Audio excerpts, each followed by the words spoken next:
일단 SK텔레콤 T1이 베스트 카드를 많이 가져가긴 했습니다. 뭐 뱅기를 노리는 그 저격 밴도 그라가스 선픽으로 어느 정도 커버한 느낌이 있고, 뭐 칼리스타 애니 조합이 갖는 폭발력, 뭐 이지온의 카시오페아 두말하면 잔소리고요. 그리고 마린의 마오카이도 지금 필승 카드로 자리매김했거든요. 근데 그거와 비교해봤을 때 EDG도 전체적으로 다 선호하는 픽을 가져간 가운데 오리아나라는 변수를 뒀어요. 경기 시작됐습니다. 자, 1세트는 SK텔레콤이 블루, 이에 맞서는 EDG가 레드로 경기합니다.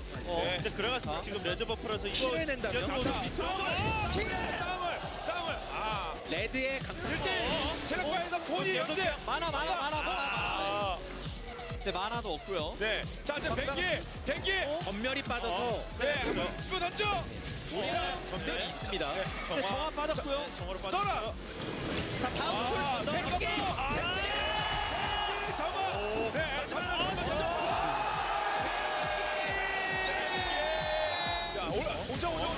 위협적으로 들어갈 겁니다. 위협적으로 갈고. 일시 잘 맞고. 바꿨어요. 반대로. 네, 백전타. 애니가 날카롭게 들어오네요. 망갔어요. 저리가. 자, 정화. 하지만 계속 때려. 킬로. 이지훈. 자, 살아가는 게 중요하죠. 살아가는 게. 하나 더. 이재훈. 뱅이 잡았습니다. 뱅캐. 점프 기다렸다 네. 들어가서 스턴. 계속 점프 있고요. 잘 땡겨왔어요. 그리고 애니까지. 네. 애니까지. 잡겠다. 그렇죠. 때려서. 한번. 아니, 와, 대단합니다. 코로. 아니 울프가 진짜했다고. 아니 팀원을 울프 팀원 저만 다 있었는데.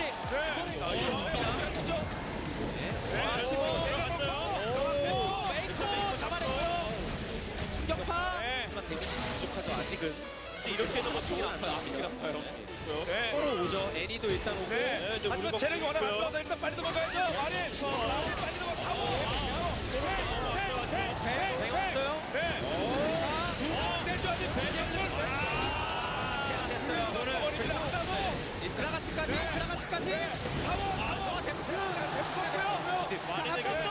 배치기 그 다음 쿨. 배치기.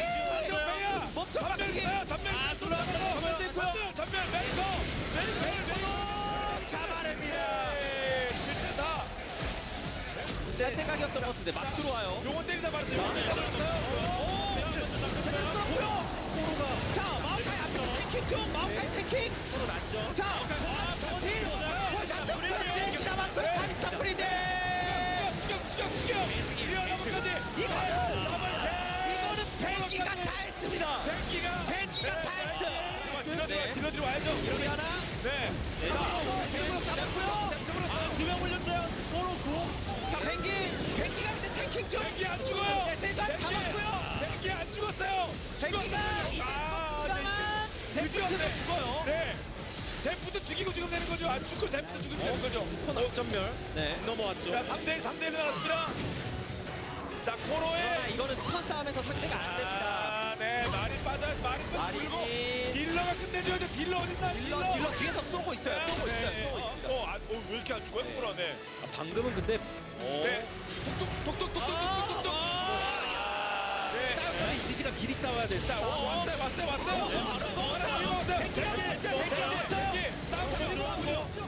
이 뒤에도 싸우고 있어요. 반대로.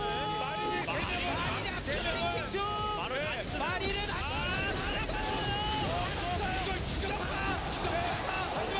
자, 이지훈이 아직 살아있습니다. 이지훈이 살아있습니다. 살아있고요. 자, 추격. 정화로 풀고 추격. 네, 추격 한 명만 땡기면 땡. 네, 잡았고 한 번만 툭. 그렇죠, 막타. 이재호. 또 됐어, 이재호. 네. 아니, 만천이 아니라 1,500이었거든요. 네. 자, 여기서 끝내겠다. 결성을 클리어하고 잡고요. 네. 우리도 화끈하게 끝낼 수 있다. 끝까지 킬은 네. 또잘 지켜야죠. 넥서스. 최재.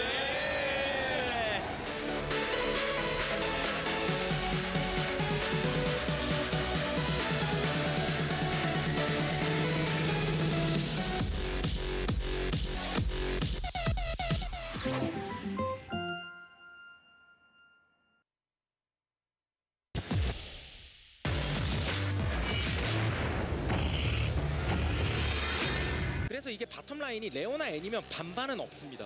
무조건 한쪽이 갱킹이든 뭐든 주도권이 확 뺏겨서 로밍 확 풀리고 이런 구도가 나오기 마련이고 그러면 그게 미드 쪽, 탑 쪽 영향이 크기 때문에 그런 부분에서 바텀 쪽을 중점적으로 보시면 재밌을 것 같네요. 알겠습니다. 이제 싸워야 돼요. 싸움 나나요? 또 와드 지웠고요. 와드가 자꾸 깨지는 건 기분 나쁘네요. 네. SK도 갑자기 안 잡았어. 이거 정말 먼저 빠졌어요. 자, 어쩔 수 없이 이거는 제가 일단 느리게라도 계속 프리딜. 근데 이거는 1렙 아 이거 지금 과격으로 가고 있어요. 이겼어요. 지금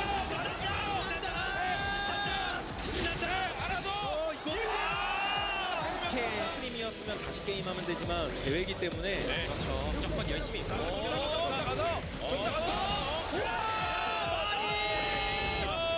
시즈 같은 경우도 바텀에서 상대 CS 낭비 시키고 4명이에요. 네 명이에요. 올프 먼저 걸렸고요. 데프트가 신나가지고 또 도망갔죠. 네.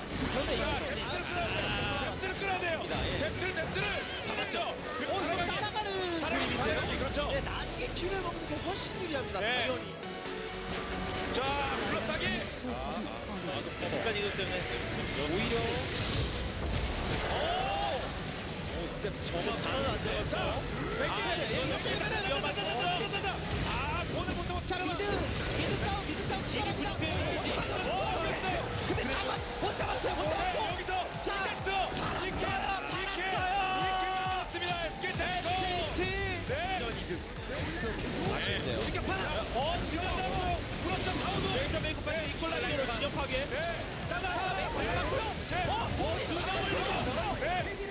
와 지금 클리어러브의 실력 럼블 아래 많아가 없는 것도 좋고요.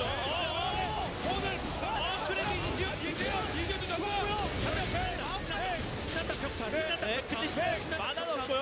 많이 지금 출동. 다운도 넘어가야죠. 뒤쪽 시간도 지금 평타가 너무 아파요. 네. 신난 상태에서. 4데스 만점 찍가네. 일반 역전 같은 거 충격파를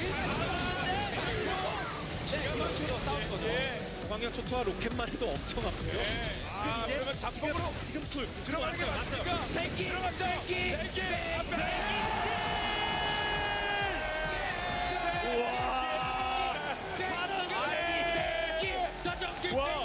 이거 오고 있죠. 자, 럼블. 뱅 잡히겠어요. 자, 누구도 뱅을 잡습니까? 뱅을. 또 들어가도 괜찮죠. 일단 나랑죠. 뱅 완전히 흔들렸어요. 이퀄라이저를 데프트 잡았어요. 자 그리고 이지훈 죽었고요. 자 지시 연계를 잡았고요. 럼블 더블.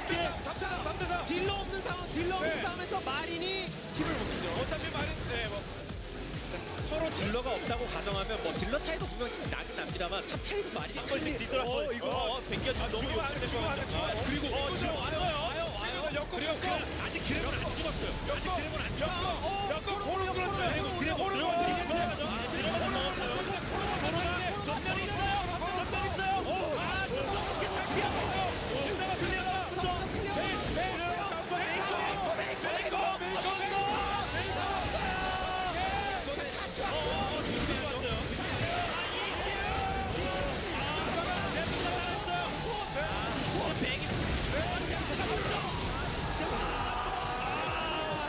데프트가 충격파만 받았으면 이겼을 거예요. 경파가 약간 타워 있는 데서 싸워야죠. 아니면 어떻게. 애니가 먼저 들어간 것 같아요. 마오카이 마우카이 그냥 들어가서 오리아나 밀렸죠. 충격파를 봐야 됩니다. 그럼 일단은 타워만 깨면 되죠. 근데 그렇지. 코로 앞으로 들어가죠. 네. 끝냅니다. 돌아버리네요. 우물킬까지 나오나요? 좋냐? 해도 우물킬. 폰이 마치 그렇게 얘기하는 것 같아요. 아까 본인도 충격파도 못 쓰고 항상 대패했었거든요. 네. 너도 한번 당해봐라. 네. 자, 나는 반격하려고 정말 온 것으로 다 써봤습니다만, 자, 이제 운영 능력. 대단합니다. 허역하지, 낙하지 않습니다. 초반 대박만이 아닙니다. 이지제 강한 점은요. 맞습니다. GG.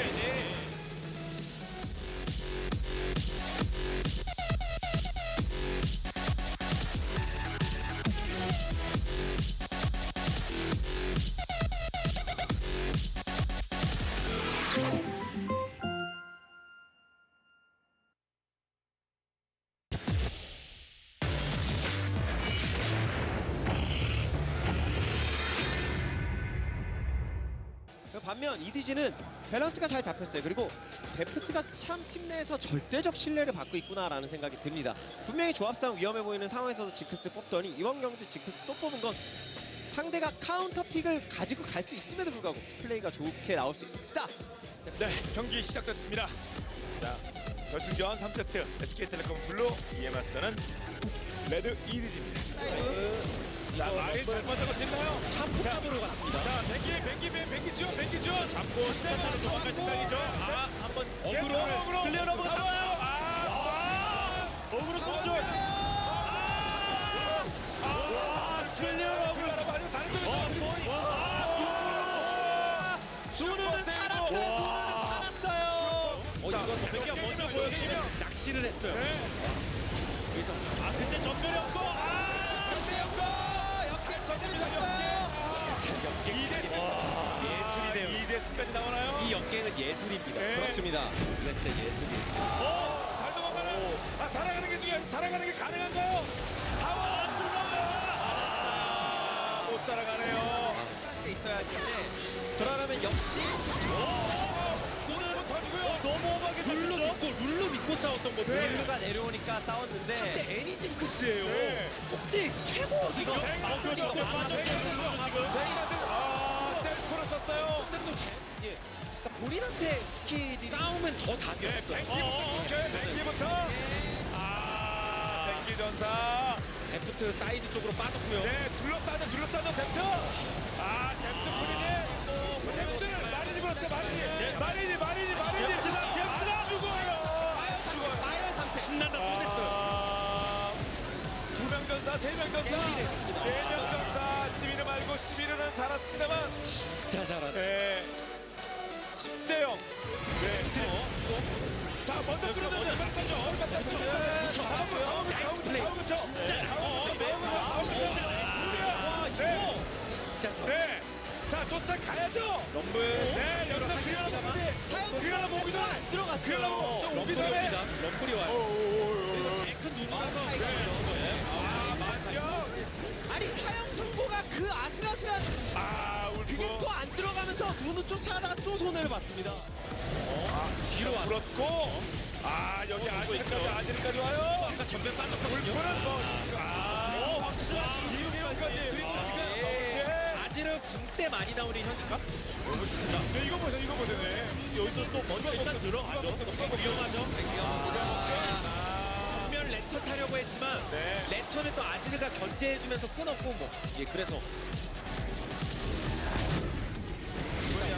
약간 이게 징크스 오거든요. 잡을 수가 없는데 네. 서로 끝까지 상관이 안 죽죠. 지금 마우카이 뒤에 얻어맞고 있습니다. 깔았고요. 데프트 딜, 프리딜. 넥스라도 먼저 상당히 전멸로 넘어요. 뎁트 안 죽어요. 잡긴 잡았는데.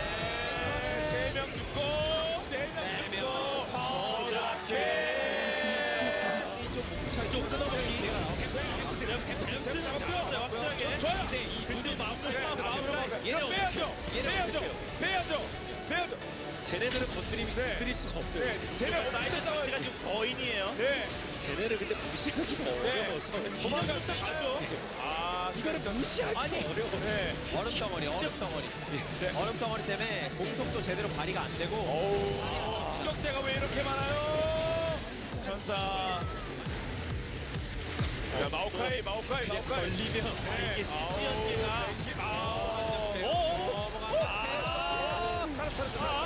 살았어. 타워 다이브 같지만 타워 다이브도 아니고요. 네, 볼의 창이 길어요. 컬라이저 자체는 나쁘지 않지만 그렇죠. 스킬들이 아예 없습니다. 네, 타워 중간인데.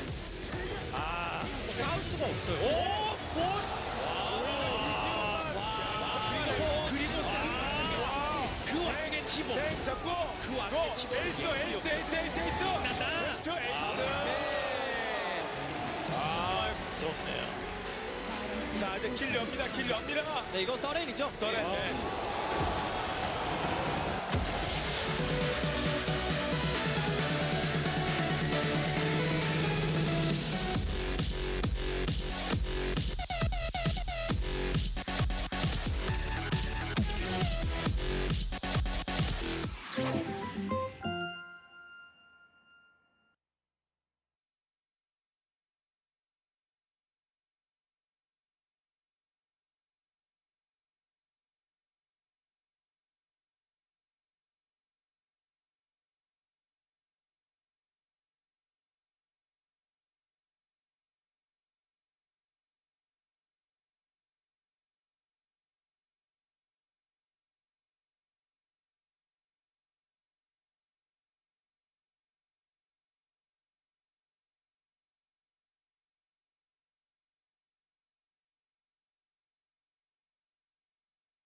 Hello and welcome everyone to the promotions into League of Legends Champions Summer 2015 here at OGN in Korea. As you can see, I'm here all alone again, but that's okay because we've got a great audience today and I'm sure all of you guys are excited to watch some more League of Legends here and to see which teams will be moving in. It's really interesting today because I'm just going to kick it right off by talking about the teams.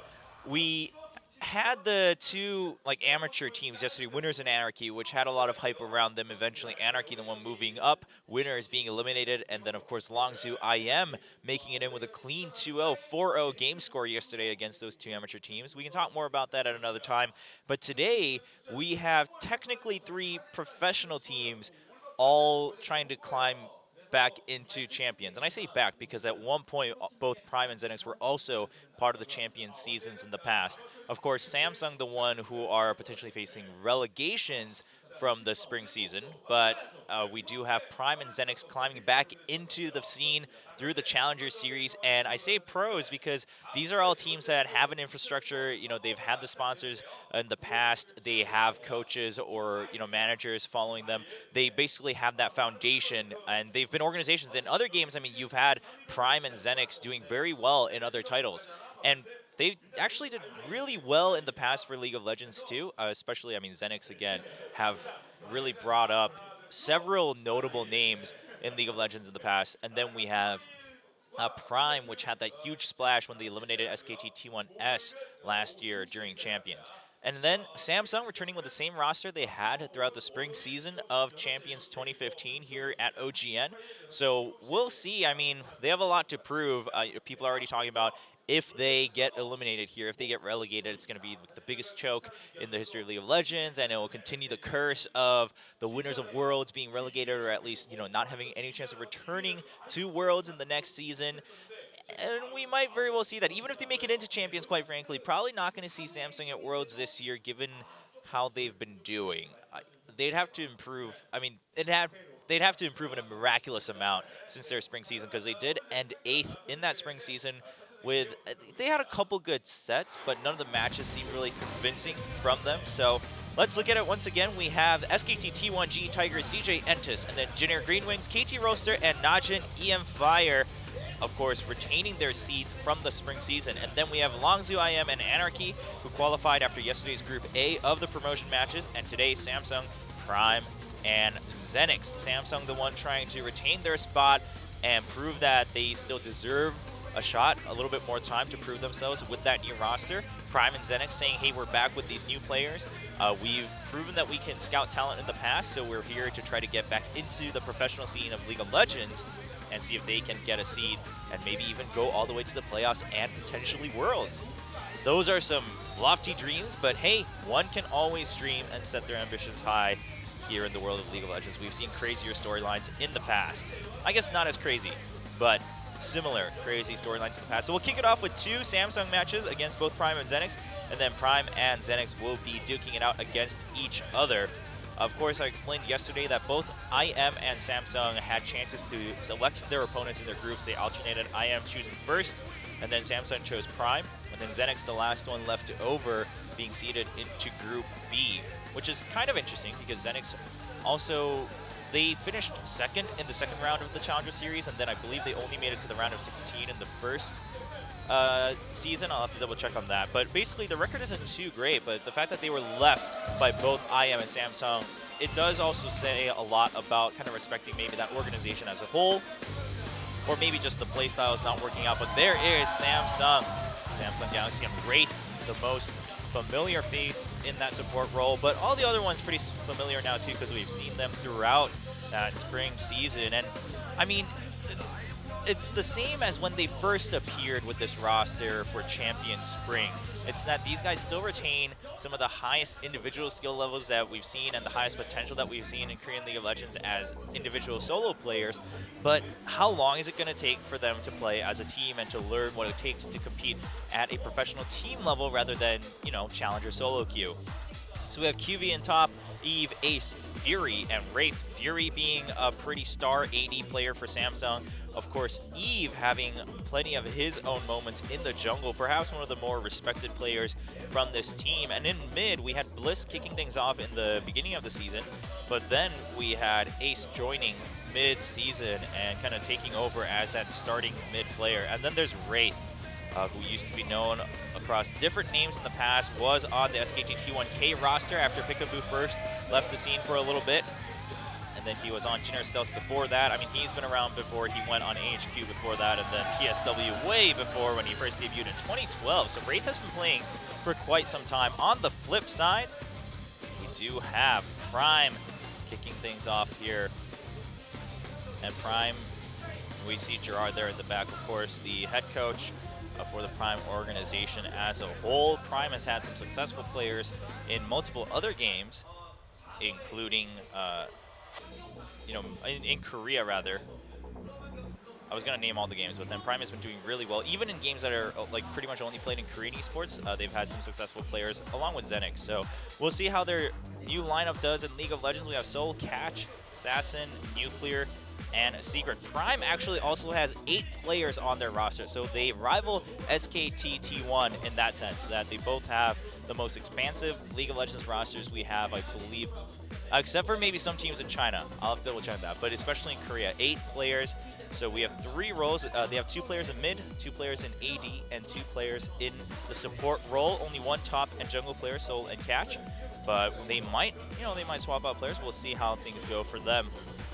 In the qualifiers, we'll see if we see any of the other players. In mid, instead of Sassen, they have Do It, and in the AD carry role, instead of Nuclear, they have player Dan, and in the support role, they have Vivid and Secret able to swap in and out. Secret kicking things off for Prime today. Now, so the reason that they have this expansive roster is after the first round of the Challenger Series here in Korea, they took in 3 members from Cubic, Team Cubic, who had their seed after the first round of Challengers, and therefore Prime was actually retaining that same seed by bringing in those 3 players and then continue on a run in the second round. They went to the round of 4, but in the first round, they only actually finished round of 16 with the original Prime lineup. But with that seed, by bringing in the Cubic players and keeping those points, they were able to gather enough points to come into the promotion matches.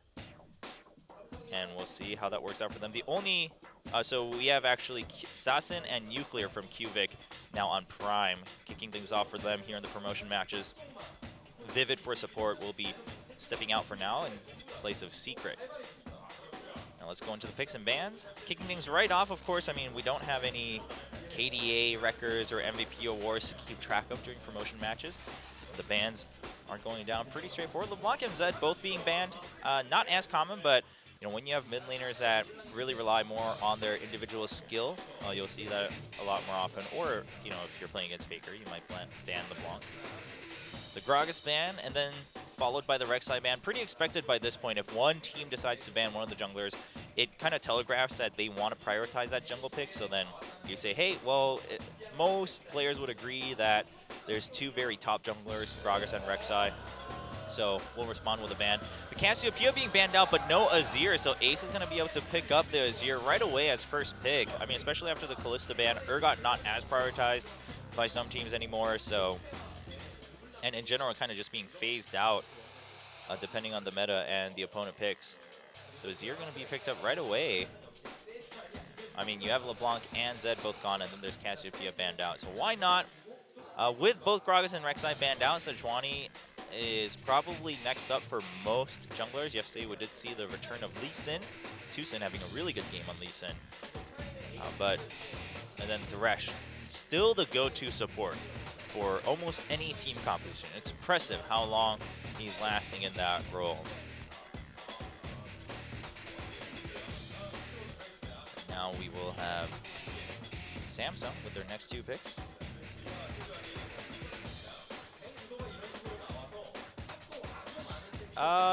So for AD carry, I mean, okay, so a lot of teams still preferring Sivir over a lot of the other picks, and it makes sense for a number of reasons, but we're starting to, I believe we had this happen at Season 3 Worlds, where Sivir was prioritized in theory by many teams, but didn't prove the highest win rate. Porky might have also been in that boat.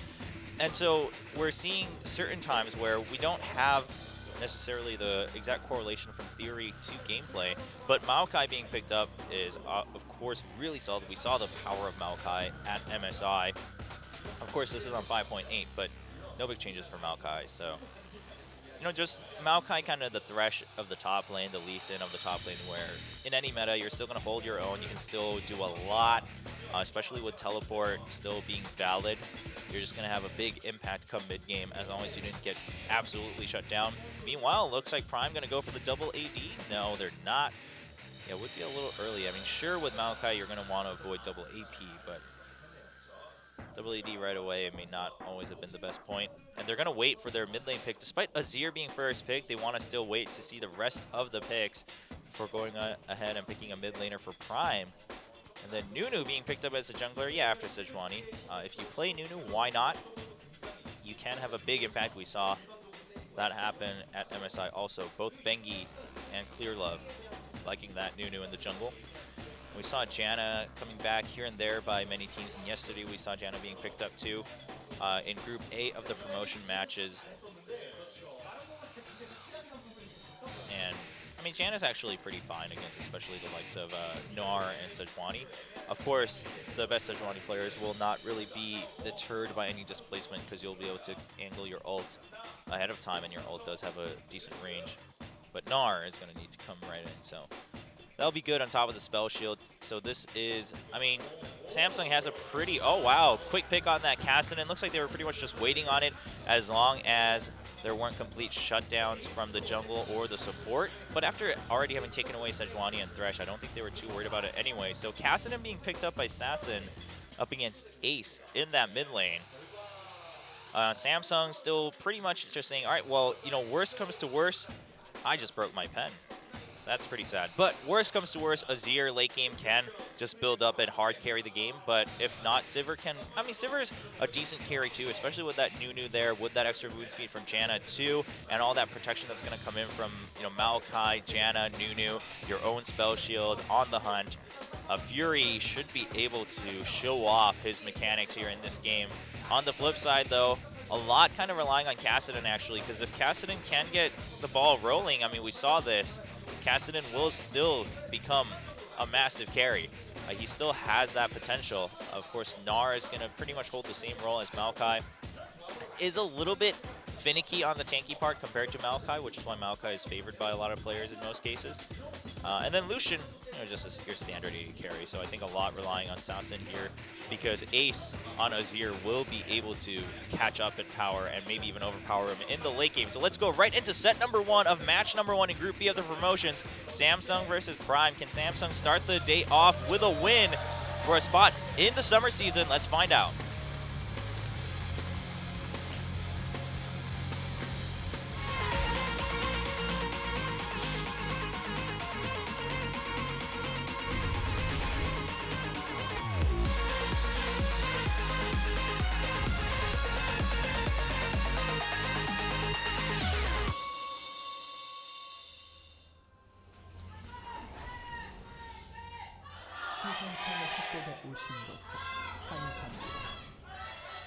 Oh man, we got 2 cheerleaders leading the squad for Prime. Of course, again, I mean, all 3 of these organizations have their kind of fan bases, no matter how big or how small, because they've been around the esports scene for a while. All 3 of them have been involved in League of Legends for some time now. Prime having joined the scene the latest, but still they've been here and there. And of course, Prime, well known for many players in other titles, including the likes of Marine King, the legend, who will actually play League of Legends for a little while. But today, it's going to be a new lineup for Prime, and Samsung still, I think it's fair to call them still kind of a rookie lineup. I mean, they've only gone through 1 season, which, yeah, sure, you can say that they learned a lot, and I'm sure they did, but the experience from 1 season is not that huge when compared to, you know, going against another professional team who has rookies, but coaches who have been involved with the team for some time now. Lane swap coming in from Samsung Galaxy. I think that's fair because Lucian Thresh, pretty strong lane matchup. In general, one of the more favored duos in bottom lane. And Sivir and Janna, I mean, yeah, you can survive, but if all you're doing is fighting to survive, it's not the greatest thing. Well, QV starting with that red. And then Sejuani starting with her own red. So if Eve was planning on, yep, he was planning on going right over, but Catch is going to prevent that pretty well. So this is actually going to delay Eve a decent amount from his own jungle because he can't like go ahead and steal blue either. Well, it's going to take some time. I mean, he can, I guess, attempt it, but then the bottom lane of Prime is already in that bot lane. So Eve basically has to give up on all that, go back, get his own blue, and just kind of play it passive for a little bit. So the worst thing here for Samsung is that Eve as Nunu is basically missing out on like the biggest advantage that Nunu can potentially get to change the game, which is a buff steal and a massive level advantage. Meanwhile, Catch at the same time, you know, being able to actually get ahead in terms of farming and leveling is pretty great against a Nunu, because you're gonna have better ganks, you know, come later levels anyway. And oh, we have Gnar and Sejuani coming down bot. It is going to get spotted by that sampling. If QV stays, though, even with Janna showing up, this could be dangerous. I mean, there is a lot of CC on the side of Prime. They're still going for it. They separate Janna right away, and actually they're going to go onto Janna first, a hook onto Wraith. Nice play by Prime. That avoids the tower damage, too. Wraith getting separated at the very last minute. There wasn't really much he could do. Could have tried to flash, but you knew you were going to die anyway, so I think just saving that summoner and flashing could have actually put QV more in danger, but he's still in danger now. 4 people still here. Secret going to start the tower aggro on himself with the Lantern Shield right there. Eve showing up. Secret is going to get off tower just in time. Catch gets the kill, and oh, Eve flashes forward to try to chase the kill down. He does eventually. Oh, no, he doesn't actually get the hit, so it's the execution coming in. That's pretty sad for Samsung. So Prime gets all the advantages they were looking for. Kicking things off with a 1K lead at 4 minutes. No kills for Eve. That's the part that hurts. I thought he got a snowball off right before he flashed, but it looks like he was flashing forward to chase after Secret's own flash. Didn't actually get it off before the tower hit connected. So, what are the advantages that Samsung have? Nothing really. Sure, Fury 6 CS ahead. Congratulations, but that's not going to matter too much for now. And Prime actually has a lot to work with here. Now Prime, with their former lineup, they had that episode where they brought T1S down with them when both K and S were in the same group, Group A, last year. That shut down S's hopes of getting any points to try to go to Worlds. And Prime, they had a really great strategy of, you know, pretty much just 4-manning and then continuing. They pretty much replicated that right now, 4-manning, diving, getting 2 kills. They didn't push down to the second turret this time around, but I remember that game with the Jax top lane. They just shoved in the lane so hard, and that was when Marn was still kind of stuck on playing champions like Renekton. I mean, Renekton was popular overall, but because of how Renekton is played in general, Marn was also kind of torn on how to build Renekton and how to play him, I think, because, you know, you can try to play Renekton as a carry top laner, and it just didn't work out for T1S, and Prime just shut them down in that group match. We'll see if they can do the same for Samsung here. The lanes are still remaining as swapped, which means Prime still also has a decent advantage. What this really does is it actually, yeah, actually now that I think about it, Samsung's losing out on a lot more than I even mentioned, because the other advantage of Nunu is that you can solo Dragon early. Now, not only did he not get the invade and the steal, so his leveling wasn't that far ahead. In fact, he's behind now.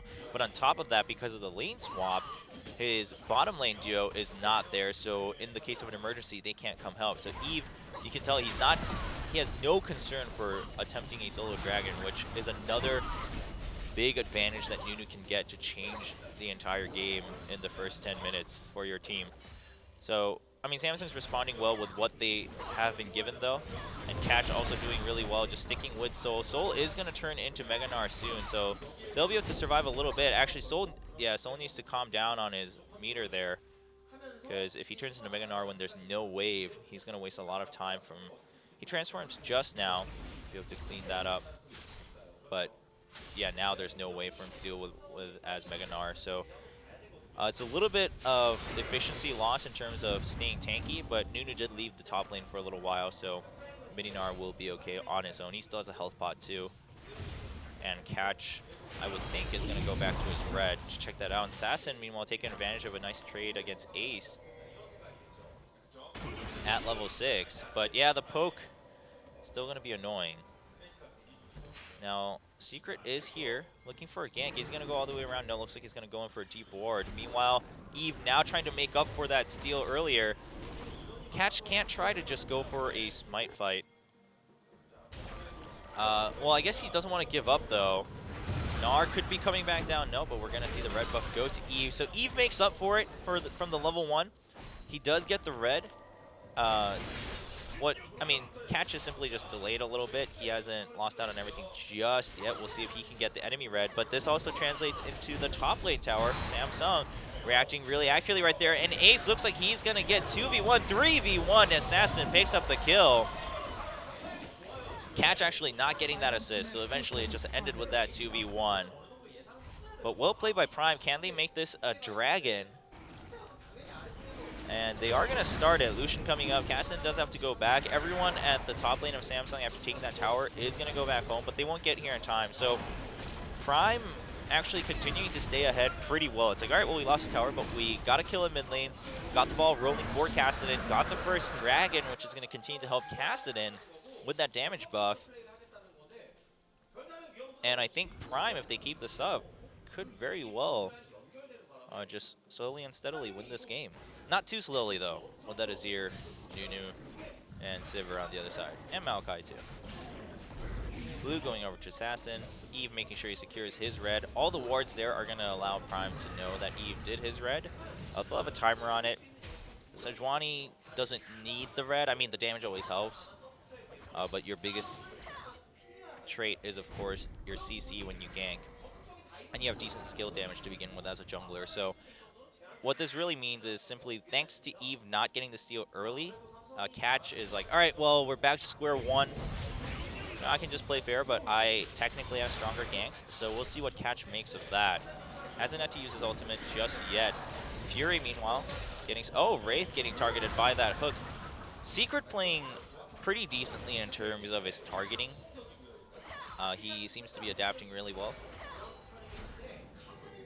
But it's not really leading into anything after that level 2, level 3 dive and bottom. Blue being handed over to Ace. With 3 kills, thanks to the tower though, only 1.5k ahead for Prime, which is a decent amount for 10 minutes, but not as much as you'd imagine with 3 kills and 1 dragon. The top laners are back in their spot. And I think both of them are okay with that. Of course, Soul lost his tower though, so that's going to be a little bit of a factor that he's going to have to deal with, especially with Eve showing up in top lane. Soul sees it coming, he hops away, and that's going to give him just enough distance. Ace and Sanson trading a lot as Catch shows up in mid lane. Flash is still up for Ace, he used his heal earlier. So Catch, I don't know if he really wants to risk wasting his ult on that. I mean, yeah, you can blow their flash, but if you're going to do that, you might as well try to go for an ulted bottom lane now that it is a 2v2. Even with the spell shield, you can still...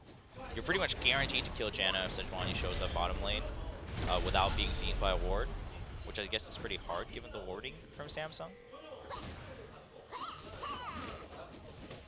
Both top laners are just doing completely fine. Soul's slightly ahead because of the assist and the CS, but Maokai should be alright.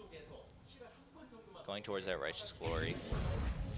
Meanwhile, Catch still a bit ahead in terms of what he's got, thanks to 2 kills. So Catch getting the 2 early kills, helping him a lot in basically not falling behind Nunu.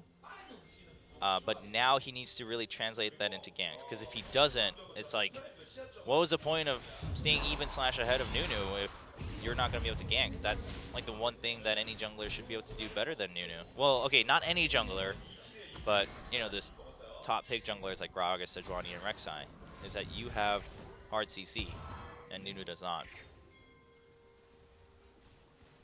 We'll see. I mean, Catch has been looking for an angle, but I feel like he's been looking at the wrong windows for a little bit here. I think maybe just focusing more on clearing vision in bottom lane and then coming back soon after.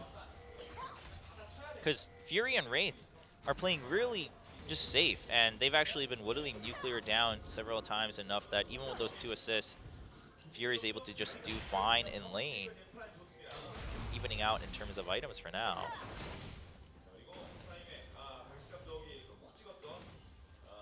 Top lane is still just going to be a bank of the a battle of the tanks, not a bank of the tattles. A battle of the tanks is what I wanted to say. I can't start now. Hold your ground, Chobra. You still got at least 5 more games after this. Uh-oh. Oh, the ult's not going to hit. Gets the slow, though, flashing right next to the wall, and Catch goes in for the knockup. And Ace does get the ignite on him. Can Assassin get one more hit? He does get him with the Q, and he's going to be able to back out. Well played by Prime. Really good gank. I mean, that's the thing. When it's Azir versus Cassin, sure, Emperor's Divide is going to push you back, but you can have an infinite chase unless you were like even and or ahead in health. And of course, with Sejuani showing up, Ace had no way of really escaping from that gank. Catch showing up at the right time. It's really good that he tagged him at least with the slow, despite the flash and the Emperor's Divide. Because without the slow, I think actually Ace might have been able to get some distance and not get hit by the charge coming in from Sejuani. So now 2 kills for Kassadin. He's got that ROA, the Rod of Ages. And, I mean, how are you going to shut him down now, right? Your biggest bet is Maokai getting big enough that he has no fear, jumps in, and keeps him locked down while Sivir and Azir, or just Azir himself, bursts him down instantly. But he's going to have his ROA. He'll get his Zonias at some point in the game. You're going to need a lot more than that. And while you're trying to spend all this time killing Kassadin, Lucian will wreck you. Gnar and Sejuani will come in with their ults. So Samsung already has a lot of worries. Oh, Sand Soldiers. You silly guys. All that air being sliced up. So Samsung is just blatantly playing from behind a little bit. The global gold is not as devastating right now because they're staying really even in CS, but that next dragon is up, and that'll also be a big contention point. If Nunu can sneak that out with their bottom lane, then Samsung actually, just the fact that you can do that means that you're probably having better map management, even with a Nunu, just given that you're behind. Oh, Secret showing up. A lot of intimidation factors, but 4 members of Samsung in mid, so he's not going to jump in.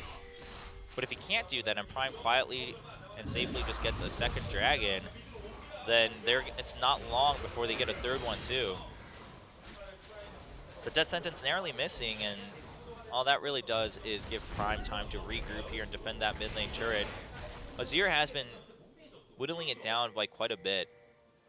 And if Prime can hold on to that mid lane turret until they get this second dragon, then it's going to be really good, especially with Samsung losing out on a lot of experience in CS right now on bottom. Lucian, I think this is really good of Prime to just separate, have Lucian push that bottom lane, because Lucian being here, you might even still lose it. So Prime, if they can push up and make Fury waste an entire wave in bottom, which is going to happen just now, Samsung, this is only worth it if they can get the tower here, and they're not going to. Soul also showing up.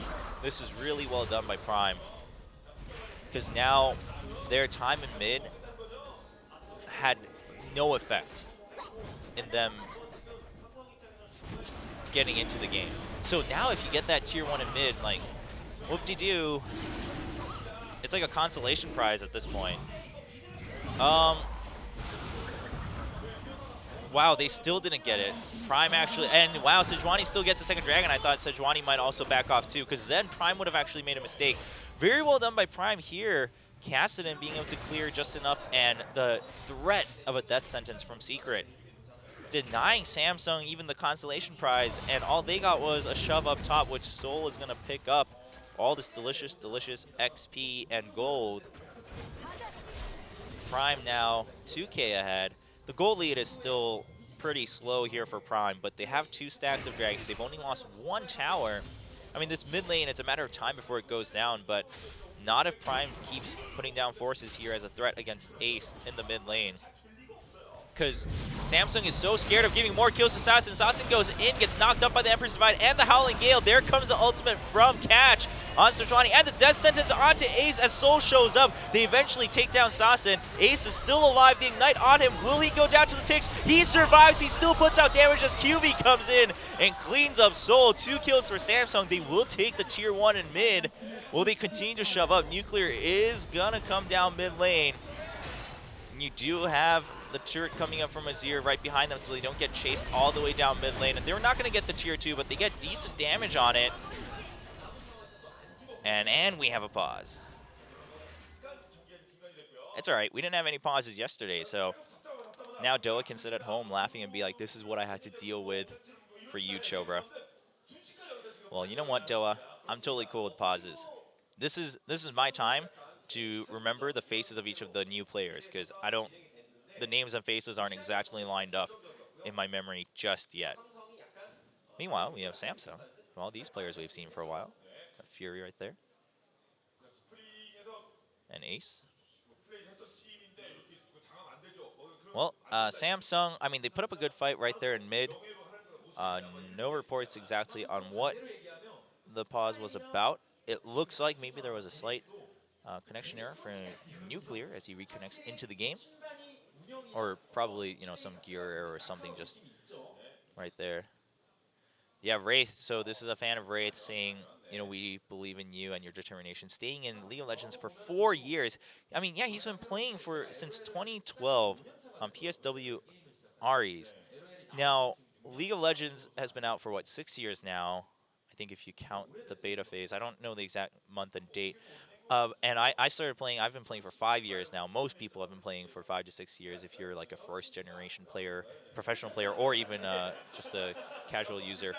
But then you have Wraith, who he only really started shining once he joined T1K. I mean, he had a splash on Jin Air, and some people recognized him and were happy when he got picked up by T1K, but that didn't last too long for a multitude of reasons, and now he's on this new Samsung team. And it looks like we are back in game. All players just testing. They're checking if Nuclear is cool with everything. Or, I don't think that was Nuclear, actually. But now, will Prime also get the gold from this turret? Nope. Goes down. Anyway, so Samsung basically, they clawed back into the game. But Prime still has the slight lead. They still have the 2 dragon stacks, which is really more insurance at this point until they get the 3rd one. Because if you can get 3 stacks ahead, that means a lot. But if you're just 2 stacks ahead and the other team is starting to make a comeback, then all the 2 stacks really mean is, hey, we have some more breathing room for mistakes. So Prime really doesn't want to rely on that. They just want to continue playing and trying to get the lead. You want to play basically as if you're even when you only have 2 dragon stacks ahead, because that's the only way you're going to extend that lead. If you play too safe or play too scared off of that, then all it will do is extend time until they catch up. Looking at CS, Nuclear has actually been farming really well, and a lot of that is due to that big wave that he pushed up and made Fury miss out on in that bottom lane while they were contesting mid tower and Dragon. So we're not seeing the extent of that show up in their itemization just yet. Of course, Fury making up a little bit of it with a kill. We do have Eve here at the bottom lane, but Sejuani's on her way down bot. Catch coming up. Nuclear actually just going to dodge away from those Ricochet blades, though, so Eve also going to back off. Not as action-packed as our first game yesterday, where we had that crazy level 1 and level 2 fight in bottom. But I'm pretty impressed by how Prime's been doing. Granted, Samsung was the weakest team in Champions Spring, but still. Top lane, how exciting. You know, we always seem to come back to this in League of Legends. First, you know, we have sparks now and then where we're like, oh man, look at this matchup in top. Look at what they're doing. So crazy, but we've come to a point where anytime we look up in the actual physical top lane and it's just the two of them, it's really uneventful. It's only eventful when they have crazy teleports, and that leads to bigger plays either in lane or in team fights. But of course, all of that matters a lot, though. You know, how they manage their health, and they are going to actually go for a Baron. You do see the pings all coming in from Prime, though. Even with Nunu, this seems like a big risk. Do they have any extra wards from Prime? We're going to see Mega Gnar come up pretty soon, too. Soul trying to build up that rage. The Baron's going down so low, though. Can Eve just finish it? Eve does get the Baron. The fight begins. Soul gets caught right in the middle of everything. And Samsung Galaxy going to take the Baron. They'll try to chase down Zazen. Zazen not going to go down. But Prime a little too late to that Baron. And no wards were able to come down over the wall from Zazen either, since he took the lens as his trinket. So Samsung, knowing what they had to do to climb back into the game, and they are totally in the game. 1 minute and 20 seconds until Dragon 2. So with this Baron buff, they should be able to shove up the lanes fast enough. All they really need to do is take down bottom tier 1, which if they just send one more person down with Fury, they should be able to take it with the Baron buff, and then they can take the Dragon, and they'll catch up and actually be ahead at that point in terms of the game. So, Samsung proving that they did learn a lot from their season in Champions Spring 2015. You know, compared to these other teams climbing back in from the Challenger Series, they're trying to show that at least basically they know how to come back into the game. They know how to play as a team to fight back for the win. And at this point, all the big advantages that Prime might have gotten earlier are more or less nullified. Kassan is, I guess he's 3-1. That's fine. Shutting him down, killing him once, though, means a lot, right? It basically slows him down so that you have a chance of killing him again. Azir has also been farming just fine despite the earlier deaths, so it's a matter of time before Ace can, like, one-shot almost anyone on the Prime team. Sejuani and Gnar can get tanky, but Azir can get really scary.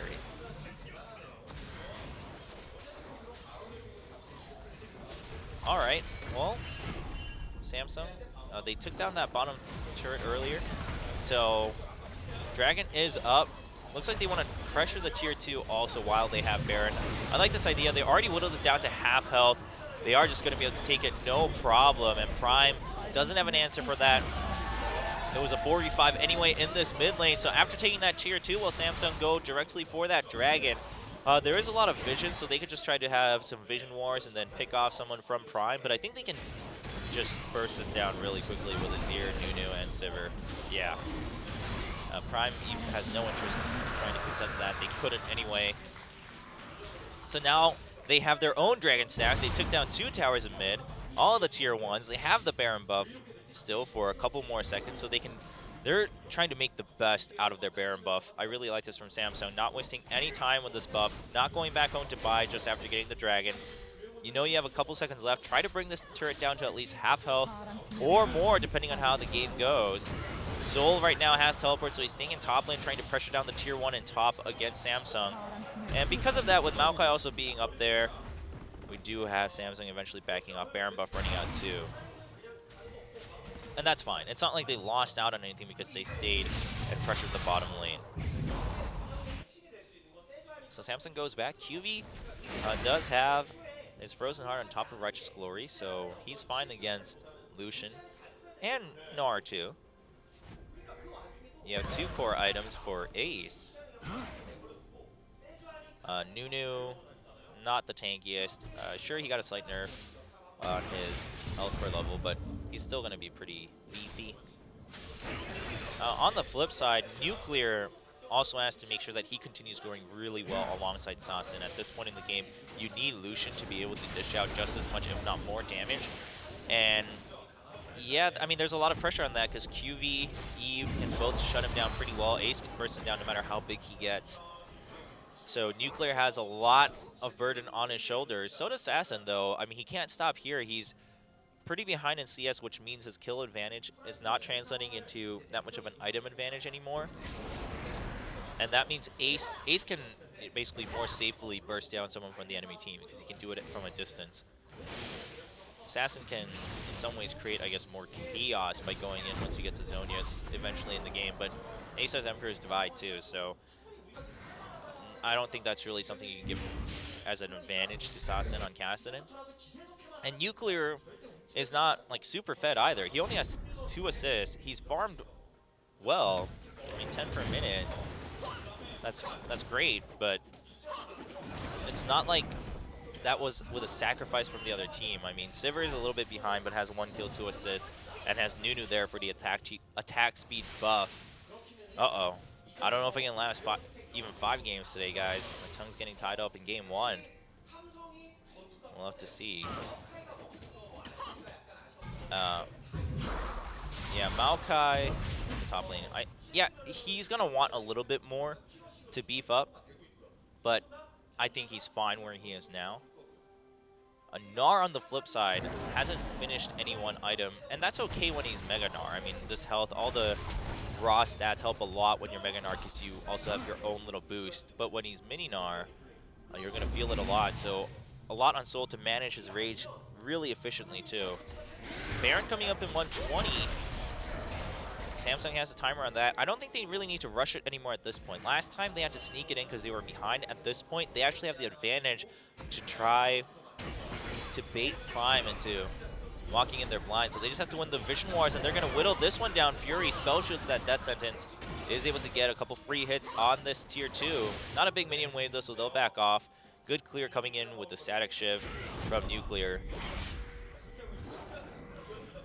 Yeah, but Samsung is roaming all around the enemy jungle Secret. I mean, that's just from 1 attack from Ace and his Sand Soldiers. So Secret really needs to watch out. So does Nuclear. They're not going to last from this Azir anymore. So, I mean, look at it's a little overwarded by Samsung. I mean, partly because they're trying to cover every single corner, and a lot of it was kind of temporary, right? It's as they're passing by, they're trying to clear vision. And it's working out well. They haven't gotten even deeper wards just yet, but that's fine. As long as they have wards up to this point, up to pretty much the red buff, then Prime has no vision of the Baron. So Samsung can still try to make plays, or at least make Prime curious enough to make mistakes. And Samsung not going to get a perfect flank here just yet. QB shows up though, and that kind of scares all of Prime to back off. That Maokai. Will we see some Koro 1 level Maokai here with really confident initiates from the back? I mean, Azir, look at how much damage he's doing to Sejuani too. Sure, Sejuani is pretty armor-based right now, but look at this. With Azir and Maokai zoning out the members of Prime, we have Sivir and Nunu kicking off that Baron. They can do it pretty quickly, but Eve is taking a lot of damage, so they need to watch out. QB gets caught, but never mind. Maybe he's the one catching Prime. A good Empress Divide, shoving them back and putting down a lot of damage. Stole pretty low, but Ace is also low. The Janna heal working out really well from that Monsoon. Fury was full health and out of the fight, though. So if Fury was there to dish out damage, they would have actually cleaned up Prime. They weren't able to, but 3 members of Prime near death, so they're going to go home. And that is going to give a free Baron to Samsung. So good on them to disengage. You know, good on QB as soon as he saw Prime approaching, just kind of stopping them in that entrance, or the exit from the jungle rather. Nice Emperor's Divide. You didn't need to commit 100% to that fight from Samsung with Fury not being there for damage. Watch this, QB actually goes in first. Yeah, he just wants to stop them. And Ace gets caught, so he takes a lot of damage, but a nice Emperor's Divide pushes back too, brings Secret and Assassin down to death level. Ace has to back off once again. The Sejuani ult not freezing anyone, the Monsoon healing them. And this whole time, Fury's on the right side, waiting if he can catch any stragglers, so Prime has to just back off quietly. Meanwhile, we have a Dragon going off. Can Eve get the steal? He's got to get it with the smite. He gets pushed back, but he still gets the steal. Catch has to take the Lantern out. Can all of Prime run away? Cassian, of course, can hop away as all he wishes, but Secret will get left behind as the sacrifice to Samsung Galaxy as they go in. And with this Baron buff, Samsung is going to shove this tier 2 and Nunu threatening from behind. He's going to take some damage, but that's totally cool because tier 2 is going to get bursted down by Samsung Galaxy. leading 5 towers to 2, and 3K gold now for Samsung. Yeah, now, I mean, Prime is distinctly behind on all aspects, pretty much. And with the Baron buff and the Azir, I think Samsung should be able to take this inhibitor turret no problem. Maokai also there alongside Nunu. Absolute Zero not available, but that's fine. You're not looking to fight, you're just looking to tank in the case of a fight at this point in the game where you're pushing with Baron buff. And yeah, Soul has been whittled down a lot. So is Sasin. Yeah, Prime can't defend this right now because, I mean, look at their comp. Who's gonna deal with this? Who's gonna deal with the siege? I mean, I guess Lucian. That's the only one though. Even Gnar not gonna work out, and Secret gets caught as he tries to hook Fury. Spell Shield is gonna save from the death sentence. A nice double kill for Fury as he charges forward with his team. Good reaction from QV too to jump right onto that. And because of that, I mean, Sasin basically has no space to work with here, and Samsung just gonna push for the win. Nice kill by Fury in Fountain against Nuclear. And Soul also gonna get caught, another double kill for Fury. Samsung Galaxy looked like Prime was gonna take the lead early on, but Samsung Galaxy regrouping with that Baron sneak early on. That leads to a win, leading 1-0 in the best of 3 of the day. Oh, they're actually gonna get a kill on Sashin too. Good game by Samsung. Well played. A really good decision making there by Eve to sneak that Baron in, and a couple other decisions as a team that they made from that point onward. Basically, they never gave up, and they realized that, you know, they just needed a couple moves to turn the game on its head. And Prime is kind of scratching their heads like, shoot, what happened? I don't know, Prime had a really good start. They identified their strengths really well in the early phases of the game, but again, the biggest weakness that we see for rookie teams is they don't know how to extend that lead. I mean, we've talked about this in Season 2. I remember Chaos talking about it in Season 2, where it's all about the snowball. You need to roll it. Just because you got a bit of snow and you have a snowball in your hand, it doesn't start growing on its own. And we'll see if Prime can come back in set number 2 and show that, you know, they know how to do that. They know how to fix where they went wrong from game to game in a best of series and try to tie things up. Or will Samsung kick the day off with a nice match win? All right. So yeah, that game was a little bit rough, but I don't know, it didn't actually end up looking too rough. They were only ever, 2-3K behind. It wasn't the worst. So Samsung leading 1-0 in the first best of 3. We'll be back after this break with set number 2 between Samsung and Prime in the promotion tournament leading into League of Legends Champion Summer 2015. Don't go anywhere, guys, to catch more Samsung action.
SKT가 이제 분명 확 왔습니다. 나를 자신감 없지만 꺼냈고, 알리스타도 풀렸고, 미드 카사딘이 나온 건 정말 변수고요. 조합적으로 밸런스 맞추기 위해 이즈도 껴넣기 때문에 이거는 정말 믿어봐야겠죠. 네, 해봐야겠습니다. 네, 경기 시작됐습니다. 자, 리셋됐어요. 리셋됐죠. 자, 누가 멀리 올라? 아, 근데 뱅기 뱅기 체력이 메가나를 어베고 난리 났네요. 도망 못 가죠. 네, 그렇죠. 계속 때리면 한 방. 네, 만화가 없어요. 네. 본 만화가 별로 없고. 그래도 넘어갔어. 넘어갔어.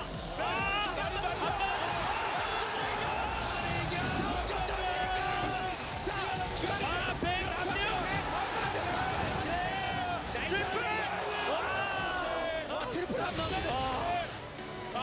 우와. 탑을 케어를 해줘야 됩니다.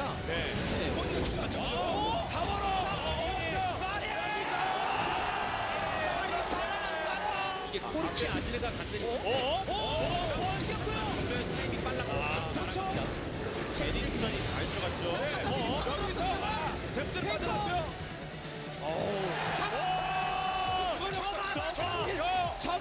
그러니까 미리 오는 쌈나나요? 싸우죠. 빨간 팀 왔어요. 그래도 드래곤도 먹었고요. 지금 계속 싸울 수도 있죠. 자, 끝까지 나도 왔고요. 자, 나를 왔고요. 뱅이 왔고요. 나도 자, 뒤쪽으로 돌아갔습니다. 뒤를 볼에 아지르. 예. 그리고 안 끝났다. 다음 없잖아요. 근데 이거 메가나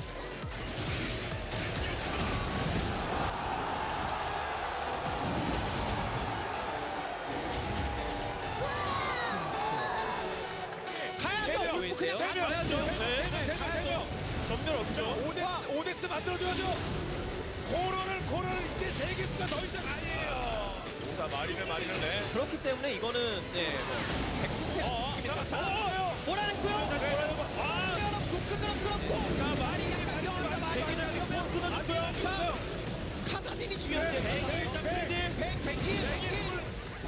뱅기 잡아나가요. 그리고 아지르 잡았고요. 그려라고. 데프트가 옵니다. 아, 배그 하나 나갔어요. 네, 배그가 하나 나갔어요. 자, 2명 실비. 순간이동 가져와요. 와도 근데 네, 알리타가 막아주면 안 돼. 기동성이 다 좋아서 그렇죠. 실패. 빠져다니던 준비. 네, 이번에는 안 되나요? 먼저 와도 여기가 나를 순간이동. 메가나를 다시 메가나를 진영 봐야 돼요. 부은 없어요. 카사딘 이즈리얼 진입할 준비. 자, 파고들었고. 에이코 일단 그런 생각 마오카이 끊었고요. 이 이디지 도망가야죠. 이러면. 네. 이디지가 자, 도망간다면 자, 메이커를 죽었어요. 에이코까지. 있었거든요. 첫 싸움이는 조금 어렵죠. 터치를 꼭 깎이고 시작하고요. 마린 메가나를 진짜 뱅이 일단 뒤에서 계속 조금씩 그리고 코로 이제 위험한데요. 뱅이 계속 때렸거든요. 못 받았고요. 정도 안 들어가고 황제. 자, 콩콩게. 제대로 들어갔고. 근데 집업. 아니 그래도. 자, 이거는 템부터 조작 끝나고 조작 SK가 끝나고 이겼습니다. 코로 잡았어요. 4대1을 만들어낸 에이스. 더블 에이스. 한번 싸워볼까? 뱅이 먼저 들어가나요? 정면도 좋고요. 밀어내고 난리 났어요. 네. 뱅기 앞에서 탱킹. 대마고 뱅이가 들어갔죠. 아직은 바로 죽었고요. 본인 죽었어요. 데프트도 딜덕 힘들 메이커 조냐. 뱅이가 앞쪽에 뒤에서 메이커 전사. 자, 두명 전사 이제 타워. 야, 진짜 이 MSI 역대급 꿀잼 네. 5경기 갑니다 또. 그렇습니다. 쌍둥이 타워 2개째. 개고요. 세계 최고 팀의 자리 그렇게 쉽게 내줄 수 없죠. 그렇습니다. 아직 안 끝났습니다. 넥서스 1.4.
Welcome back, everyone, to the qualifiers of League of Legends Champion Summer 2015, the promotion relegation matches with Samsung right now going up against Prime.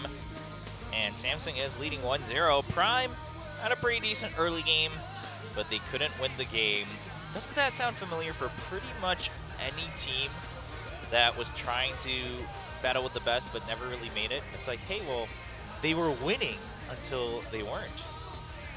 I mean, and it's so true, right? It's that they have the individual skills and they know very well how to take an advantage early on, which makes a lot of sense because that's how you win solo queue games, and that's how you basically beat any team that you're supposed to, is you get an advantage early and then you just snowball that in. But when you're up against a team that's better than you, even with that advantage early, sometimes you aren't able to roll it down the hill.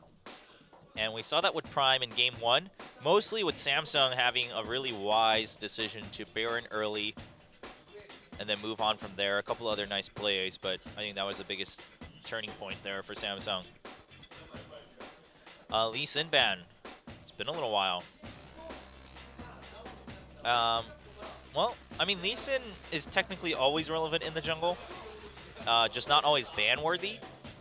But I wonder... I mean, okay, we had some good games from Lee Sin yesterday, too. And I guess with the likes of Gragas and Rek'Sai being these half, like, brawler junglers coming up, with those banned, you could still prefer to go with Lee Sin, as we saw yesterday, instead of Nunu or Sejuani. I still don't know if the ban itself is as worthy against any player. Okay, against maybe some other players, maybe it's definitely worthy, but in most cases, a little bit surprising. We'll see, though. Now, again, I want to reemphasize that today, all teams have managers and coaches. ZenX having only kind of their head coach coming in for them, but Prime and Samsung both having a coaching staff of both the head coach and then coach to help with the actual analysis to follow through. Of course, head coach is doing a lot of that these days, too. And with the Maokai and Zed being banned out, will we see a LeBlanc first pick? Both Cassiopeia and Azir were banned out by Samsung because they banned out Cassiopeia and Prime didn't ban out Azir to counter that. So Samsung didn't want to give that advantage. Of course, Ace playing well with that Azir last game. So Prime picks up that LeBlanc. I mean, in a lot of cases in any meta, LeBlanc is going to be pretty strong. She's also one of those assassins that is usually always relevant. Although it's surprising to see her suddenly come back in as like this first pick material for almost all teams, or at least I believe we had that contention yesterday too in most of the games, so at least all the teams that we're seeing in the qualifiers. Of course, this means that Hecarim is open, Nara's still open in that top lane, Maokai is banned out, but I mean, Urgot and Sivir and Lucian are all open. We got Rek'Sai open, we got Gragas open, just lots of first pick material champions being available for both teams. And with both Gragas and Rek'Sai being open, I agree, you don't have to rush the jungle pick. So Hecarim being prioritized, and then Sivir just to get the what is noted as kind of the safest AD right now. Fury also playing a pretty good game with Sivir last game. Well, what are we going to see? Trundle. A little shout out to Cloud Templar, as always. Udyr we've seen recently. Sion and Gnar seems a little more likely, but even then, I mean, you have Gragas and Rek'Sai. I see no reason to pick Sion over those two. I'm assuming they're just trying to debate whether they prefer Gragas or Rek'Sai. I think Gragas probably a little bit more preferred. Prime laughing as Bard is highlighted on screen. Are they going to lock it in, though? The audience is getting all excited with Thresh being available here. So, Thresh, LeBlanc, and Gragas, good picks all around for Prime. Of course, Rek'Sai and Hecarim now there for Samsung. No reason to not take Rek'Sai at this point. You might as well also save that mid lane pick, despite the LeBlanc, to the very end.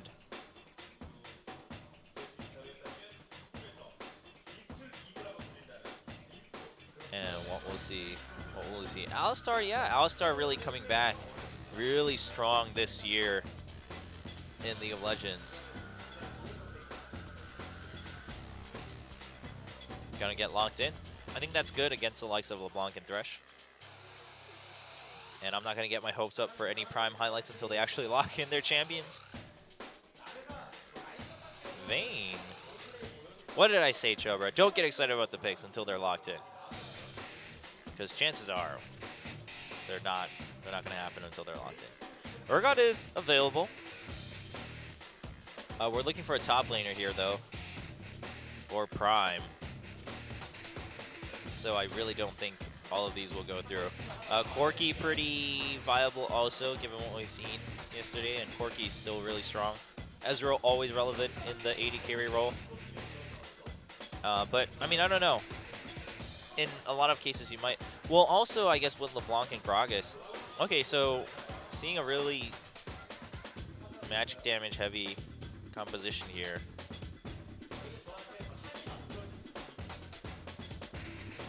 And Samsung looking at Cho'Gath being locked in against that LeBlanc.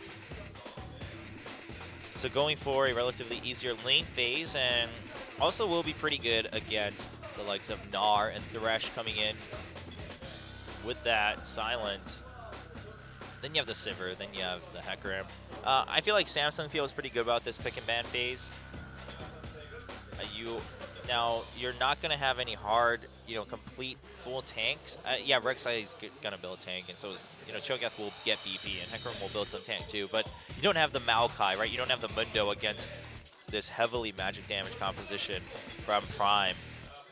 Gnar will do good mixed damage. LeBlanc's obviously all AP. Gragas will mostly do all magic damage, and Corki's going to do a lot of hybrid damage. So if Samsung, a lot of it is going to be building health, and then Hecarim, it's all about their displacement and their crowd control. They have a lot of it on the side of Samsung too. In fact, more than Prime.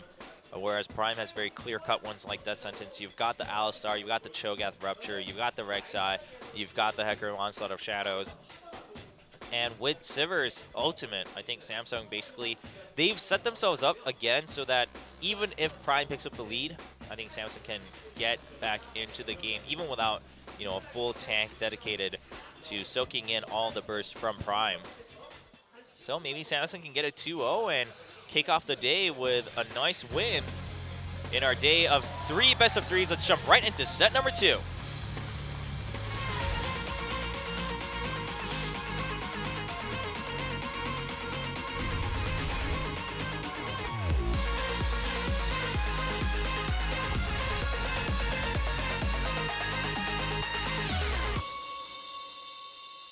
소환사의 협곡에 오신 것을 환영합니다.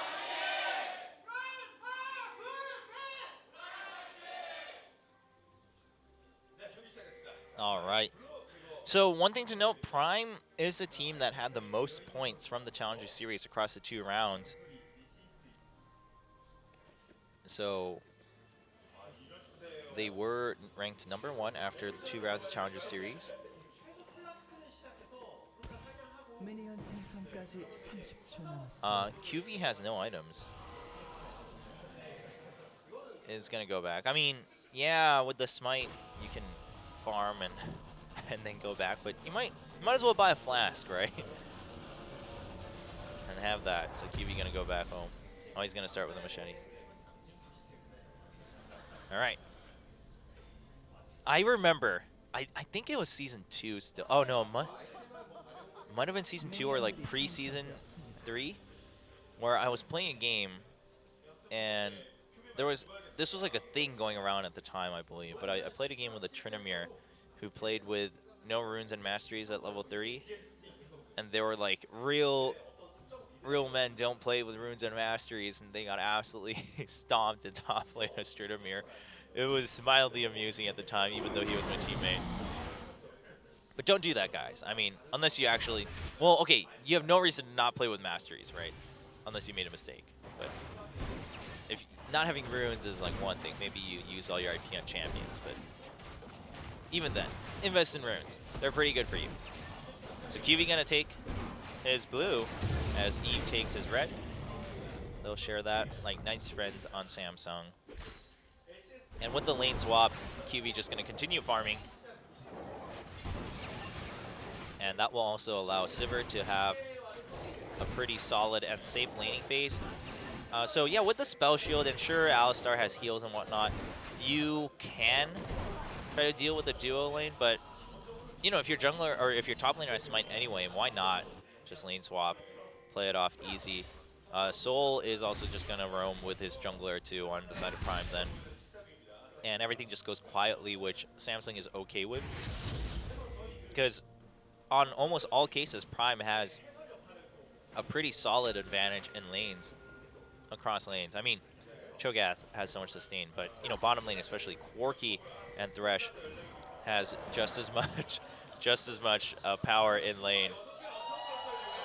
And oh yeah, the Korean cast talking about me casting all these games on my own. That's right, guys. Casted 7 yesterday, and we have a potential of 6, well, more today. So the crowd cheering for me, that feels good. Yeah, cheer for me. Forget Prime and Samsung. The League of Legends Champion Summer Qualifiers is actually all about the Chobra solo cast. You don't come here to watch Prime and Samsung, please. We don't get to see FLICKR today. We get to watch Chobra. Meanwhile, the lanes, everyone's back in their lanes, and that means that it's all quiet, so we get to watch more of me on camera. Yeah. So we'll see if I can last today. The first game, my tongue was getting tied all left and right, but if I can last all of today, I'll be impressed at myself. The games are a lot slower today too, which is a lot harder for a solo cast, because I don't want to, you know, tell a joke to myself and be like, oh, nice punchline, buddy. Didn't see that one coming. Uh-oh, Soul gets knocked back into the tower. There's the exhaust. The knockout coming in from Eve. Soul gets a double stun, but Fury flashes forward. The Boomerang Gland not hitting, but he will get it with that last hit, and Fury picks up the first blood. Nice gank from Samsung, and Fury set once again to carry the game. Fury's been playing well on Samsung in most cases. I mean, when they're doing well, Fury is at the center of it most of the time. And Eve, of course, with some pretty decent jungling here and there. Wraith also setting that up really well with the preemptive flash and knocking Soul back. I think Soul just wasn't expecting them to go that hard, because if it was just the 2 of them, they would have just traded summoners. So they didn't expect Eve to be there. Catch was there in the top lane, so Soul played a little bit too relaxed, and that means just massive zoning by 3 people from Samsung. They're actually just going to start the fight behind, because they know they can win this 3v2. Catch can't get out of this. Catch is going to die. A kill goes to Eve, and Eve's just going to heal back up as he stays underground. The game is just rolling away, slipping away from Soul and his teammates on Prime. Meanwhile, yeah, I mean, this is what you'd expect from mid lane. Ace having more resources than Assassin or Sashin. I actually wonder what he prefers his ID to be pronounced as in English. I should ask him if he qualifies into Champion Summer, because if not, sorry, I still care about your name, buddy, but I won't be reading it anytime soon on an English cast, so if you want me to ask you about the pronunciation of your name, you must first qualify. And, like, what do you do here as Prime, right? It's like, well, Soul is having a super rough time, but if Catch shows up, they're probably just both going to die again. So I think this is the best bet, is, like, showing that Samsung that you also don't care, and therefore they don't send as much backup anymore because they're happy with the lead they got. And Soul can just slowly farm back up and hopefully into the game. We may never see that moment where Soul is relevant in this game, depending on how the lane phase ends. Meanwhile, this also allows Wraith to roam, and what's scarier than a roaming Bull? Maybe a roaming Thresh and a Gragas. Gragas gets knocked up. Ace does have his ultimate, but he's running really low. The Ignite ticking. He will die eventually to an auto from Catch. And just so many minions there for Prime, too. So nice gank from Prime. And what they lost out in the top lane, they're gonna try to make up for it in the mid lane. Ace not looking too happy about how that played out. But I think he'll be okay with it. Assassin will get his blue.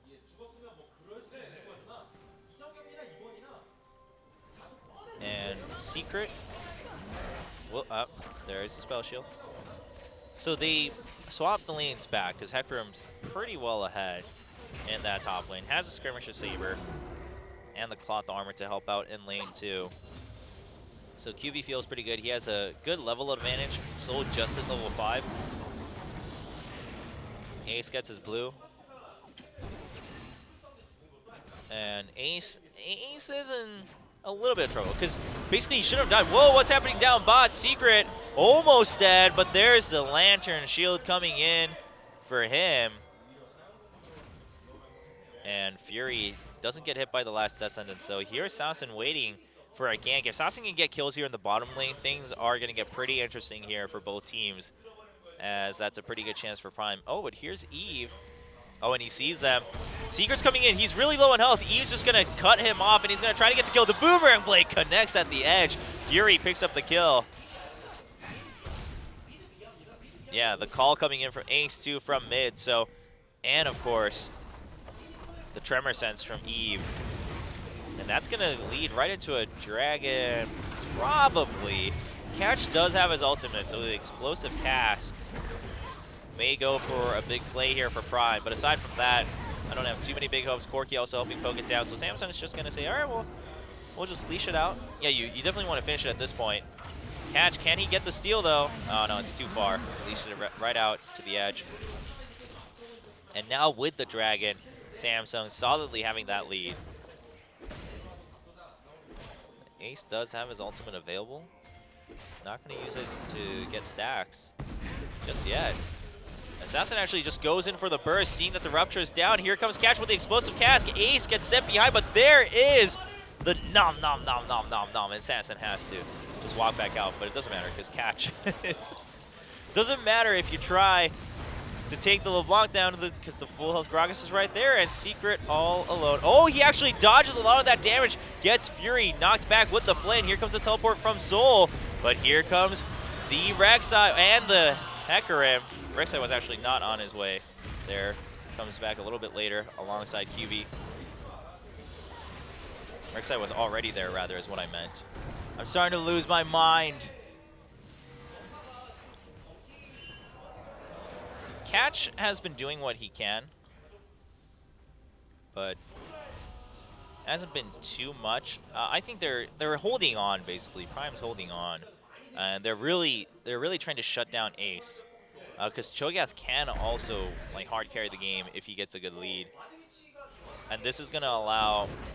I mean, with 2 assists, it's kind of unfortunate. It'd be best if LeBlanc got those kills, because then I think he would feel more confident going to other lanes and picking up more kills to snowball the game out of control, but right now it's really not working out. I think Ace, really, yeah, you just want to use your ult here to just build up more stacks, right? I mean, just build up stacks. Don't try to duel him right now. Just build up stacks so that you're even beefier, and then you can try to duel them. I don't think Ace should have been in such a rush to try to be prepared for a duel, because then when the gank comes in, you're so squishy.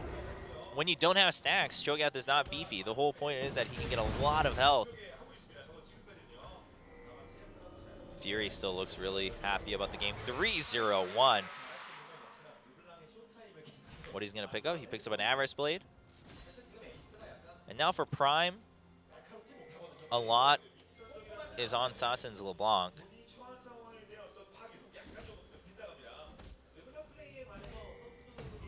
Catch just helping out the mid lane a lot. I think that's proper for Prime. And this has given Soul time to claw back into the game too. I mean, he's still really behind, but he's not like much more behind than he was before. You know, 10 to 20 CS difference from earlier is just about where he was when the game started. Which basically means that they've been left to their own devices in top lane, and that's fine. QV has a Skirmish Saber, but he decided to go for the Tabby to stabilize his laning experience too. So Soul's actually okay with that. Another gank onto Ace. Ace going really low, but a nice rupture, but the Death Sentence connects the blade backwards, and this time Sasin picks up the kill. And so Samsung has to respond finally. They're not going to let Soul. Oh, but Soul knocks them both back.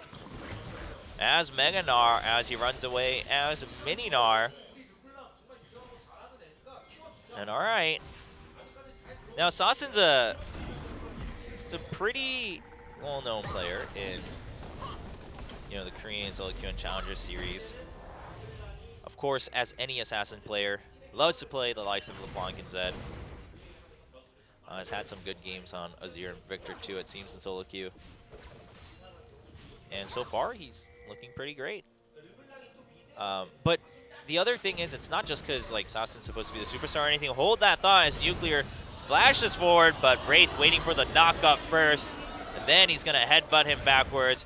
And there's the kill onto Nuclear.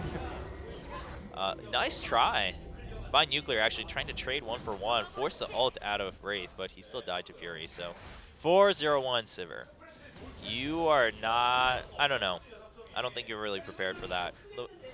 LeBlanc is 1-0-2, but it's not like LeBlanc also has 4 kills, and Sivir does have a spell shield. So what are you really going to do? And at this point, thanks to those kills, though, Sasin is able to force trades here against Ace. And Ace just kind of struggling to actually keep up and hold the merit of picking a Cho'Gath against an Assassin. But Fury's going to make up for all of that, takes that tier 1 in bottom.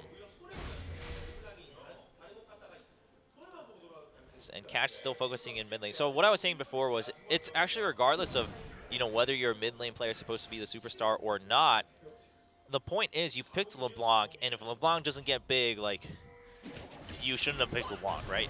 If you pick LeBlanc, you better feed LeBlanc, and LeBlanc better carry the game, because otherwise she will become irrelevant. And so Catch has been focusing in that mid lane, and they've done what they could, right? It is against a Cho'Gath, even without those stacks. It's not like he's going to, it's not like he's super squishy. It's not like he's a Veigar or something. So 1-0-2 and 2 kills for Ground. It's like not shabby, not too shabby. But is it enough against Samsung when Fury is 4-0-1? I'm not so sure. Eve is cut out a little bit, but he'll get out just fine. And Samsung making sure they get deeper vision around the Dragon Pit so that they can try to take the second dragon of the game. Now Sasin is now in bottom lane. The tower is down, so you send LeBlanc down, you tell her to farm, you tell her to push that up, and maybe try to get a 1v1 against the AD carrier or whoever comes down there. Basically, you leave LeBlanc to your own devices at this point. And Prime shows up. There's a teleport in from QV. Nice explosive cast disrupts all of Samsung, but they're still working on the dragon. Only half health, though. QV doesn't find a target, so they just turn onto the dragon. Catch goes in, but he gets knocked up by Wraith, and he can't get the steal, but it's been reset for a little bit. The fight extends as Sasin picks up 1 kill against Ace. Soul is going to turn into Meganar really soon. He's sticking onto Fury. Doesn't get the ultimate, though. The stun doesn't connect as Fury runs away. The dragon does eventually go to Prime. There's a slow onto Fury. Fury just has to try to turn around and trade. Not gonna happen. The shutdown goes on to Catch. Prime playing that pretty well. Sasin, all right, is gonna get up with that distortion at the end. I'm not entirely sure why that went so south for Samsung. I mean, I can already think of a number of reasons. Let's look at the replay. All right, basically, explosive cast disrupts, and Ace has to flash out, and Sasin got a lot of damage onto both Ace and Wraith.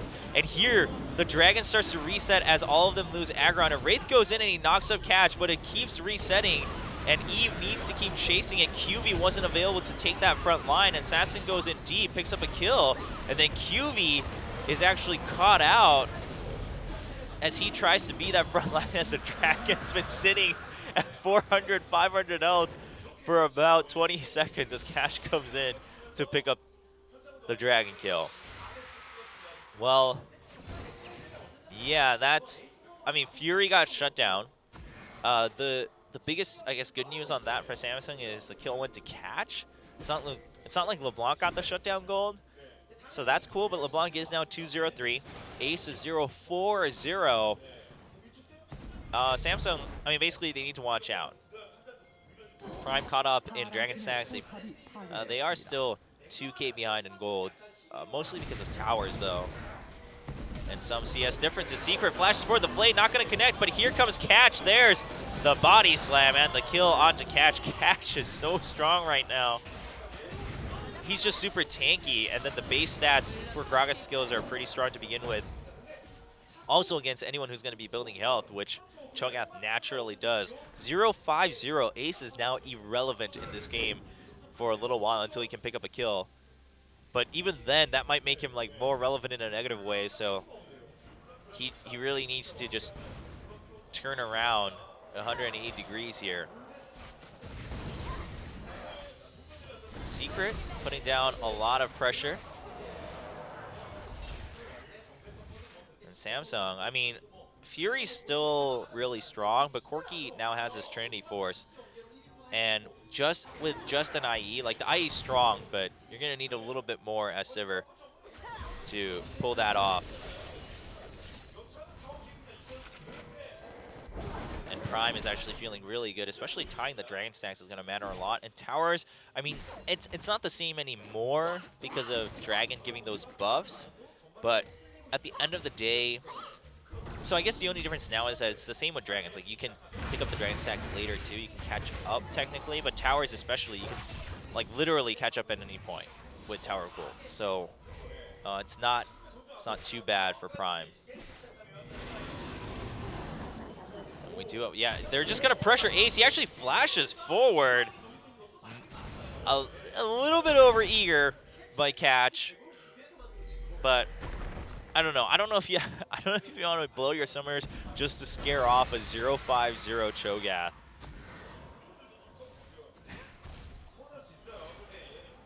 Now, Samsung. What matters though is that 0-5-0, you've got the Abyssal, but that's all you have. Like Ace, he's not going to be the front line, even with beefing up on his ultimate. He's not going to be a solid front line. At the same time, he can't really be kind of that semi-assassin as Cho'Gath either right now. I mean, sure, if you catch Corki or LeBlanc, all you really need is your ult, but you know, it's not like you can stop that Gragas from coming in with your skills. Look at that. The Rupture barely, I mean, it doesn't really hurt Secret. Okay, I guess it hurt him because we saw his health bar disappear, but it's not a threat where Secret's like, oh shoot, I gotta back off. Secret's just like, okay, like, that's fine. I'll be back in 30 seconds. Not a big deal. Meanwhile, Nuclear is starting to whittle down on Ace with his missiles here. So now Prime really needs to continue this pressure here at, you know, the mid game basically. Trinity Force power spike happened a little while ago for Corki, and Sassen hasn't gotten a kill since that dragon fight. And so pressuring is fine, but if all you're doing is pressuring and that never leads to an objective advantage, then, well, you're going to give time for Cho'Gath and Hecarim to really build up and turn things around so that Fury can just go at it as Sivir.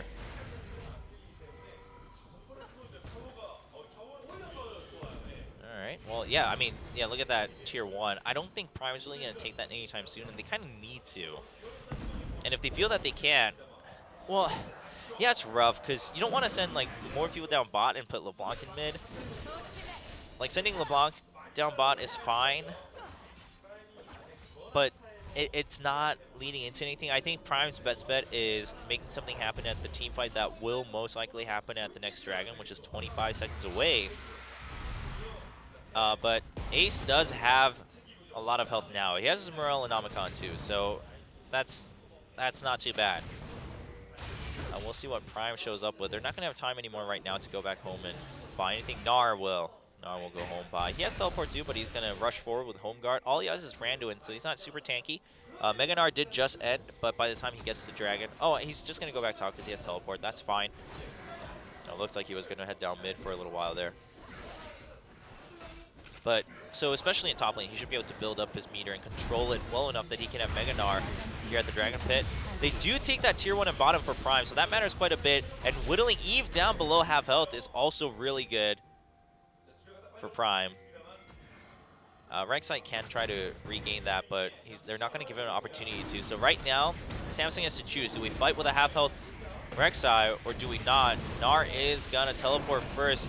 Looks like actually getting cut off by QV, but the Dragon will still quietly go over to Prime. Samsung will take the mid tower. So Samsung making the trade that they can. Mega Gnar did just end, so no crazy team fight prepared for Prime.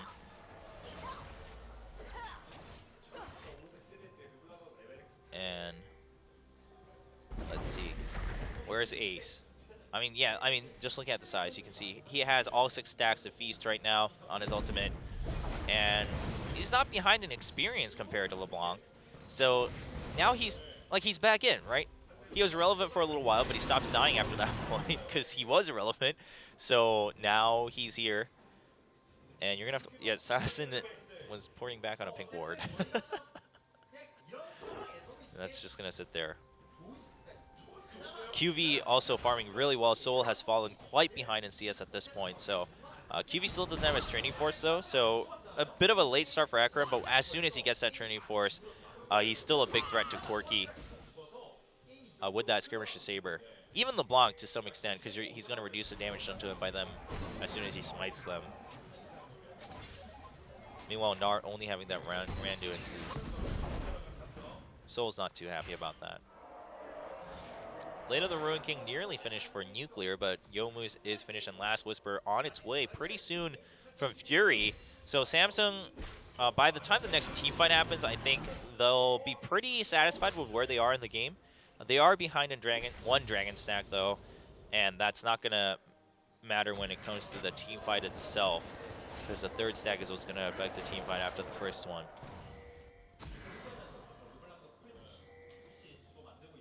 And Assassin is regrouping, leaving that bottom lane. It looks like maybe they're feeling the pressure around Baron a little bit. Samsung has been putting up a lot of their own vision there too. Also coming here to pick up the blue buff. Makes sense, but that means that bottom, I mean, yeah, it's pushing out, but you're missing out on all that XP and gold. So they are going to send Nuclear down bot. But that means Assassin has nothing to do, so they're going to let him go top now because Gnar just left. So Prime, excuse me, they're responding okay with what they have. Corki actually never made it down bot, so those minions, I mean, they're pushing up, but they're still being wasted. And actually, QV going to show up, and he's going to shove that back. So Gnar's going to have to go back bottom. QV still has his teleport. Soul does not. And that means Souls will come up soon, too. Oh, actually, maybe Soul actually canceled his teleport last time because they realized Dragon was going to go down. I think his cooldown is short enough that he might have canceled it. Either way, LeBlanc gets stopped by Eve. And, like, this is going to be... until a teamfight is forced with map objectives, I don't think Samsung is going to want to fight. And that means Prime has to, force a fight or get a pick here with LeBlanc, and that's not happening because LeBlanc's split pushing. Split push LeBlanc. It's such an odd concept because it's like theoretically a good idea depending on where the game is, and it's kind of what you have to do, but at the same time it loses a lot of its merit at some point. It's a weird thing. But Prime doing it is fine right now. But it is gonna basically stop that snowball. Of course, Assassin did take the loot into Echo, so that's going to help a bit. And he is able to burst down Eve quite a bit whenever he shows up, but Eve's just going to heal back some of it. He'll go home, but Ace is right up there. Ace now with a needlessly large rod. I wonder how much damage Assassin does to Ace now. I don't know.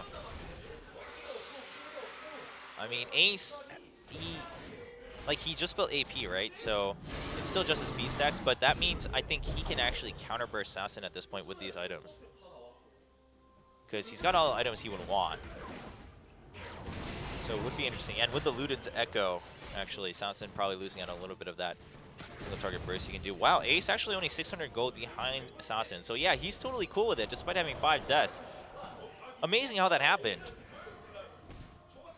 I mean, good on Ace. Wow. Well, I mean, I guess part of it, yeah, is the towers. I was about to say, but his CS, I mean, sure, LeBlanc's CS isn't the craziest either. We're 27 minutes in at 210. We should look at Corki for the kind of standard you're looking for in terms of CS at this point in the game. But Ace not falling behind that, so obviously that accounts for the smaller goal difference too. Has a better chance of clearing anyway to begin with. And then 3 towers by Samsung has helped quite a bit. Now, we do have Dragon coming up in 30 seconds. Samsung doesn't want to give this one, right? This is the one where, again, it affects the next team fight that happens because of the movement speed buff. So, at the very least, you don't want to give it easily. If you can like trade it for a tier 2 in mid, or like 3 kills so that you can go for Baron or something like that, then it's fine. It's fine giving the move speed buff. But if Prime quietly takes this, then even if Samsung's ahead in gold, I think Prime's okay with it too. Because while Cho'Gath is great against assassins, it's not like your other champions on your team are like completely assassin proof. I guess Wraith kind of is with his ultimate on Alistar, but with Unbreakable Will. But yeah, sure, Sivir has Spell Shield, but at some point LeBlanc's gonna not care whether there's a Spell Shield or not. And QV is, I mean, he's a little beefy now, but he'll be slowed down, so a lot of his effectiveness will also disappear. QV having a little bit of a greeting with Soul. So Samsung really positioning themselves so that they can try to defend their tier 1, but also have all eyes on defense set up against that dragon. Assassin taking this time to push up the mid lane, or the bottom lane quite a bit, excuse me. That brings QV down bottom. And that's fine, because he has teleport and he's Hecarim. Bottom lane isn't too far from Dragon. Did take a little bit of a burst from Assassin. Assassin needs to really like poke someone down at this point as LeBlanc, but he's running out of mana. And Death Sentence is not connecting just yet. Secret just using that for pressure right now.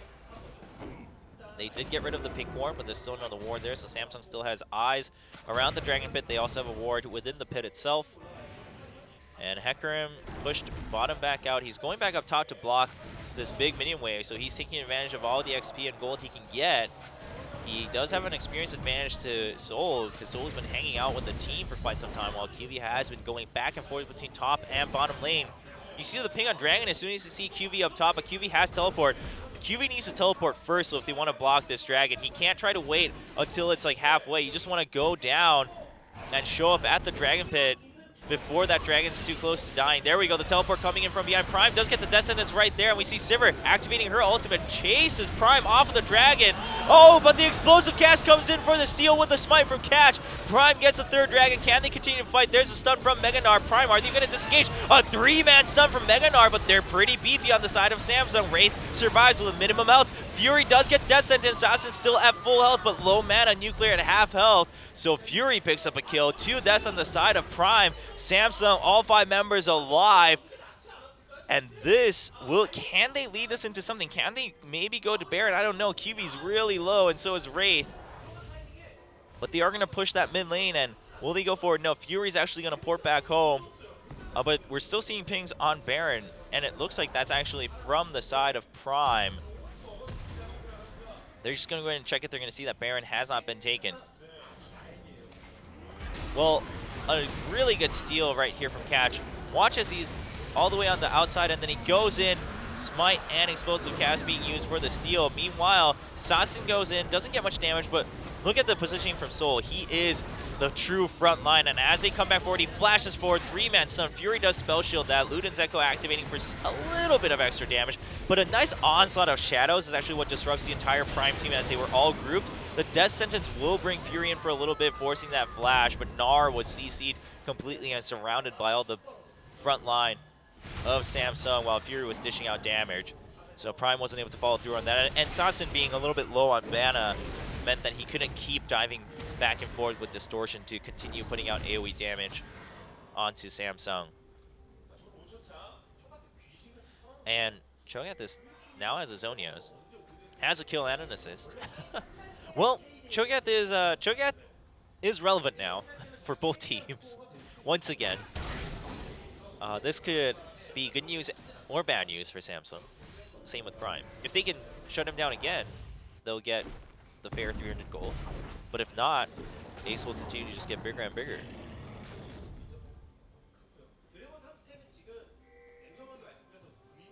And the third stack with the moon speed, like, it's nice because it helps to, like, it helps the team fight. And I mentioned that Samsung wouldn't want to give that up, but at the same time, given how things have progressed, they actually extended their gold lead during that without taking a tower. Simply because, for one, QV's been farming really well with the side lanes, and they got those kills in that last fight. So Samsung's actually like, okay, well, you know, the move speed, that's cool, but look, Onslaught of Shadows is AoE, Rupture is AoE. I mean, sure, it's telegraphed, so they have to dodge it, but basically, it forces them to reposition. You've got your silence. The move speed isn't going to be something that allows Prime to, like, counteract the advantages that Samsung would have had. So all it really means is Prime still has a shot. But Samsung is also okay with that, given how they were dealing with it before that third dragon. We just noticed Corki's still doing good damage, though. Has the Last Whisper, too, on top of the Blade of the Ruined King. Last Whisper also out for Fury, though, on the flip side. A lot more armor on the side of Prime, of course, because we got some magic resist coming in against Sasin here for Samsung with the Locket on Rek'Sai. And the Spectre Scowl for Hecarim, QV on Hecarim. So LeBlanc has stayed at 2-0-3 for what I believe to be about 15 minutes now. Like it's okay, it's fine, but again, you're losing the merit on playing an assassin if either as an assassin you like split push so hard that they need to invest 2 people to shut you down and stop your split pushing, or Assassin, alright, Nuclear shows up to help him escape. Or you get kills, right? You basically need to snowball the game one way or the other on your own. Whether it's by kills or by drawing so much attention. And Assassin hasn't done that for the last 15 minutes. A QV alone has been responding to the split push, and that actually gives him a big lead against Soul. And look at his items now. He finishes Trinity Force. He's got all sorts of defense prepared that he can just upgrade one by one now. And, I mean, Soul's, like, he's alright. He's got a lot of health. And that helps against Ace and whatnot, but that means that at some point Fury's also just gonna... It's just a matter of time before Fury kills him. So Samsung, I think, is feeling pretty good about how things progress. Of course, the Ludens being there for Sasin is going to help with the split push. And yeah, it has 120 AP, but it's very different from having a death cap, I'll tell you that, especially against a single target. Because a lot of that advantage is that it spreads out the extra damage in to multiple targets. So now you see that Blasting Wand after the Void Staff, most likely going to be waiting on to build into a death cap for Assassin, but by then it might be too late. Like, who's he going to burst down other than Fury? And when you have what looks to soon be a Mikhail's Crucible coming in from Wraith, a Spell Shield on Fury himself, and a Summoner's Heal, and all this knock-up and the Exhaust and Wraith too, that's going to prevent you from perhaps finishing your combo on Fury. I don't think Assassin's really going to have a target on Samsung. So, I mean, okay, him and Nuclear could technically burst down either QV or maybe Eve too. They could. So, like, if they, but that's if they get a pick, right? Meanwhile, Samsung sneaking in a Baron once again. Listen, it's QV and Fury. QV does have Smite, so they don't need the jungler there. And, okay, I guess they just showed up there and took Baron. Yeah, Prime's like, what? Oh, Sasin tried to make something happen, though. They do get the chain and the knockback onto Wraith. There's a death sentence. They will eventually pick up the kill. Soul does get caught out. But they did spend a lot of time, so now they all have to retreat as QV shows up with the teleport from behind. Eve being brought in uses the Locket just to be safe. Again, Samsung has that Baron buff, so they're okay with just backing off. The Dragon is now up. Will Samsung go ahead and start it? They have the Smite left on Eve. Mega Gnar is down for a couple seconds as and Catch gets knocked back by QV. They go in, Eve gets to knock a bunch of Nuclear, but the damage finally showing up as Fury, and Soul still cannot get his rage built up. There's the Ignite on Soul. Will he go down? Sasson tries to show up from behind. Soul does go down to the Ignite from Ace. Sasson still picks up a kill onto QV, but Catch and Nuclear both being sent back along with Secret as Fury is still full health. Looks like Samsung will just go ahead and try to take this Dragon. Wraith coming back down at full health. Yeah, but that Sasson LeBlanc is getting a little annoying, so Samsung going to make sure that she backs off into an area that they can expect her to come from. Can Catch get the steal here? He's looking for it, but Fury zoning him out at full health, and a safe Dragon for Samsung as they pick up their second stack on top of their Baron buff. Prime, they tried to do what they could, but Samsung really ratchet ball. Good just initiate by QV saying, hey, let's just turn around and fight. I think we can win this. Fury's really strong right now. And they did keep Nuclear at bay for quite some time so that Fury could chase down Soul, put down a lot of damage. Ace went in with the Beast and the Ignite. It's just, again, consolation prize for Prime is that Sasson got the kill onto QV. And look at all that gold for Fury. Really fits the theme of Sivir, don't you think? What's her exact quote again? I don't remember. But that tier 1 and mid is still alive and healthy for Samsung, and that just really shows the importance of the mid tier 1. It really affects your dynamic and your tempo around the other objectives on the map. And wow, Sasson gets completely shut down. This is what I'm talking about. It doesn't matter if you have the power to burst someone down 100 to 0. Look at the instant reaction. Wraith with the flash knock up, giving no time for Sasson to react, and then followed by the Rupture and the Silence. And at this point, Ace has a lot of burst himself, so like Sasson can't really do that anymore. I'm not even sure if he'll have an opportunity to even do that anymore, given how much ahead Samsung seems to be in this game at this point. They're nearly 10K ahead. And so, Sasson, I mean, sure, 3-1-4 now, but after 20 minutes, all he's done is get 1 extra kill and 1 extra assist. Hasn't taken down a tier 2. And also hasn't allowed his team to take the tier 1 in mid. He hasn't really made anything happen as Wraith comes in from behind, knocks Secret forward into the team. Eve still taking really nice onslaught of shadows from QV, puts Nuclear in between the entire team of Samsung. Catch, meanwhile, taking a lot of damage from the side. Also, good team fight from Samsung as they take the tier 2 in bottom. And I think Samsung might just keep this up and try to end the game here sooner or later as Eve goes forward. Sasson has a distortion back. Mega Gnar activated. Soul just too angry that he couldn't handle it. Turns into a big green monster. And Samsung looking to finish the game and start the day off with a win. A nice ultimate sending 3 people back. Spell Shield from Fury gonna save him, but Soul just gets decimated by Fury Sivir. Fury just tanking the tower. Doesn't care. His teammates also don't care that he was tanking the tower as they go for the ace. And Samsung Galaxy will beat Prime 2-0 to lead the day with a win. Samsung hasn't secured their spot just yet, though. They're gonna win. They're gonna want to win the next match against ZenX, and then they'll secure their spot back into Champion Summer 2015, which will then leave Prime and ZenX to their own duel for a spot. Why does Ace always, I mean, I guess he had a rough game this time, but Ace always looks like, he's like, oh man, that game. Oh boy. Seems to be his reaction after all these games. And Nuclear not looking too satisfied with the play here. Catch also not looking too. Yeah, I mean, most of Prime are like, man. I mean, Samsung, I think you can say that they looked really weak in Champions against all of the other Kespa teams, but at the same time, they're showing that they're still, you know, they still are a Champions team, right? They're still part of the regular season. They were part of it. They learned a lot from the best of the best, and they have coaches. They work better as a team. They basically proved that against Prime. So well played.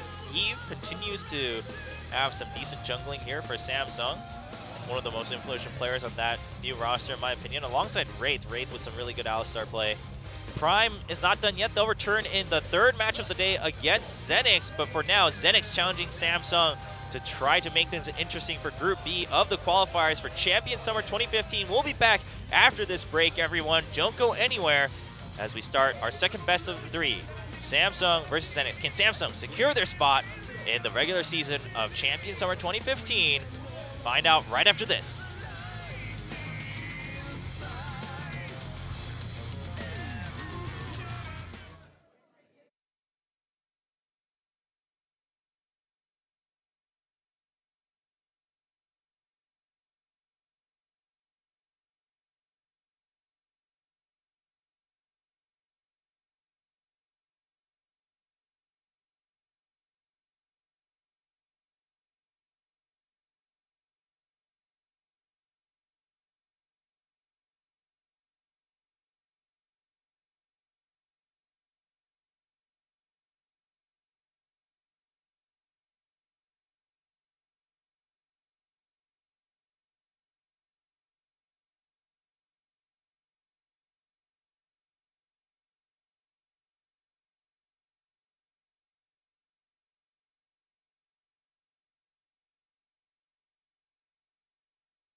그 르블랑을 중심으로 단단한 픽들을 많이 가져갔어요. 그래서 르블랑이 암살자 역할을 하면서 쥐고 흔들고 나머지 챔프들이 단단하네, 그걸 진짜. 맞춰주고 이런 구도가 될 것 같고 EDG가 이제 어떤 카드로 상대할까 참 궁금했는데 같이 단단한 걸 선택했습니다. 근데 그 단단한 와중에 이블린을 섞어놨어요. 이게 조커 카드 역할이 되거든요. 협곡에 오신 것을 네, 자 경기 시작됐습니다. MSI 2015. 자 마지막 매치. 막는 방법은 3명이 있어야 돼요. 그렇죠. 3명이 있어야 되는데 지금 순차적으로 시간이 예, 오래 걸리죠. 자 아니면 싸우러 갑니까? 네, 말하죠. 네, 빨리 와 있었어요. 빨리 와 있었어요. 설마 4명이 이렇게 바로 와 있겠어라고 생각. 네. 자 눈까지 왔는데. 잡았어요. 뭔데 계속 해야 돼요. 네.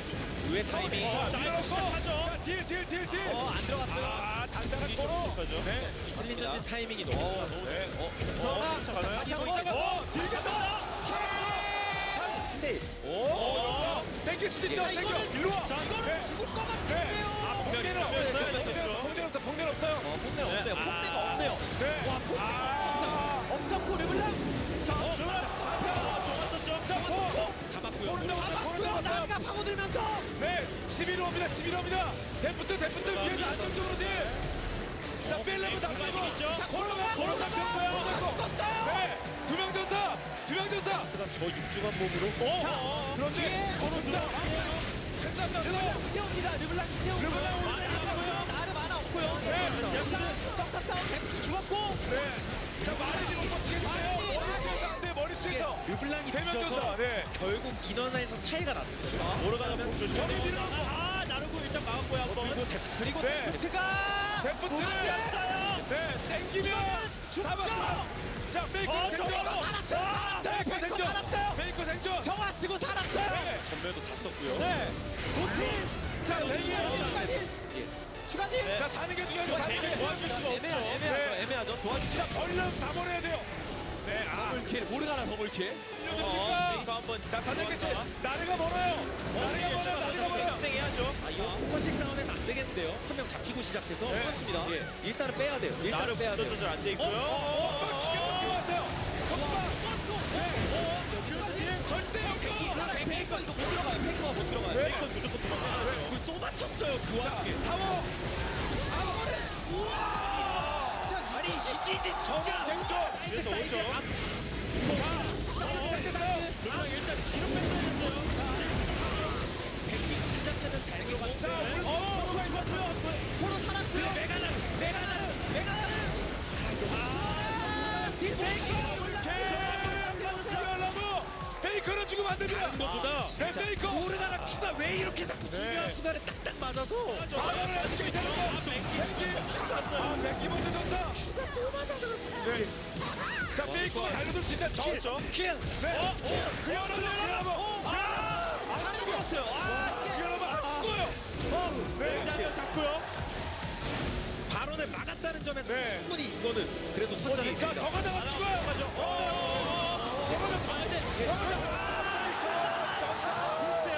매자이! 네. 매자이가 반토막 났어요. 저런 식이 풀리면 맞으면 안 돼요. 네. 이거 배불러. 자, 마우카이 봐요. 마우카이 봐요. 외국으로 못 들어갔어요. 외국으로 못 들어갔어요. 자, 그래도 아무도 못 죽였습니다. 내가 나래요. 이런 상태가 되면 자, 저만만 밀면 빡에 맞아서. 네. 자, 아리스 잘하고요. 모르가나. 데프트 프리드. 끝까지 봐야 됩니다. 봐야 됩니다. 숫자를 아직 빼야죠. 아직 빼야죠. 빼기만 해도 돼요. 네. 와, 이거를 또 이렇게. 네, 모르가나 일단 끌어줬어요. 이블린 일단 보이고 이거 엽니다. 일단 네. 보죠. 두각이 일단 안 나와서 이블린도 보고 있고요. 다 빼야 돼요. 다 빼야 돼요. 딱 틀리면 근데 이게 문제가 바로 나왔는데요. 네. 이거 바로 나와 있거든요. 볼 수밖에 없어. 오히려 르블라. 그리고 아직 안 끝났네. 네. 이거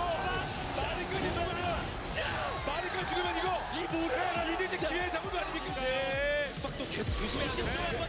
집에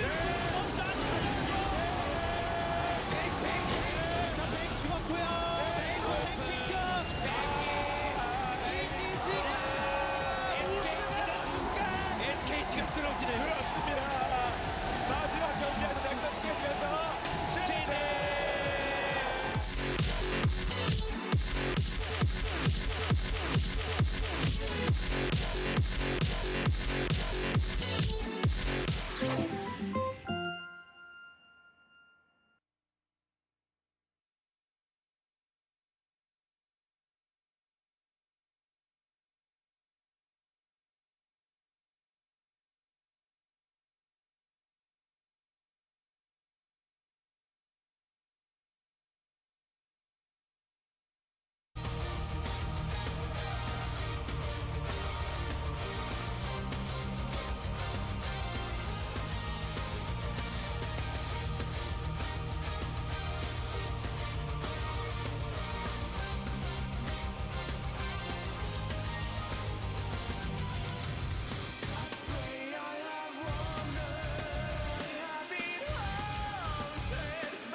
Welcome back, everyone, to the League of Legends Champion Summer. We're hitting that point. League of Legends Champion Summer 2015 qualifiers, the promotion relegation matches.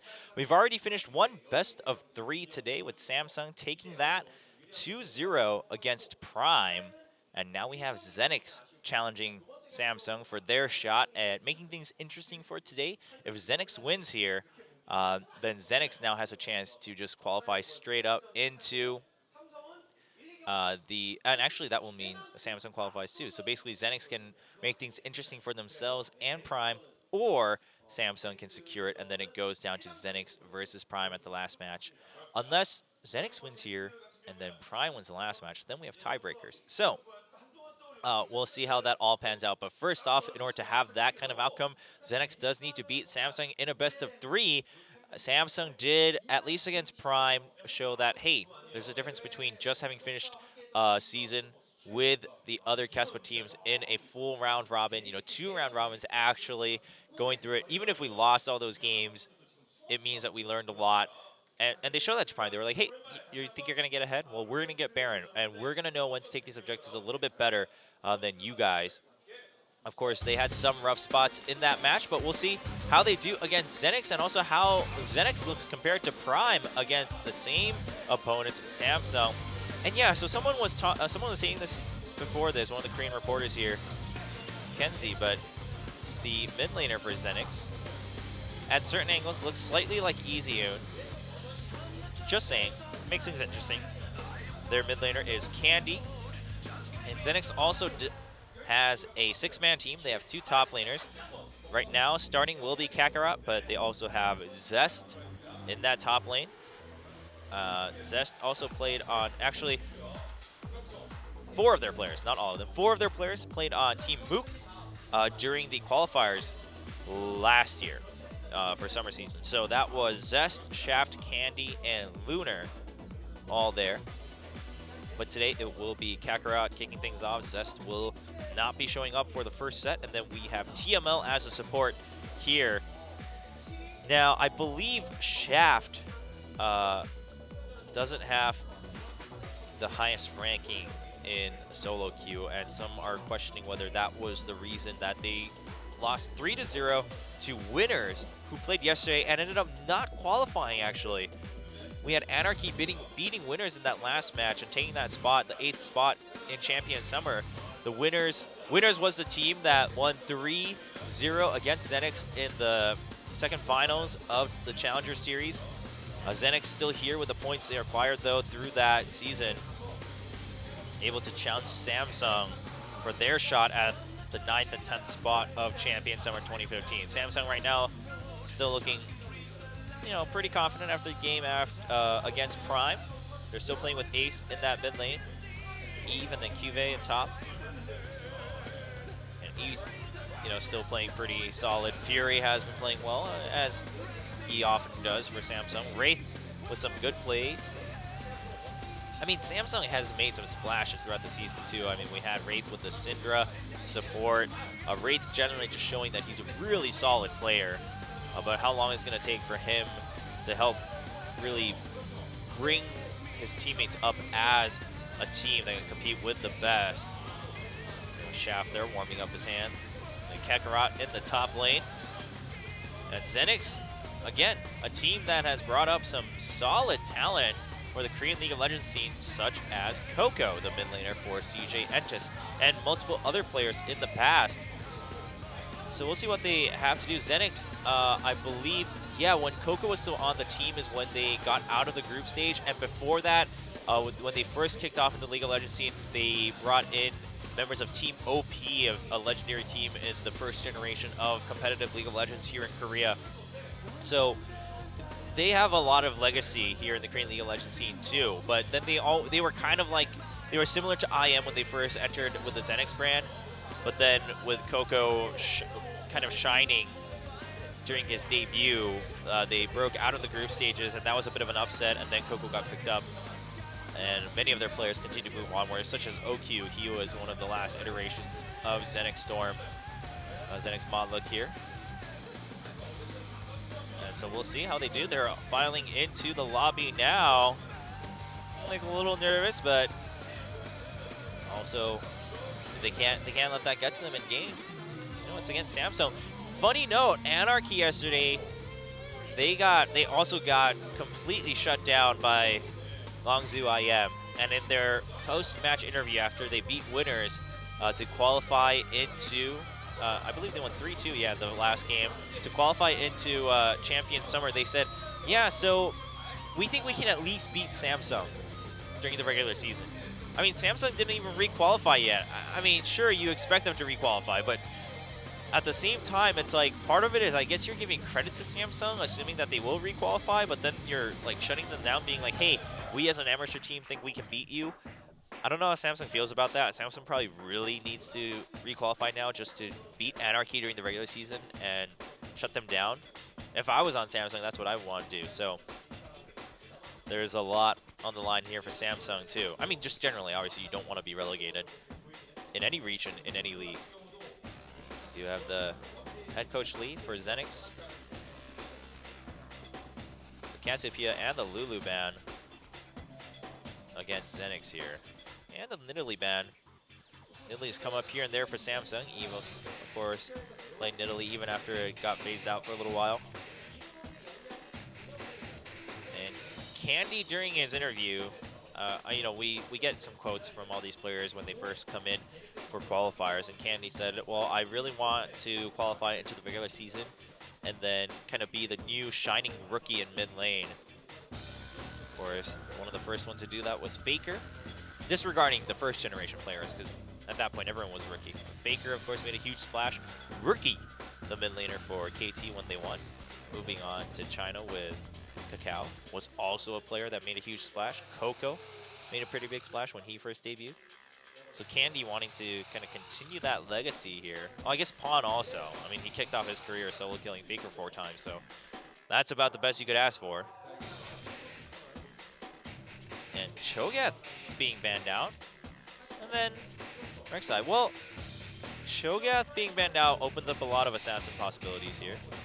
But Rek'Sai is banned out, so why not take Gragas? I mean, you have both LeBlanc and Zed open. You can just make it a skill matchup in mid, worst case. So taking that Gragas, which really kind of limits the jungle to be a little bit more passive from ZenX. Unless you want to take Nunu and just steal camps from level 1, and then I guess in some passive-aggressive way, you take the aggression there. Prioritizing the Gnar for top lane on ZenX. Hecarim is open. The Hecarim isn't as much of a go-to top lane pick anymore for a lot of these players. And then Sivir is still the go-to for almost all of the AD players we've seen. Then the Azir being picked up, of course, with just the Cassiopeia being banned out. Not too surprising. Ace had a good game in the first game of the day with Azir. And ZenX. Also, wait, Maokai wasn't banned out. And ZenX prioritized that Gnar. Huh. Well, I guess at this point, you just take the Maokai for top lane on Samsung if you want. Like, there's no loss in that. Ziggs looks like EasyUn plays Ziggs. What more could we ask for? Also plays Xerath. Is this EasyUn's brother? Oh boy. The Sejuani, not too surprising for the jungle. So, what do you take for the AD carry here? I mean, it all depends on how you want to play out the lane since you have Thresh. You could either go passive with Thresh playing a defensive, or you could take Lucian and go aggressive in lane, which will probably force a lane swap from ZenX, which means what do you take for your top lane? Maokai wouldn't be too bad. You could also take Smite Hecarim. But I think if Maokai's open, why not? Maokai's so tanky, so versatile. So all around, solid lineup for Samsung once again. And we're waiting for a support pickup for ZenX. And Nautilus, all right. TML does seem to prefer supports that have, hard impact with initiate, such as Thresh and Annie, and Nautilus being up in there, of course. So just gonna lock that in. Sivir is on their side, so he could still catch, Lucian off guard or something like that, or even Azir later in the game. But aside from that, Nautilus could also backfire really well. That's always been the case for Nautilus, which is why oftentimes he's not as popular in other lanes and positions, because he's either you snowball hard or you lose hard type of champion. So we'll see how it pans out. Samsung versus ZenX kicking off the second best of 3 of the day. Samsung, if they win this best of 3, they re-qualify for Champion Summer 2015. If not, they'll have to wait on the result of ZenX versus Prime. Their fate will be out of their hands for a little bit. And both sides, I'd say right now, okay, not too excited because there's a big chance that this game won't be as quick as the other ones that we've seen yesterday and earlier today. Just given that both teams are cool with farming up and trying to go for just a couple big team fights or whatnot. But it will depend on how aggressive I think the mid laners want to be, because the other ones I think are really straightforward in how they're going to play out their positions. So let's find out. They are loading into the game. Ladies and gentlemen, set number 1 between Samsung and the new ZenX Storm roster. Can ZenX try to fight for a spot in Champion Summer 2015? How will they look against the weakest team from Champion Spring 2015? Let's find out in set number 1 of this best of 3.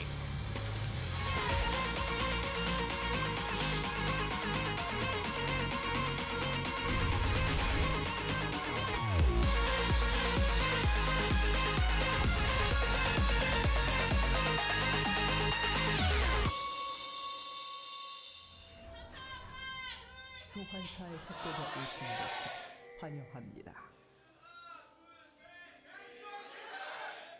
We almost didn't have someone leading the cheer for ZenX, but someone stood up for the cause. Not the same man in the red sweater, though.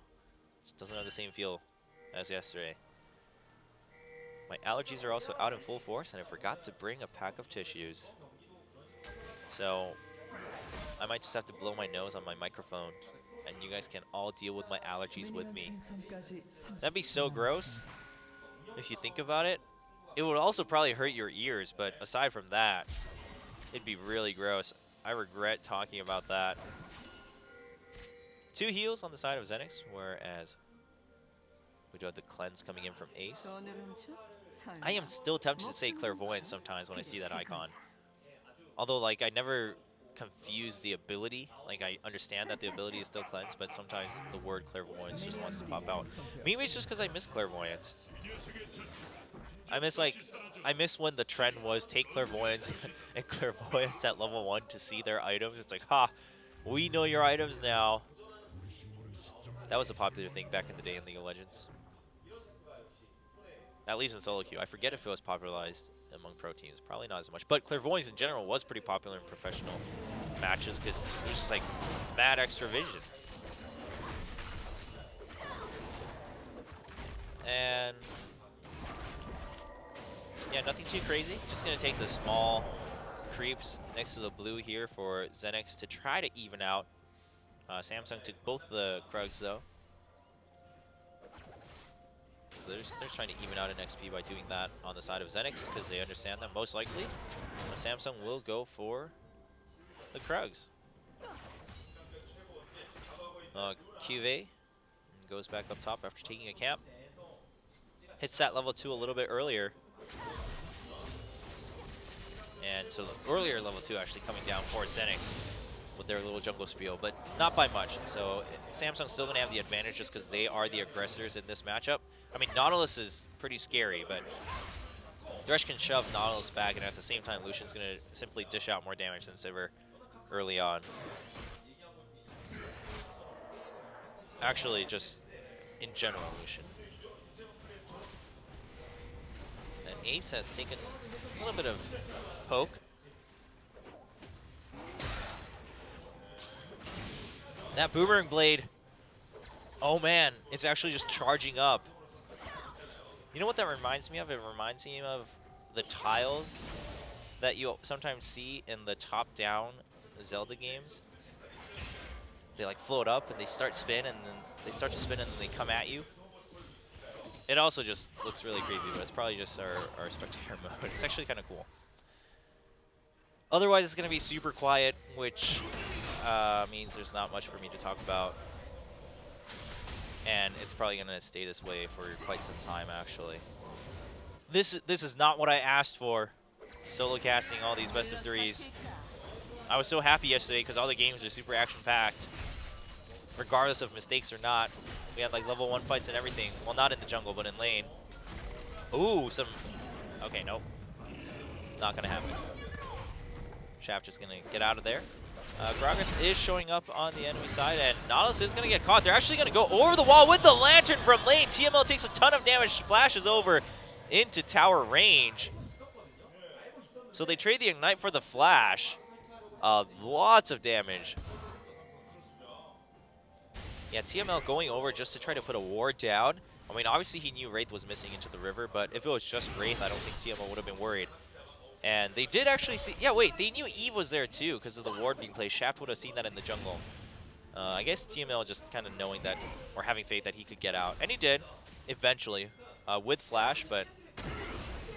It happened. Uh-oh, the stun hits on Ace. There's a slow. Oh, but the Flash follow through from Shaft picks up the kill. Nice gank from Shaft. Flashing over at the very end of that Arctic Assault and getting that knock up. Very well done. Candy also hitting that stun to kick things off and whittling down Ace throughout the lane phase.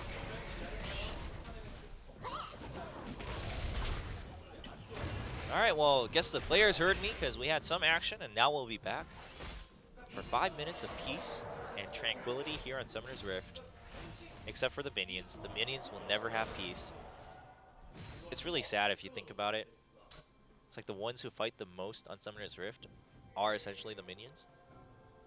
The one who gets to have the most peace is probably the Scuttle Crab.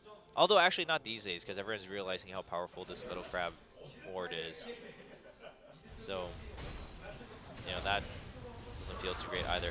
Ace has been having a tough time in lane in general in all these games. Of course, the first game of the day with Azir, he just built back up and he did just fine. And that can still happen in this game too, but if Xerath gets built up too, he can just shut him down from afar.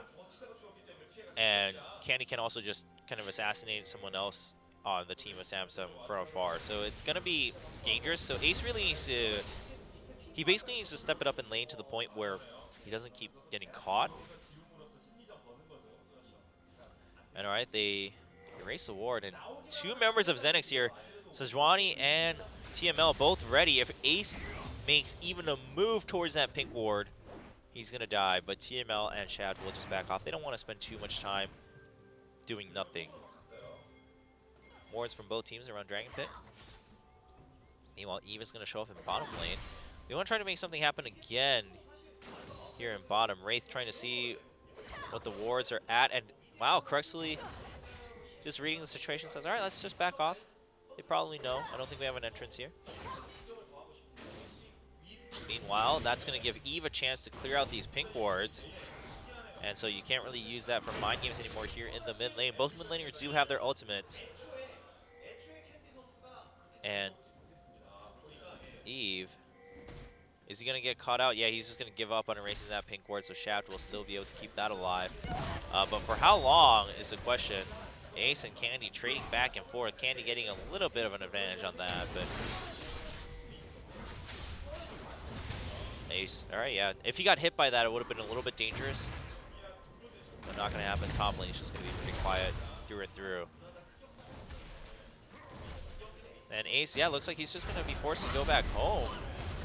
I mean, both players do have quite a bit of gold stacked up, I'm sure. So Candy will be okay too. Ace coming back with some more mana regen. Candy will probably do the same here. We'll see if Candy, given Candy's resources though, and that he has another biscuit and a ward, he's probably cool. Okay, he's going to go back because Eve's here guarding the lane.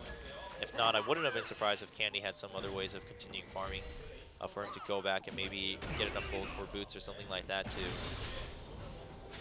round out his build, but he's just going to get an extra pink ward.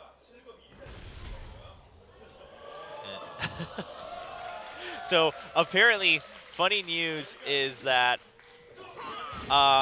for whatever reason, the fact that I'm solo casting 2 days in a row hit #1 in search keywords just now in Korea. So people are apparently really interested about my solo cast in English here in Korea. They probably are just really interested in how crazy and tired I am afterwards.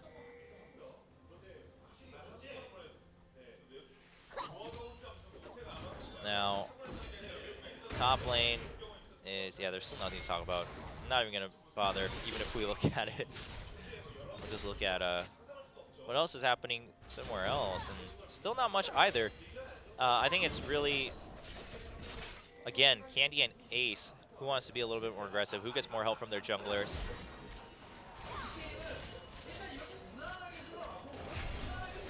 Now, I mean, the fact that nothing is happening though is pretty discouraging for me, because there's like this is how this game is gonna go. This is how it's gonna be for the next 20 minutes still. I'm pretty confident, unless someone makes a big mistake or like some crazy play happens in mid. But neither one has Ignite either, so I don't expect to see that either. Kakarot kind of baiting QV. QV gets a lot of damage onto him. So Kakarot probably like, oh shoot. He was trying to freeze the lane at the same time, really. He was trying to bait QV into anything because you don't have Ignite. He will have Mega Gnar, but he doesn't have pots, whereas QV does. So I think Kakarot is just going to have to accept that. He's uh-oh, here comes the ultimate from TML. They do Lantern out and also avoids the double knockup. Wraith blocks the dredge line, and Wraith will just sacrifice himself as Shaft picks up a kill in bottom lane. Shaft with 2 kills now. Meanwhile, mid lane still trading. Candy trying to always win out on the trade zone, and he is health-wise. ZenX, oh wow, a nice knock-up and a knockback from Ace and Eve. They get the kill onto Candy. What a play by Ace Azir, picking things back up. Trying to even out on what they lost out in bottom lane. ZenX will still get the dragon, and hello there, Maokai.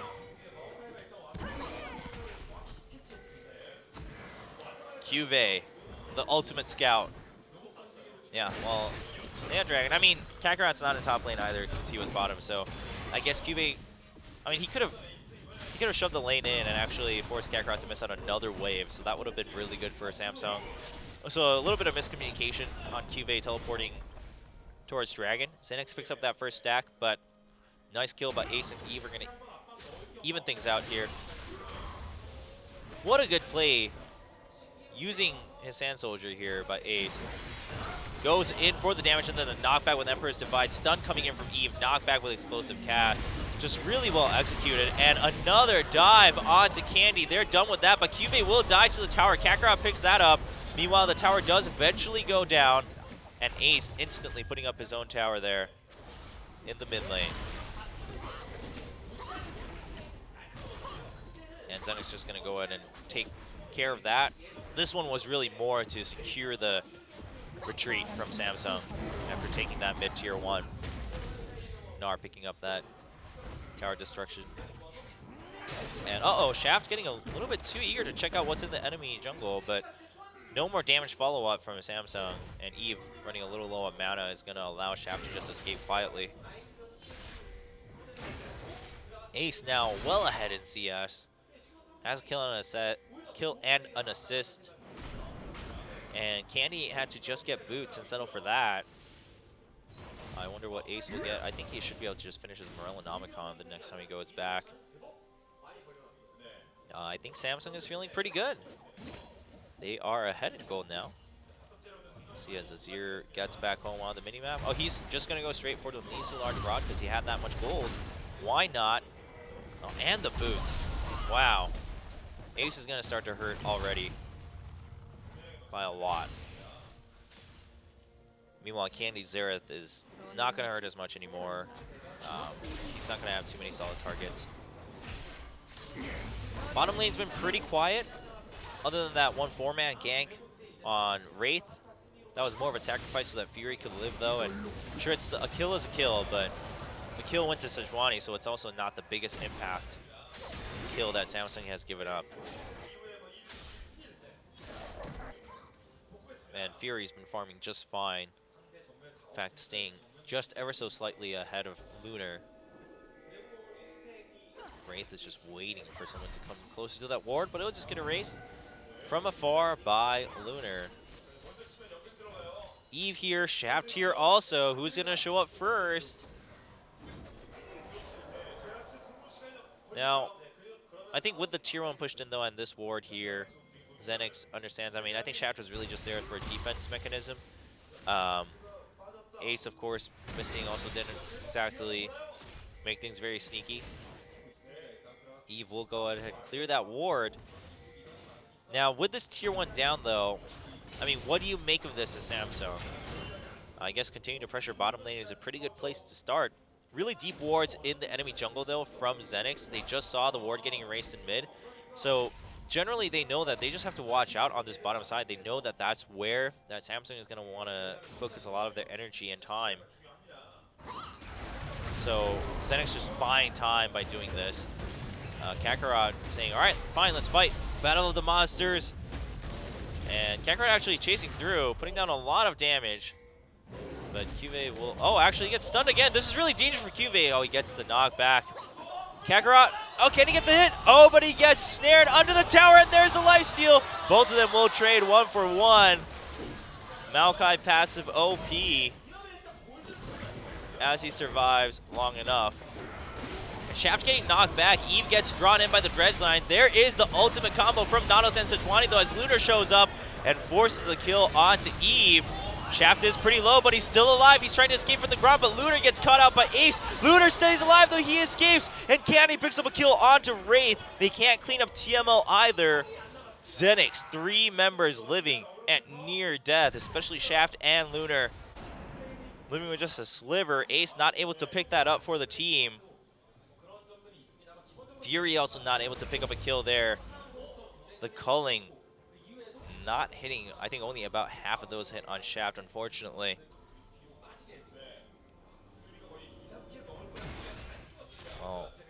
Well played by ZenX getting out of that, because if Fury and or Ace picked up like 2 kills there, the game would have severely gone in favor of Samsung. So look at this, Eve coming in to kind of disrupt this blue. He gets a nice explosive cast onto Shaft.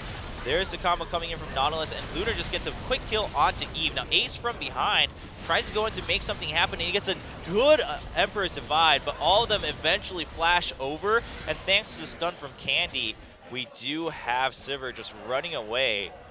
And Candy actually, of course, got that kill right after the stun. So Lunar survives that. 1-0-2 now. And Candy evening things out a little bit for himself, too. He's still pretty behind in CS, so we see the difference between the Blasting Wand and the Rod on Ace. And so Samsung now looking for a dive here, but they're going to get pincered. Yeah, you're just going to body slam over the wall there. It's TML and Shaft to show up.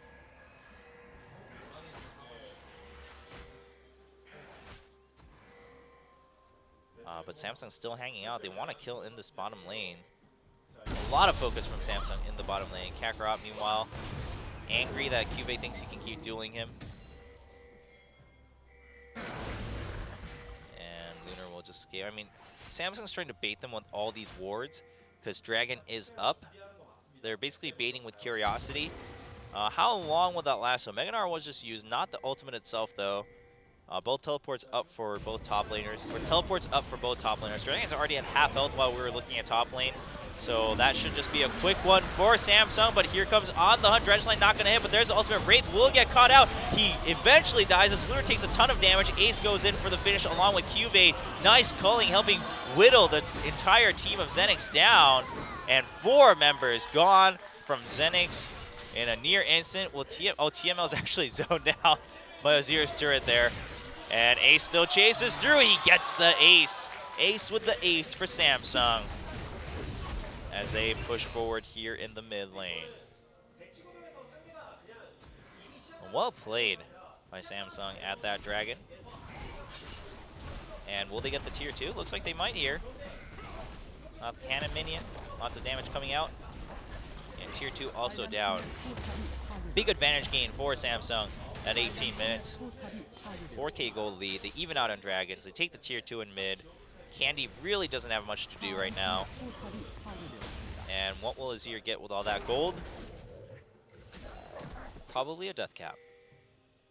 Yep, right there, finished off. There's the pink ward. Now, what can ZenX do? I mean, okay, yeah, they're going to clear that vision, but let's see here. Xerath is pretty weak right now, comparatively speaking, and also his tower's been all pushed in, so he can't just like sit in lane and farm up either.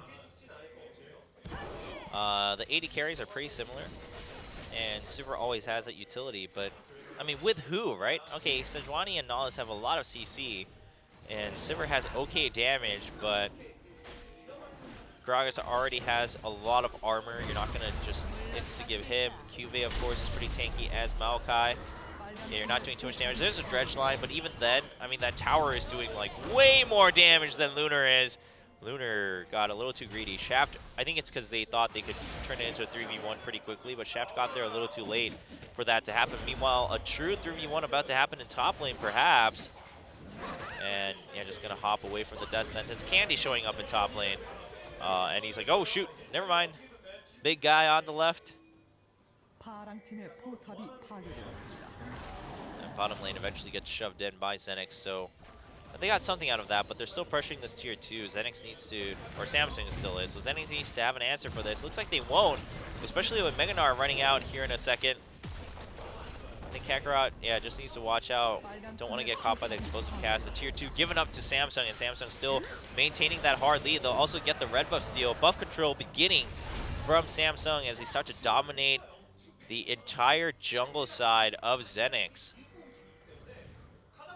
So ZenX doesn't really have an answer to this. I mean, yeah, you can try to like either you sneak a Baron, you get a really good pick, and then lead it to a Dragon or something like that. But aside from that, I don't really see too many opportunities for ZenX to naturally turn the game around. You need like a big play or a bit of a slip up from Samsung. Ace not not able to dash all the way over to the Nexus, but it's okay. We saw it, but it didn't lose you the team fight, so we'll be okay with that. Ace is 2-1-4 after a little bit of a rough laning phase in the last 2 games, and looks like he's well on his way to continue carrying the game this time around. Didn't get any more items this time, though. Samsung really trying to control vision as much as they can, too. Just making a pretty big difference.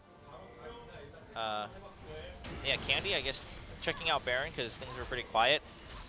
Baron is untouched, though, so Xerath's ult is down, which it's like sad because it doesn't matter too much because Xerath isn't super strong right now.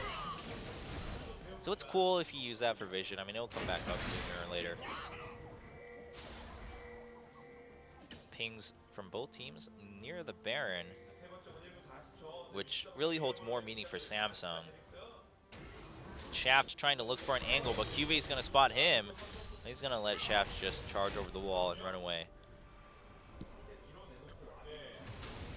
And Azir, yep, sets up the turret at the tier 1. Will they go for the Baron or at least bait it? They are all prepared to bait this so hard. I mean, this is so telegraphed as a Baron that ZenX has to check it. Shaft gets death sentence. There's the flash forward for the box by Wraith. Shaft is still getting away, though, as Azir just zones out the damage from ZenX. Shaft is pretty tanky, so Samsung will take a long time chasing him through. Eventually gets the kill, and they should be able to just go back for a Baron, too, because Lunar took so much damage from Ace's Azir over that Raptor camp. Samsung going for the Baron. It's going down pretty quickly. Teleport coming in from Kakarot, but it looks like it might be too late. There's Xerath's ult. Hits, I believe, one of them onto Ace, maybe one onto Wraith too, but it doesn't matter as Samsung does get the Baron with the smite, and ZenX way too close as they get caught out. TML dies. Lunar has been caught out a little bit. Oh, they actually turned that into a kill onto Eve, though. Samsung got a little too overeager. They're pretty low, too. All right. Candy was not able to pick up that kill. And Samsung, yeah, they lost Eve, but they still got the Baron buff. They got another kill for themselves, too, on TML. And I think they're okay with that. Ace now at 2-1-6, 2-0-4 for Fury on Lucian. Having one of the leader games as an AD carry. In terms of KDA, I can speak English. Don't worry. That's why I'm on the English cast. And Samsung really now, they just need to play the same way they have been for the past 23 minutes, and then they'll be able to win the game. It's one of the, this is one of those just classic leads that you get. It's like, all right, we pushed down the towers, and we caught up in the dragons. We'll lead in the dragons. We got a quiet Baron after baiting. It's like textbook how to win League of Legends, right? It's like when your team comps are similar, you wait for a lead, win a team fight, take a tower, and then you rinse repeat for every single objective that you take until it comes to a point where you can just take objectives without baiting or team fighting. And that is, I believe, where Samsung is already. They don't need to make those kind of interesting plays to take another objective. They're just ahead on paper. They do have a 6K gold lead. ZenX does have, a decent amount of kills too. It's not a stomp. It's not a stomp by any means, which is why it's not going to be like easy for Samsung, but they can also just play it quietly and win the game.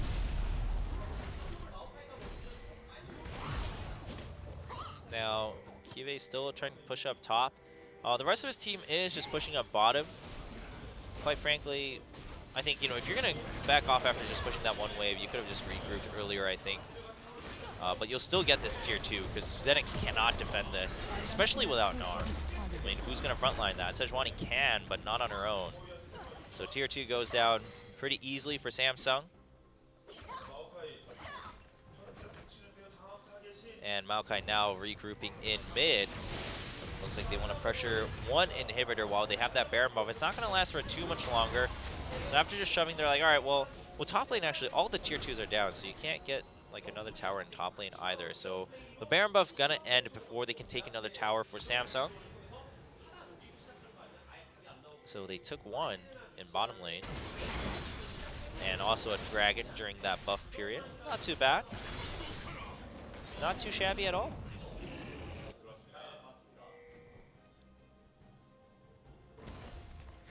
Alright.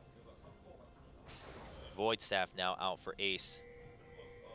Yeah, at this point, I mean, this is what we've noticed with Azir games. It's like, even if you're behind as Azir, like as long as you're not the one who's been getting caught all the time and dying, like as long as you're not being super targeted, you can just farm up. You can do so much damage from afar. Again, similarly to Xerath, right? It's the same when we saw Xerath as a really popular pick, is that you can just farm up and then you have so much burst.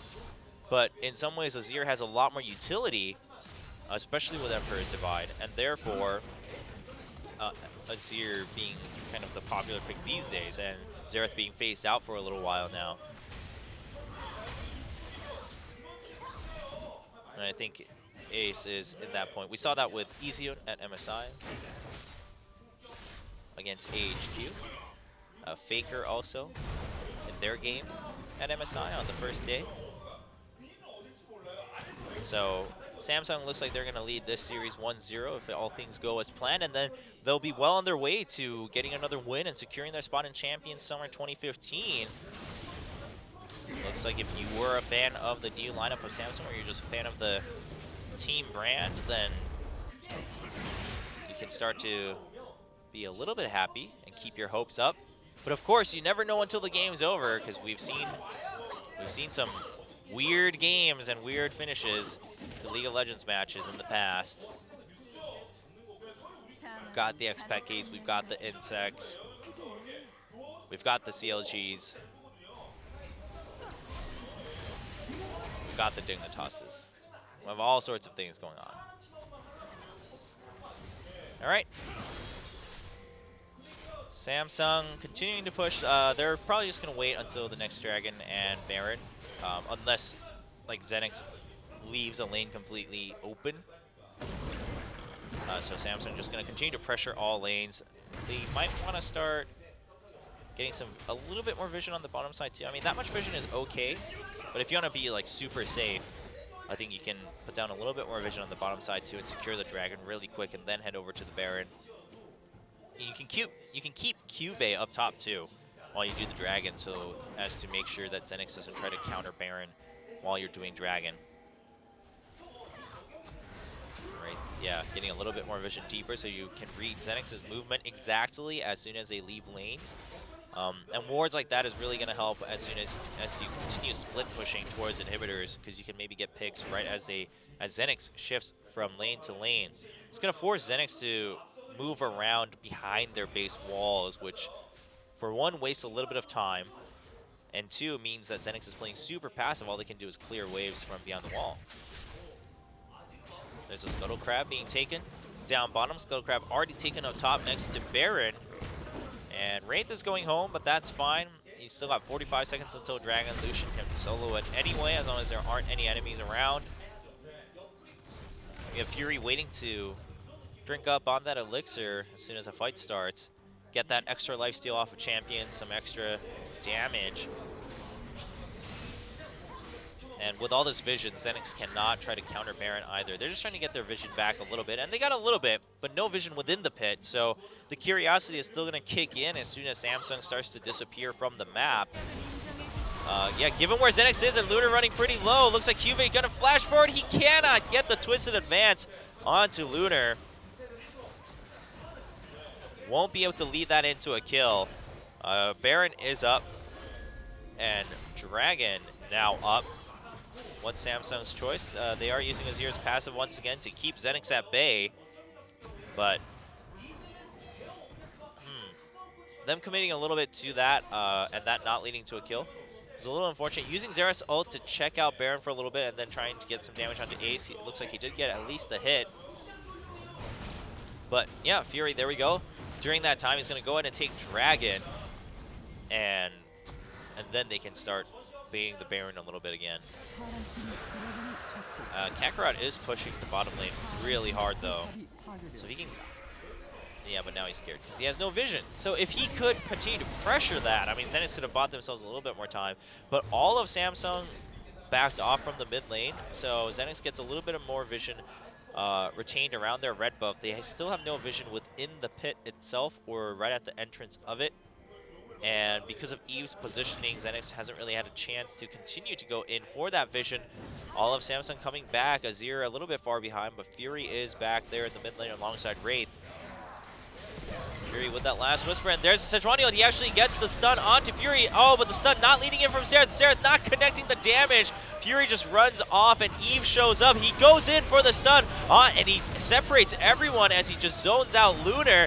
Eve just charging forward alongside QV. There's the culling onto TML. Nice kill. Kakarot comes in, but Emperor's Divide pushes the Mega Gnar back. Lunar gets caught by QV and Eve. Eve finishes off the kill onto Sivir. Kakarot left all behind by his team as Candy runs away with full health. Shaft at a quarter health. Samsung really wants to get a kill onto the Xerath too, but there's a nice little slow and a stun in reverse order onto the members of Samsung. And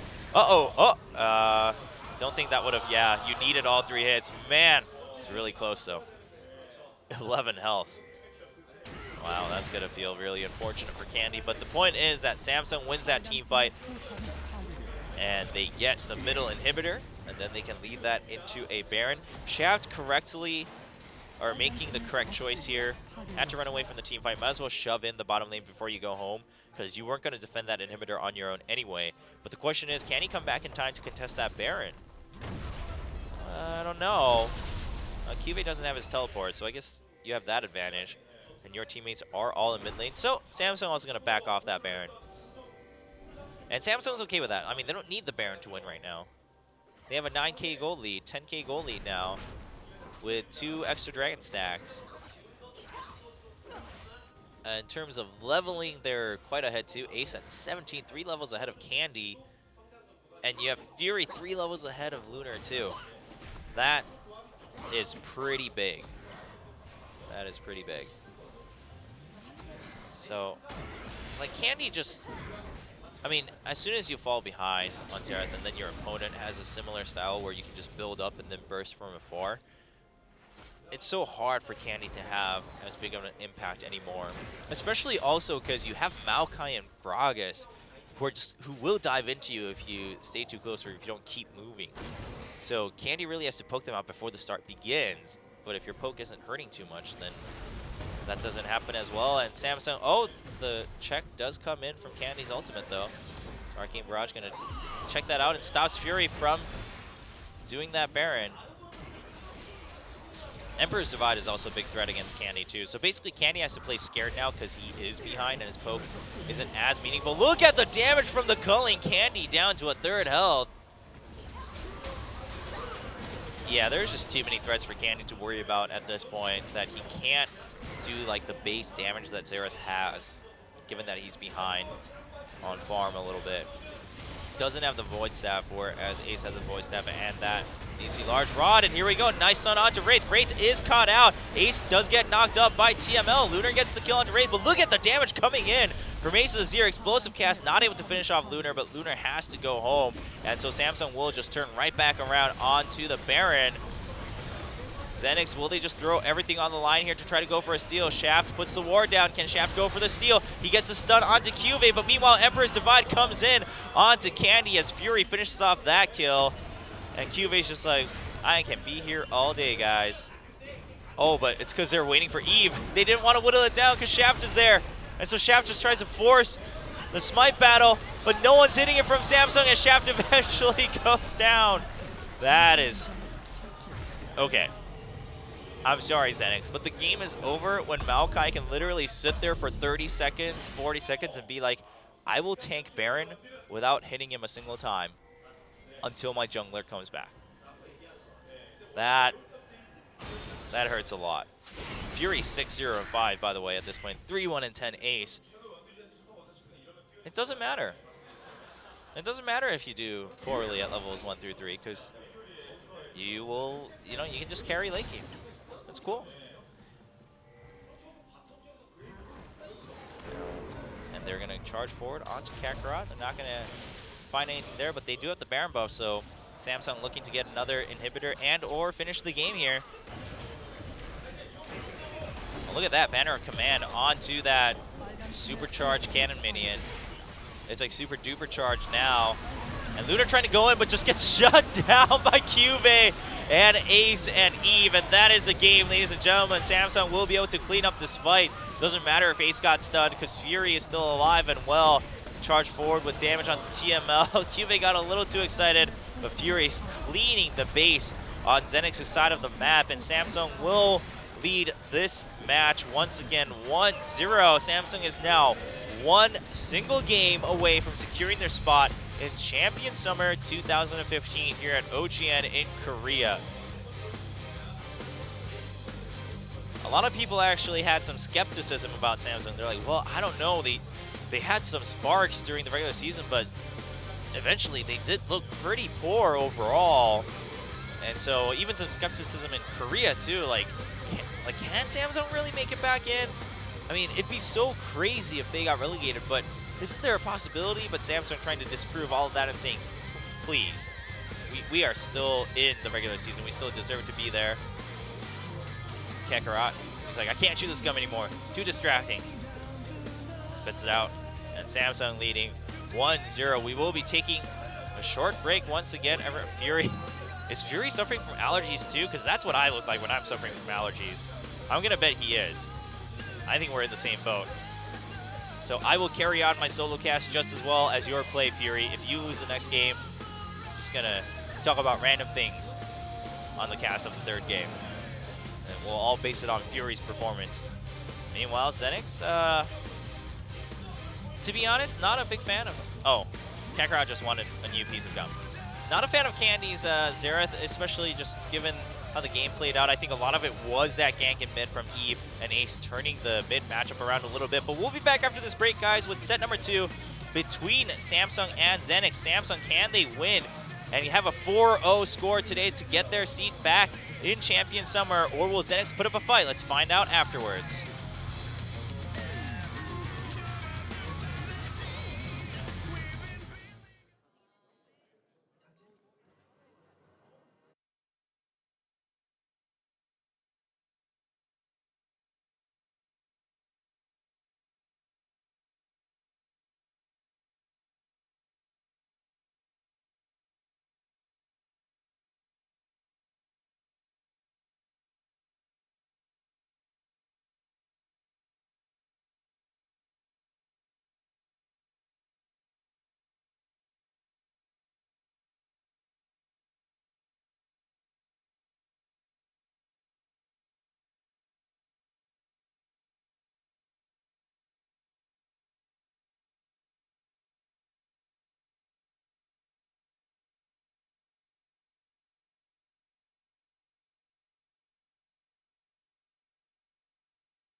Welcome back, everyone, to the qualifiers of League of Legends Champions Summer 2015.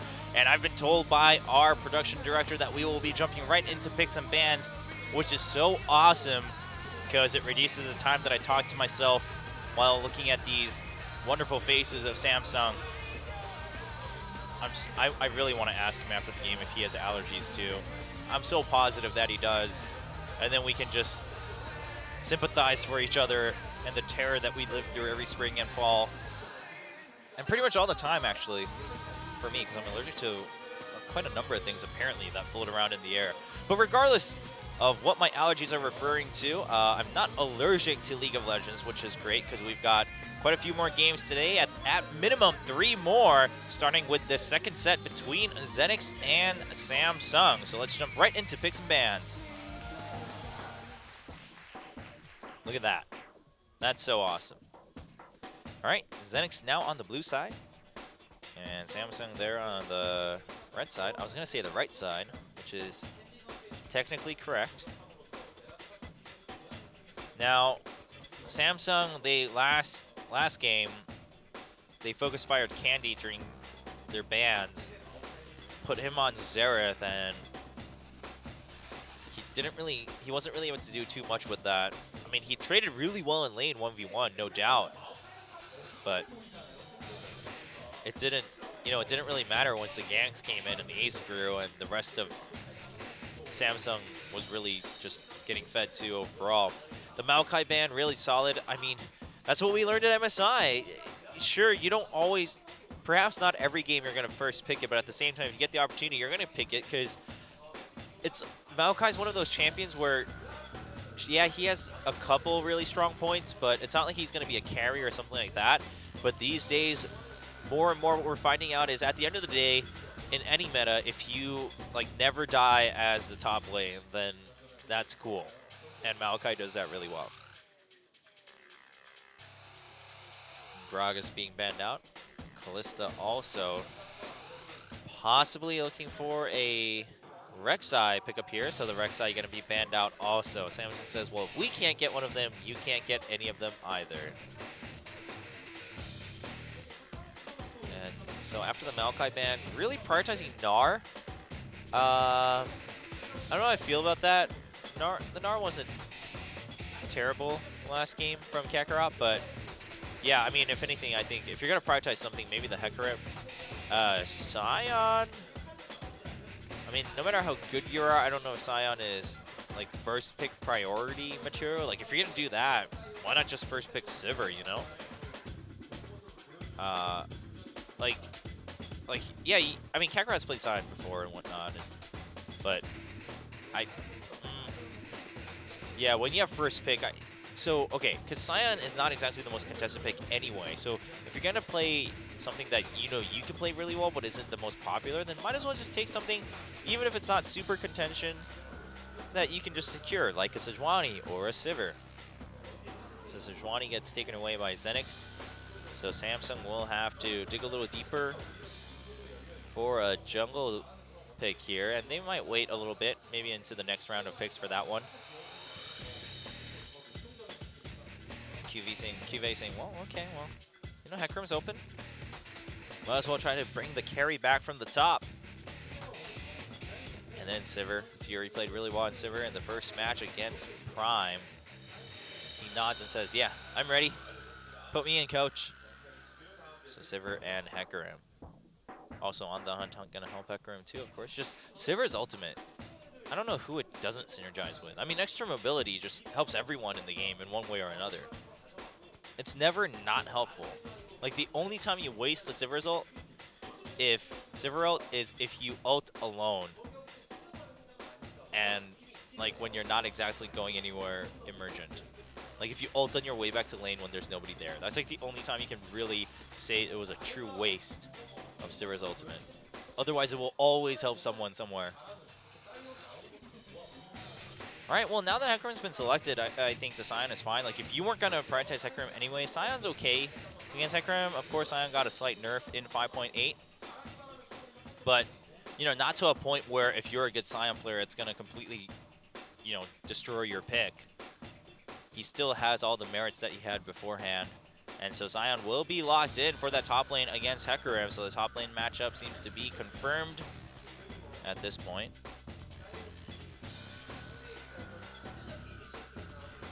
Meanwhile, since Thresh is taken away, Wraith looking at bringing back the Alistar. He played pretty well against Prime with that. And then the Nunu also coming back for Samsung.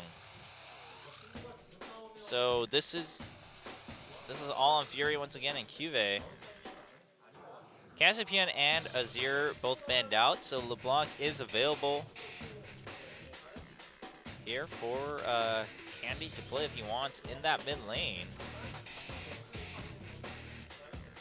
It's not his favorite champions. His favorite champions among the likes of Victor, Cassipian, and Lissandra, so a little bit more mage-based. And looking at Ahri, though, kind of the go-to for a lot of Korean mids, along with LeBlanc for mids everywhere around the world. And Draven, wouldn't expect that. Maybe Jinx, I can see that. I mean, yeah, against a Hecarim and an Alistar, it can be dangerous, but you have the Thresh there, and then at the very least, an enemy jungler is not someone who has a gap closer and then has hard CC. I mean, sure, once you get caught by a Nunu, you can pretty much say goodbye as Jinx, but I mean, if there are other enemies there for damage. But my point is, it's not like a Rek'Sai, it's not like Gragas who can stun you with a gap closer before you can put your traps under them. Now, Kassadin being hovered over once again. Now, Ace. All right. You gonna play Kassadin? I mean, Ace has talked about how confident he is on Kassadin before when he first came onto the Samsung team. So that is locked in against that LeBlanc. It's a battle of mid lane pride here. LeBlanc versus Kassadin between Candy and Ace on ZenX and Samsung respectively. Sion versus Hecarim up top. And then we got Sejuani and Nunu. Pretty common matchup once we see Gragas and Rek'Sai being banned out these days. And then the Jinx coming out for Lunar. ZenX has some potential to really snowball the game a little out of control, but at the same time, so does Samsung, simply because of Kassadin and then Hecarim. But on ZenX, both Jinx and LeBlanc, if both of them get rolling right away, then that can spell a lot of trouble here for a Samsung. And that'll be pretty difficult. Lunar has been priding himself as, I think I'm the best AD carry here for the promotion tournament. We haven't quite seen that yet. I mean, part of it just because their team lost. But we'll see. He says his goal is to join the regular season and then prove that he's Korea's best AD carry. I don't know, all these AD carries with big words. We saw Gank Zero yesterday. Some people asking if he can be the new Deft, and then he didn't even qualify for the regular season of Champions Summer 2015. So we'll see if Lunar can have a little bit more meat to his words. But let's jump right into set number 2 as the game is ready, ladies and gentlemen, between ZenX and Samsung.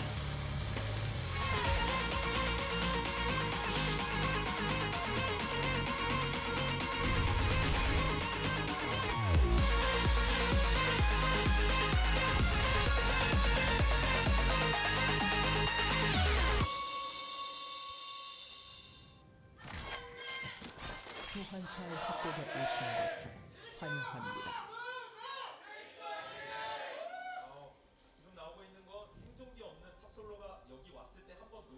All right. And hello, QV. Can you get the death sentence? Nope. The invade coming in. And they're just going to get some wards down and some vision probably. At the same time, Eve said, all right, well, if they're going to go up through the top side, I'm going to go in through the middle. And then he's like, actually, I'm here all alone, so I'm just going to back off. And I think that's smart of ZenX to also just back off after the invade. It's a Nunu, so like starting at the enemy red is not, like you're not going to get a huge advantage. Especially because Eve might start at your blue and then go to your red and then go to his blue. I mean, just Nunu, you don't want to be too crazy with the jungle Nunu, against the jungle Nunu, because he can be just as crazy on his own without teammates when it comes to camps. And looks like a lane swap coming in from Samsung. Fury was spotted by that ward. But yeah, they're just all going to be spotted. And they saw Nunu on the top side too, so we are... Oh, but we're not going to see Shaft start on his blue anyway. ZenX is going to follow suit and match that 2v2 though, because of course they want it with Jinx and Thresh. They want that 2v2 matchup. Whereas Sion is just going to be Sion. Brown being taken by Lunar and TML. Kakarot just going to finish off that camp there. And then he'll go back to lane in the bottom lane because Cuvée also came with Smite. So Kakarot just saying, you know, I just want to even things out here.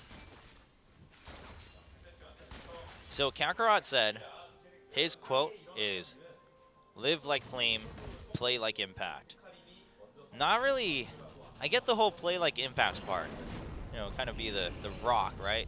Impact was known as the Rock of SKT. But I'm not really sure what to think of the whole live like Flame part. I mean, if you want to also shower in bottled water all the time, like that's cool. You know, you do your thing, whatever floats your boat, right? If bottled water floats your boat, let it float. But if that's your motto for life, I don't know. I do wonder about your other priorities at the same time. Meanwhile, we saw Eve being just as annoying as any Nunu player should be. And TML going in with the Flay, but nice headbutt from Wraith. The trap's not connecting right away. The exhaust onto Fury. Death Sentence being shielded by the spell shield. Fury really waiting for the last minute to make sure that he can avoid that hard CC coming in from Thresh. Well played by the Samsung bottom duo that is now in top. Sejuani's still there because they saw Eve run through and then leave. So Shaft trying to see if he can get another angle here, but the lane's pushed up, so yeah, you might as well go back because you're going to lose so much time off of that. And Cuvée is just like, all right, well, I'm going to shove through and then just keep jungling anyway because my jungler is in the enemy jungle. I remember the days when having double smite on a team was considered trolling no matter what. And here we are today when it's really common. Not as much anymore as it was when it was first popularized in the spring season by various regions, but still there. Eve hanging around. Did some damage to the enemy jungle. Hasn't gone back home, so trying to see if he can get some advantage here. But again, for Nunu, your ganks aren't going to be the scariest part. I mean, with an Alistar or something like that, sure, you can lead it into infinite snowballs, but aside from that, you're not going to want to invest too much time in camping a lane unless you need a lot of help. Ace using his shield really well to try to trade, but he is running a little bit lower on mana. Of course, Candy changing his health pots into biscuits with Metallurgy and having that advantage with mana here in trades. Ace simply relying on his skills and his flask for the mana in lane. And as I continue to blow my nose during this tournament, nothing interesting happened. We're looking at, all right, Shaft hasn't really been able to do too much either. Had gone back home earlier, gonna go back home again to get a couple more wards. Ruby Crystal. Ace is now completely dry on mana, but Shaft is nowhere nearby, so it's not gonna matter. He still has Flash too. He's not level 6, so it's not like he lost his escape with lack of mana, but it does mean that he's not going to trade as often anymore, but he's okay with that because he already traded more efficiently against Candy. So he's ahead in health.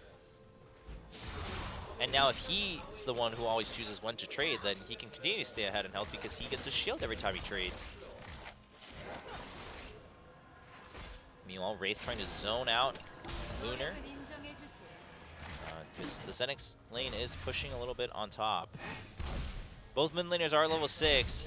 Nice damage coming in from Candy. He realizes, all right, well, Ace is kind of low on mana. I need to try to get an advantage here, but he takes some damage from the minions, and Shaft and Eve are going to run into each other, and they're both going to back off.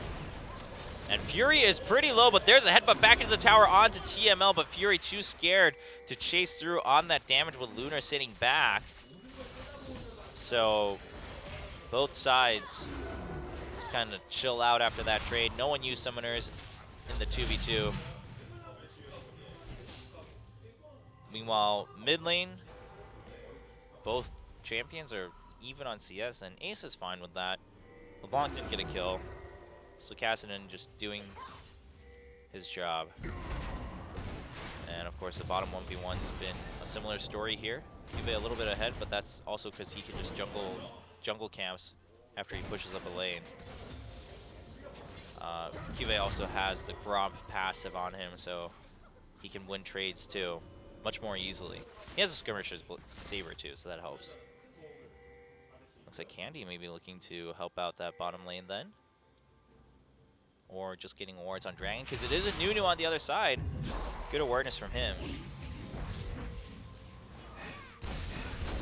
Candy still trying to trade. He actually gets the chain onto Ace as TML shows up, but Candy takes some damage, and TML was spotted by a ward. He also walked into lane, so he's going to back off. Ace is going to pick up his blue off of Eve. And Samsung swapping the lanes back, adding a little bit more pressure towards that bottom lane, because Hecarim has been doing just fine, got the Ninja Tabby, and this also allows Eve to have a little bit more space while he dragons. So Samsung doing this seamlessly. Of course, there is a ward there, but who's there to stop it? You do have LeBlanc coming down, but Ace is prepared to move down first. TML showing up, but no damage follow through from there. Shaft, his ult is probably the only chance. Okay, he can't try to go Lantern in. He's not going to get it. The Rocket a little bit late from Lunar. And then Eve instantly smiting that off and getting the dragon. But Shaft had the right idea. You know, you go in with the Arctic Assault, you come back out with a Lantern after you try to smite. He just couldn't get it as Eve was a little bit too quick on that one. And precise. Now, Samsung is still just really quiet. You know, I do want to mention that, so when Samsung won before, like, or when they looked like they could win certain games during the regular season, is that it was when they like really shined with their individual talent or their neat little picks like the Syndra support and things like that. But today, so yesterday, Longzhu IM like dominated their games. It was just a domination on all 4 games. Whereas Samsung today, I wouldn't say is as dominating, but at the same time, this is what I've been saying all day, is that they're showing that they have grown as a team. Wraith gets caught back a little bit. Actually, he's going to get snared for the traps. The slow going to go down on him. The exhaust on Lunar is going to deny a lot of that damage alongside Alistar's ultimate. There's the Arctic Assault, though, forcing the flash out from Wraith. So they blow a lot of summoners and spells off of Wraith. And Ace, meanwhile, is going to get traded by Candy as he blinks backward. Oh, he'll still go down to the Ignite and the minion hits, though. And Candy actually had to use his flash to try to live at the very end, but still died. So Ace, I think, is okay with that trade. Sure, Candy can start snowballing that too, but here comes the Scion ultimate, and there goes the Fury. Goodbye, Fury. So they chase him off, which means they'll probably just shove in this tower. Kakarot did just show up in lane by walking down here after going home, so he's just going to teleport back up top to save his own tower. Tier 1 in the top lane. Eve taking this chance to steal the blue, though. So LeBlanc's not going to get her blue while Castan already has his. So that's another advantage that Samsung has in the mid lane. But with the first tower going to ZenX, they will have a slight gold lead. And Candy's not going to be too happy. Candy versus Ace, the battle of the assassins. Meanwhile, Eve also smiting the wolf here to provide more vision in that enemy jungle for both Cuvée and Ace. The top side of the map. Yeah, and at this point, Ace can continue to just trade more efficiently against Candy here. He's also just building health because that's what you do. He has a shield on his Noosphere. There's just a lot. Shaft has literally nothing to farm here. I guess the Gromp's waiting there for him. Eve is about a level ahead, maybe a little bit more. Candy's already at half health. He's trying to chase through with some extra damage, but it almost feels like a little bit of a desperation from Candy, right? It's like, no, I will not accept that I've lost out on health. And Ace is like, yes, you will, because I'm going to keep bringing you down lower and lower. Candy's in a lot of danger here. I mean, sure, both Ignites are down, and that's a little comforting to know that Ace can't just completely all-in you, but he is Kassadin. he can just jump in and burst you down once you get really low. Ace also has his flash, so he could dive the tower too if that's what it takes. Meanwhile, up top has been pretty quiet. QV's actually just been able to continuously farm very safely. Bottom lane's also been really quiet. Both sides just farming quietly. Both supports going for that side zone, and nothing too crazy from there. TML and Shaft both waiting here in the mid lane because Candy needs some help, but it is a Kassadin that you're trying to catch.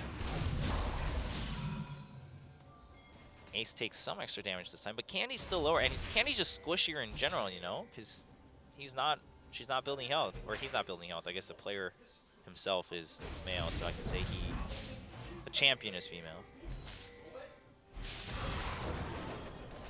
And Fury showing up after Samsung lost their bottom tier 1 just to help shove it in. Candy is at half health. There's Wraith and Eve also. Kakarot coming in with a Scion ultimate, but yeah, it's not really going to connect to anything. I think it was really just to save that tier 1 because it looked like Samsung might continue pressuring that to no end. And they're going to go at it again as we see Shaft, TML, and Lunar show up from the bottom lane for ZenX. It is already at half health, but yeah, it's Sivir, not Jinx, on the side of Samsung, so they're not going to be able to clear that tower from afar.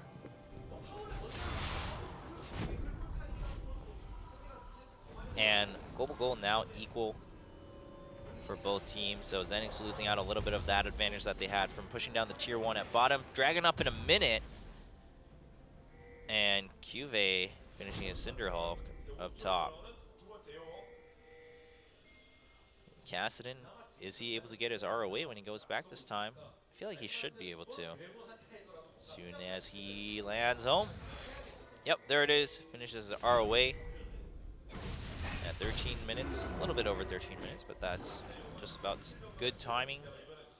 And he'll have that combination, you know, extra stats there from that item for the next dragon fight. Will Fury have an item finish is another big question. He also doesn't have boots, while Lunar chose to get upgraded boots in the middle of his way to the Infinity's Edge. And Samsung just needs to kind of hold on to this tower, get a little bit of vision, and then go towards Dragon. Yeah, they just shoved in the bottom lane too, so ZenX is scurrying down there to try to get that XP.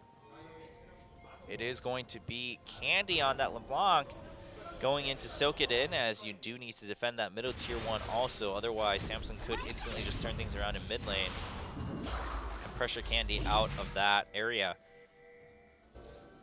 So ZenX just kind of responding to Samsung's movements, and Samsung still has a bit of an advantage in terms of vision. They also just have the Nunu for this dragon. They're going to leash it first. And looks like they're going to commit to it. Hecarim already teleporting far behind them, so on the hunt coming through. And, oh, wow, QV dodges the flay just in time and then goes back in with Onslaught of Shadows. QV wanted to perfect that gank. He didn't take any chances. Even if he got flayed, he still had Onslaught of Shadows. But my goodness, that reaction of just baiting out the flay to make sure that he gets full damage from his increased movement speed. Really impressive. And Samsung will cleanly take that second dragon. Now with all 5 of them here, will they just continue pressuring mid lane? Hecarim's and Sivir's ultimate are down. Absolute Zero's still there though. Sejuani also lost her ult in that last fight. Wraith can go in with his.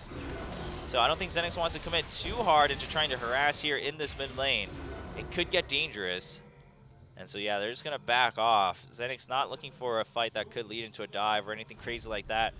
Kassadin, of course, doesn't have flash anymore, but can jump in and out as long as he's not super targeted. He's going to just hop away from that death sentence. And so ZenX is just trying to bank on the fact that Samsung doesn't have a couple of their ultimates, but, yeah, you're not going to really turn that into any fruition. So they're going to disperse back into their lanes where they can just at least gather up on experience and try to tie up on that. Kakarot right now down 1 level. A couple other levels behind here and there too on the side of ZenX, so they really want to try to stay on top of that and stay on par in terms of experience in this game. And Fury, he should be able to finish his Infinity's Edge once he goes home this time around. I'm sure he already has enough gold for it. Lunar finished hers, or his. I don't know why I suddenly get confused about whether to call the pronouns for the champions or the players, but that's where I am after being halfway done with today's solo cast. QV gonna go home. What item? Oh, I guess he'll just finish his phage probably. Frozen Heart finished by Kakarot, but that means Ace can still do a lot of damage to him. I mean, sure, he has a lot of health, but... Oh, QV has nowhere near the gold, I guess, to finish the phage, so... I was overestimating his gold-digging powers. And LeBlanc is not too relevant right now. Yeah, I mean... Oh, nice spell shield, too. Again, it's like in any case where you pick LeBlanc, and I think... So, I don't know. I felt the same way at MSI Finals where I understand why Faker picked LeBlanc. Oh, wow. Candy gets shut down by Wraith. Wraith was so ready for that. And Candy trying to fake them out. He eventually flashes away. Shaft trying to zone out for him, and Candy will eventually live. But Wraith with some quick reactions. Eve gets caught by the death sentence. Not going to connect to the choppers from Jinx. But Samsung is going to shove Candy out of lane. Can they try to push through? No, Lunar on Jinx is going to make sure that doesn't happen. But Wraith really quick on that. And what I was seeing was at the MSI... Oh, wow, the flash forward. They try to get Fury. He dodges all the ultimates, all the skill shots. Fury, I mean, if he got caught by Sejuani's ult, he would have guaranteed also been caught by Jinx's ult, and he would have died. But, man, also by the death sentence, too. So... Nice dodges by Fury. Now let me get back to what I was saying. So at the MSI Finals, Faker picking LeBlanc, I can think of many reasons that aren't strictly strategic for him to pick that, and I can agree with that from SKT's perspective. Of course, EDG came in with a very specific composition prepared for Faker's LeBlanc and just to shut it down. That's a bit of a niche case, but in general, there's a reason why Faker was not that popular in the current meta, and it's because when you have so many bruisers or bruiser types running around and Sivir is popular as an AD carry, it's so hard for LeBlanc to just shine as a hyper carry. Back in the day, when you think about all the highlights of Faker just like hard carrying when he first showed us his LeBlanc and other players too, it's when things like support Zyra were popular in the meta, where at bare minimum, you knew you could just stomp all over the enemy support, at bare minimum. And then usually also the opponent's mid laner, and maybe their jungler and or AD carry. I mean, you can always try to stomp their AD carry, but that depends on the team comp in general. So these days, you don't see that, right? Every jungler is building very tank heavy. Every top laner is building very tank heavy. We're seeing mid laners who, well, first of all, mid laners eventually will build Zhonya's at one point or another. And we're seeing them either have a lot of a range advantage or build a little bit of defense, like we're seeing with Kassadin with the Rod of Ages. We're seeing Sivir with the Spell Shield. It basically, when can you guarantee, like you can't guarantee that during the pick ban phase that you will find a target on the enemy team. And if you can't feed yourself off of one person continuously, then the game gets a little bit too complicated for it to be worth it to play LeBlanc in the current meta, in my opinion.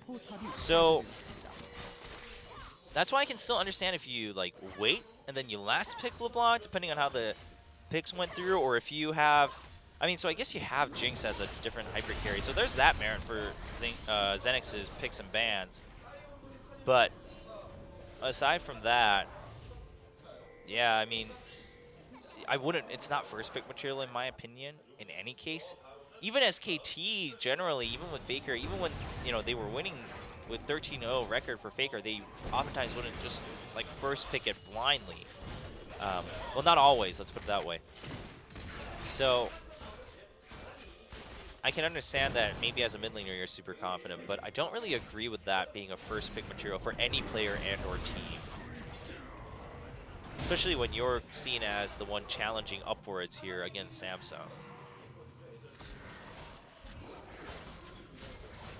And so the next dragon is up. ZenX doesn't want to give this one up. They want to try to catch up here. Fury is going to not get hit, let alone also have a spell shield there.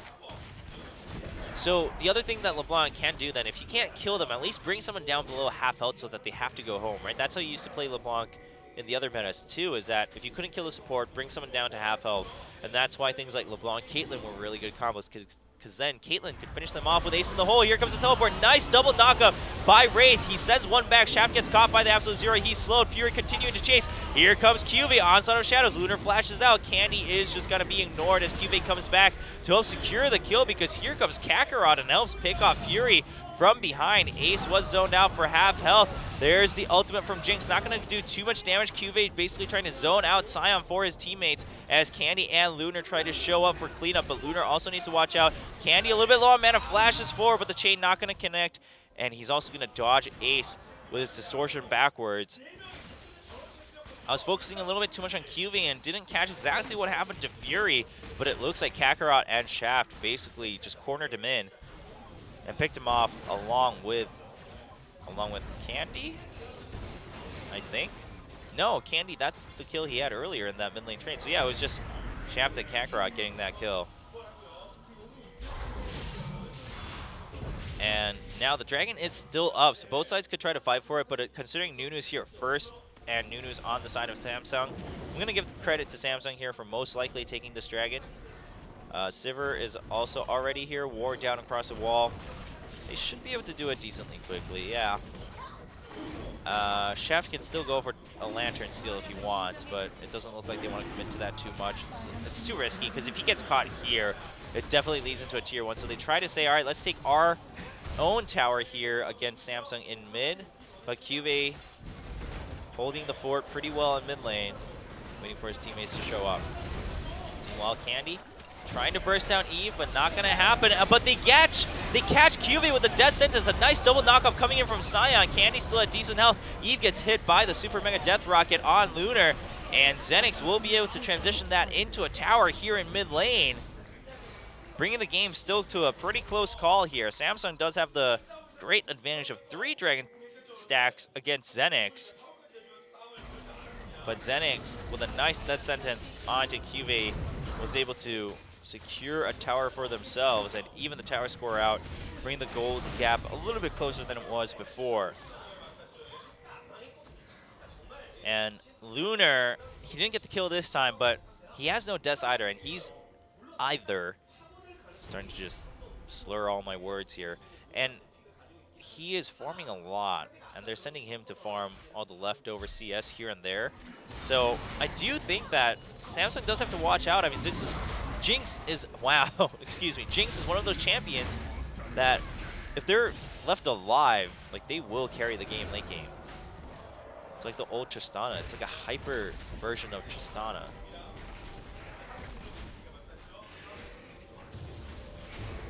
And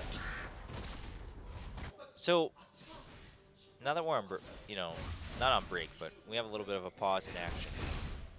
I don't know about anyone else, but having lived with allergies my whole life, so many times have I thought that it would be so great if I could just, like, pull off my nose, kind of like Mr. Potato Head. So pull it off, clean your nose under a faucet, and plug it back in. That'd be so great. But obviously I can't do that. It's pretty sad. Also, then other people would pull off my nose and hide it like they do with Mr. Potato Head. And that'd be really mean. So I guess I'm pretty thankful. I'll choose the lesser of the evils here. Jinx at 9,200 gold, 001. 1,000 gold ahead of Fury, and in general, just more carry potential between the champions of Jinx and Sivir. Is going to finish that last Whisper sometime soon. Hey, so here's another note. Not only are they're only ahead by about, what, a little less than 1,000 gold, but the reason you can see that Samsung has more experience playing the bigger picture here is that all of their trinkets are upgraded. Every single one of them. You got extra wards coming in from Fury, Ace, and QV. Then you have Eve and Wraith with the upgraded lens, the Oracle lens. And basically they understand that that small advantage for 250 gold provides so much extra vision control in the game that they can really set the pace starting 20 minutes. I think that makes a big difference in how teams play, and I think that's a really good indicator of how you see the game. I mean, yeah, if you're playing catch-up, when you upgrade that is a much trickier question, but at this point in time, when you're only about, when the towers are fairly similar too, sure, Samsung has the dragons, but the point is the gold is similar too. And ZenX could have had all the chances they wanted to upgrade their trinkets too. It's only 250 gold. Only Kakarot actually though. Oh no, okay, we also have TML who has it upgraded. I was gonna say if no one upgraded their lens, that'd be pretty dangerous, but we do have at least TML with that. Lunar going for the sweeper too. Or not the sweeper, the scrying orb rather. All of them technically sweep, so. And Candy's still a bit of a low impact LeBlanc, as I discussed earlier. I'm not sure if it'll really change, but again, you don't have to get the kills to really be impactful at some point, especially when you have a Jinx. If you bring someone down pretty low that Lunar can start getting excited with his passive, then that's all you need. Shaft trying to secure vision around that Baron. Again, when there's a Nunu, you just always have to be super scared of all your jungle objectives.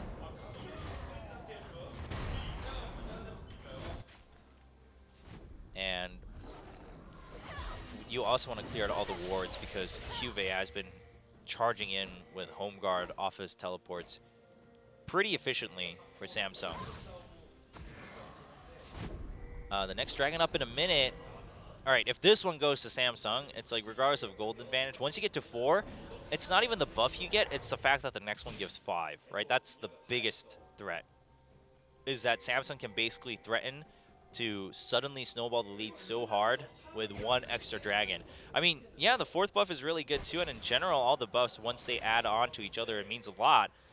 But when it gets to 4, it's because the next dragon suddenly jumps up like 3-fold in terms of, or 10-fold even, in terms of importance and priority and defending it, that it suddenly makes the team who's losing on Dragon Stacks look a little desperate, because it's like, well, we need to block this. Like, we can't simply let it go. You can't, and that gives Samsung the power to force trades in objectives.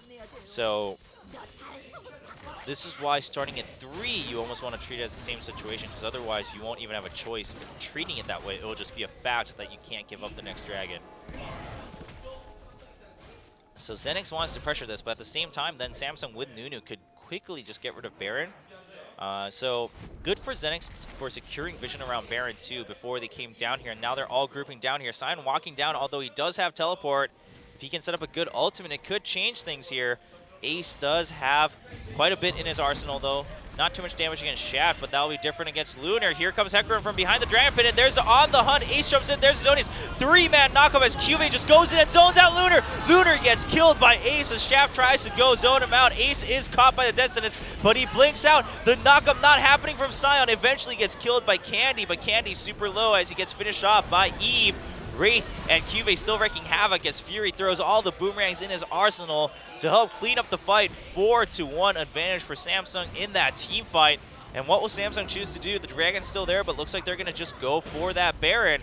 And Fury says, come on, big guy. I mean, uh-oh, Kakarot, where are you going? I guess, okay, he's going to try to do a super play here.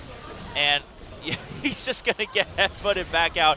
There's the snowball. I mean, he doesn't have a smite. So all you got to make sure to do is make sure that Fury doesn't get hit too much. You can't all stand behind Baron.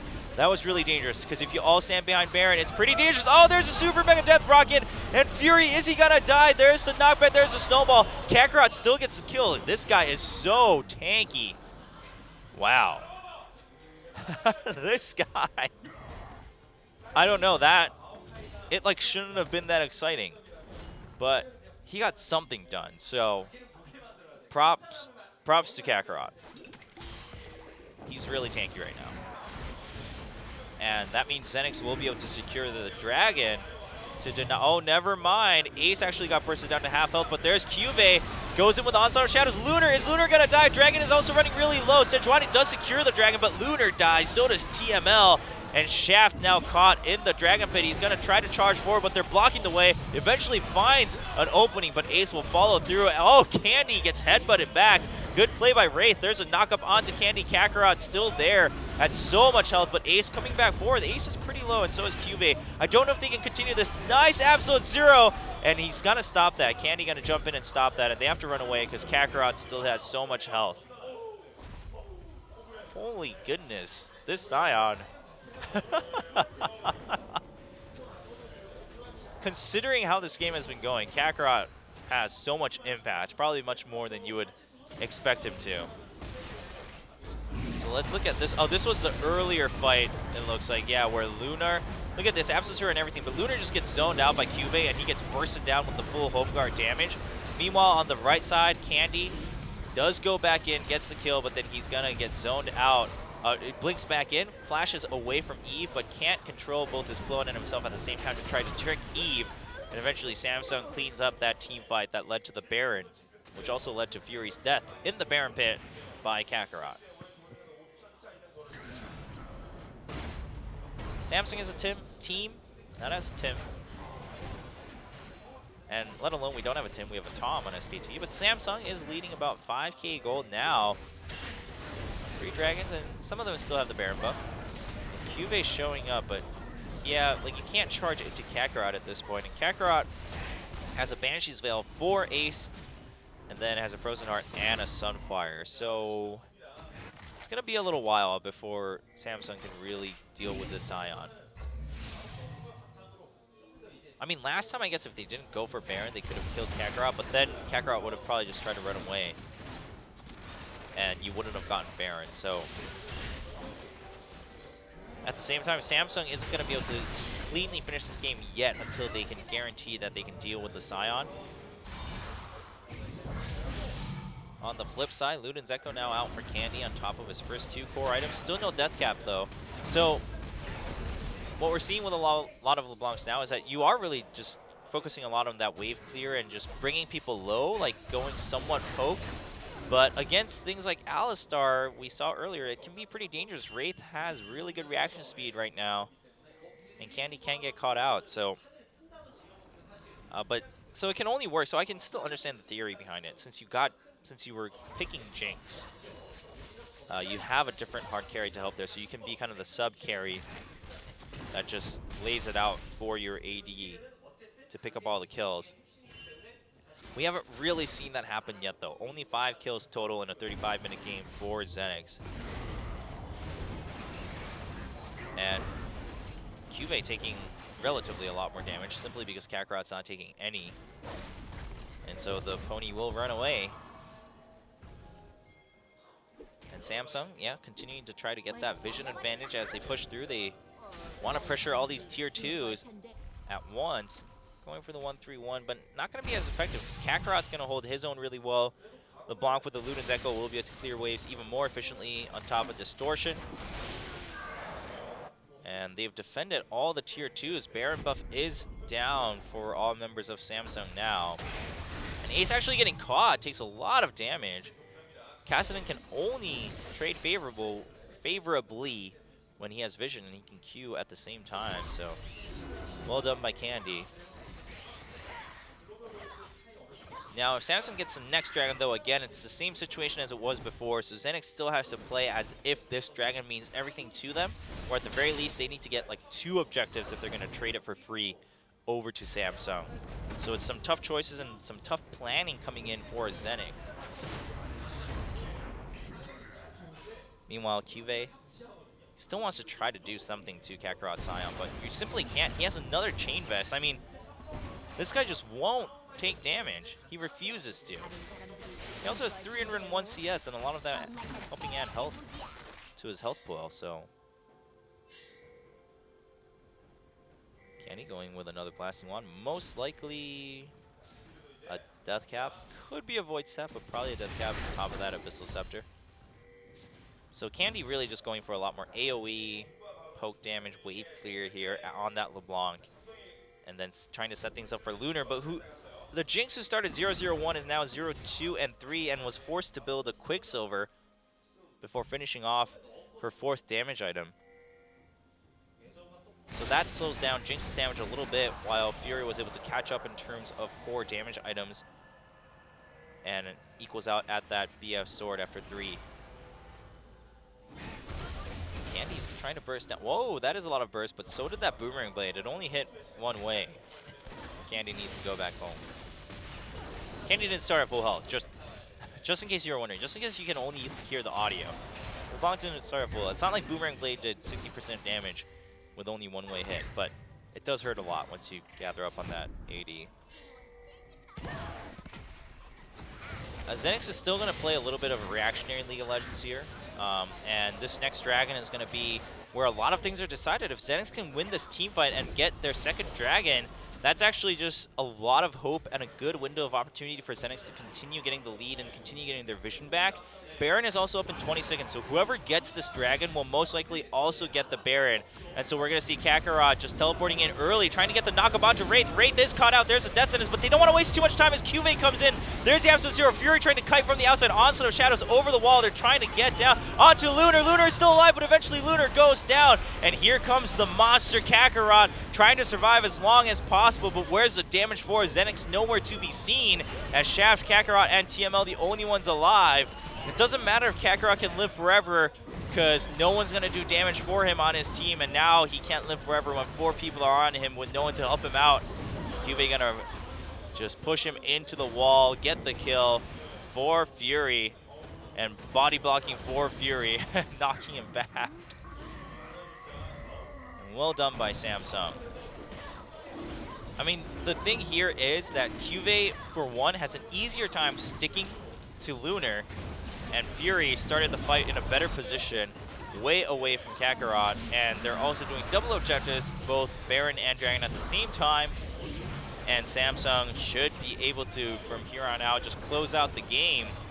That's 8K lead in terms of gold. They have 4 stacks of Dragon. They have the Baron buff. At this rate, they will most likely get 5 Dragons and then just end the game while they have that buff, and just go over to the inhibitors while they have Baron. So watch this fight. They focus a little bit too much, like, hey, we caught Wraith out, and here comes Eve. He gets onto Lunar. Lunar has to flash over, so then we see Onslaught of Shadows over the wall. Lunar gets zoned out, and where is Fury? Fury's been free to do just damage and kite around. It actually doesn't even matter if he can do damage the whole time, as long as he lives longer than Lunar. He flashes away, still gets frozen by the Glacial Prison, but he still had his front line in front of him. So Fury basically takes safer positioning the whole time, and it's also easier for him to do so with things like Spell Shield, the extra movement speed on the Hunt, and QV having Onslaught of Shadows to catch up to Lunar.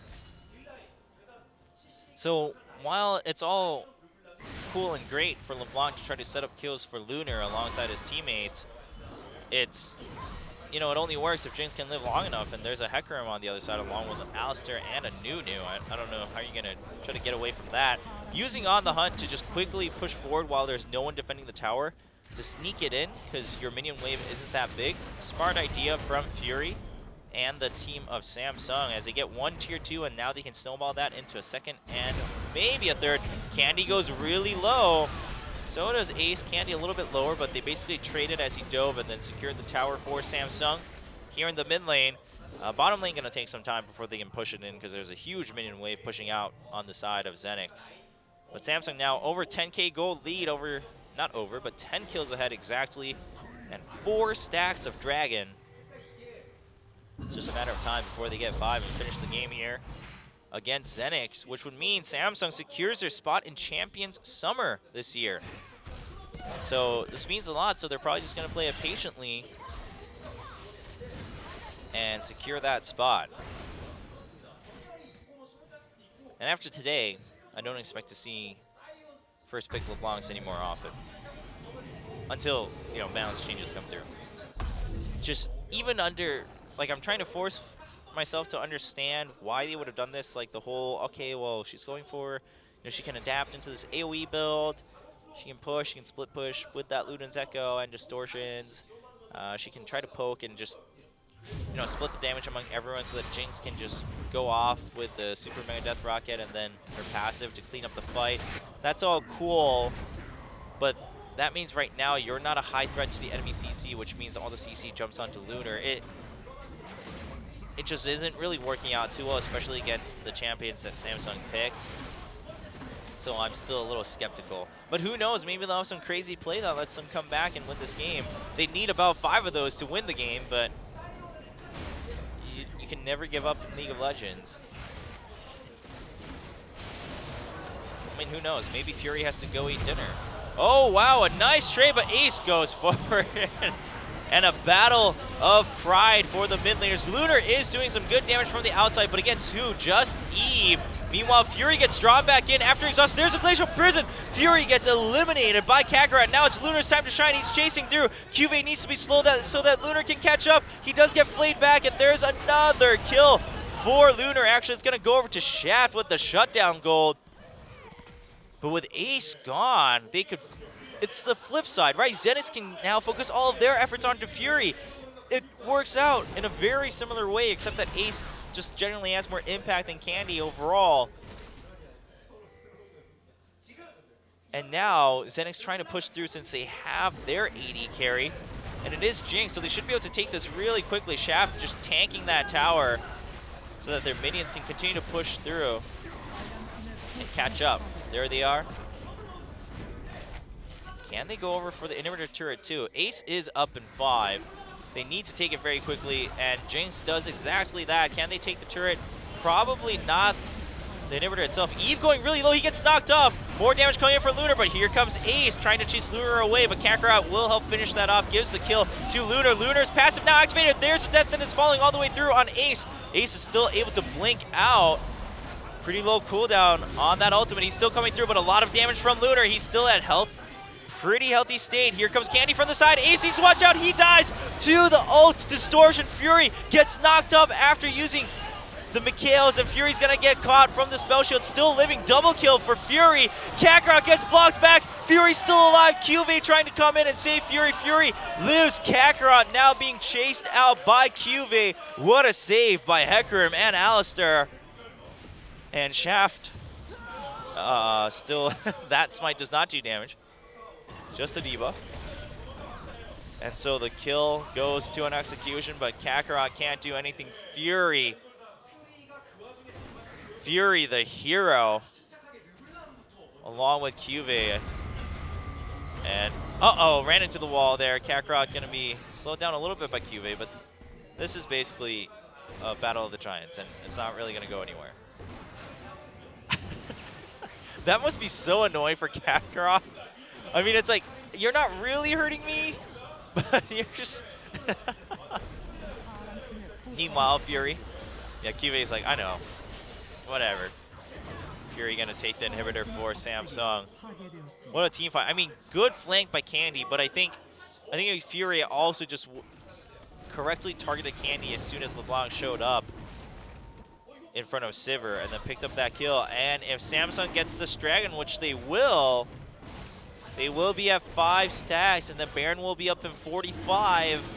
Samsung might just show up with 5 stacks of dragon and a Baron buff to finish off the game. No issues, no questions asked.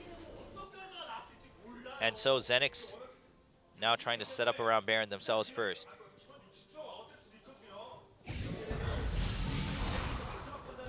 And top lane being shoved in. ZenX needs to either take Baron or like ace Samsung before. Candy gets spotted, so they know at least LeBlanc is there. Samsung looks really scary. They're gonna ward over the wall. It's a very tense moment. Because, yeah, I mean, there's a 10k gold difference, but if Lunar stays alive, longer than Fury, ZenX could turn the team fight around. QV gets caught, not the target they want. That's the other thing, though, is that most of the targets you're not too eager to jump all in as a team from ZenX once the death sentence goes on. It's like Nunu, pretty tanky. Hecarim, pretty tanky. Kassadin has his Onias. Alistar has his ultimate. It's like you don't want to all in. And Samsung now, they just swapped positions. I mean, ZenX gave up all the advantage they had in terms of positioning and vision here at Baron. There's a teleport coming in from Kakarot in the pit, and they're going to try to just keep ZenX at bay. Candy is already really low. Fury goes ahead and gets a double kill. Fury just going at it in his team fight as he charged forward. Ace blinks forward to finish off Candy in this game. And ZenX just running away towards Samsung's base. And Wraith just going to stick next to Kakarot to make sure he can't port back home. And Kakarot's like, all right, yeah, fair enough. Wraith's like, I respect that. I can respect your dance. And accepting that Samsung will finish this game. Samsung will win 2-0, having a 4-0 game record today. And securing their spot in Champion Summer 2015. Congratulations to Samsung. Welcome back to Champions. We'll see you in the regular season. Same lineup from spring comes back to fight back against the teams that gave them so many losses in the spring season. Will Samsung have a better showing in the summer season? Looks like they definitely brushed up a little bit on the big picture game, the macro here. But at the same time, against the top teams in Champions, they're also going to need to do a little bit better in the laning phase too, in my opinion. Especially Ace. Like, it's alright when you play things like Azir, it's okay, but other teams will punish you even harder if you have a weak laning phase. So we'll have to wait and see, but for now, we have one more best of 3 awaiting us, everyone. This does mean no tiebreakers, so bless my soul, but we are waiting for ZenX versus Prime. Who will secure the last spot for Champions Summer this year as we expand to 10 teams? Who will have a chance to battle against the legends such as SKT T1, GE Tigers, and CJ Entus, who will have a chance to try to prove their merit against the established pros here in Korea, Prime or ZenX? We're going to find out in a best-of-3 match after this break. Don't go anywhere, as we will return after a short break. Prime versus ZenX, all on the line. Best-of-3 for the last spot in Champion Summer.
Welcome back, everyone, to the last match of qualifiers for Champions Summer this year.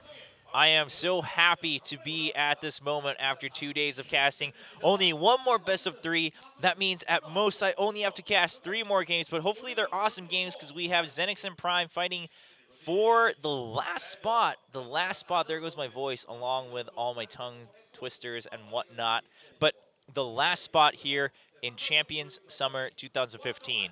One last team, the 10th team to join the ranks of the Kespa teams from the spring season. Who will it be? Prime versus ZenX. Again, both these organizations have been long-standing organizations in Korean esports for a while. Both of them have been in Champions in the past. They've had, well, ZenX has had some relatively successful League of Legends rosters in the past. And when we had Prime, at least they made a big splash, you know, battling with T1K and T1S when they qualified for the group stages last year. So I think both of them have a lot on the line right now.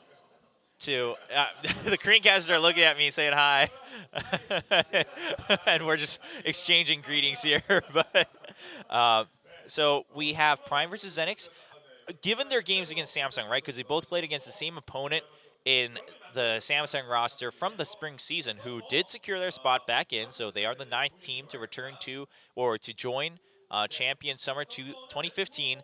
If I think back, Prime and ZenX, I don't know. I want to say that maybe in some ways, maybe ZenX kind of dealt better with what they had. I think I'm also just, I think I'm a little bit more impressed by the individual players of ZenX and Prime. Lunar, it's also partly because he played Jinx, but I feel like Lunar maybe had a little bit more impact than Nuclear did in the games of Prime versus Samsung Galaxy. And then so Sasin, his actual name in Korean is Hashin, coming from, Lustboy also helped explain this on Twitter, but talking about it's like the Grim Reaper. So I'm just gonna go ahead and say Sashin from now on because that's what it should be in Korean. If he tells us otherwise and he makes it into Champions, then we will call him with a different pronunciation. But Sashin also up against Candy, just with their plays against Ace, I want to say maybe Candy had a little bit more impact, and I say that because I also think Ace played better in the later games.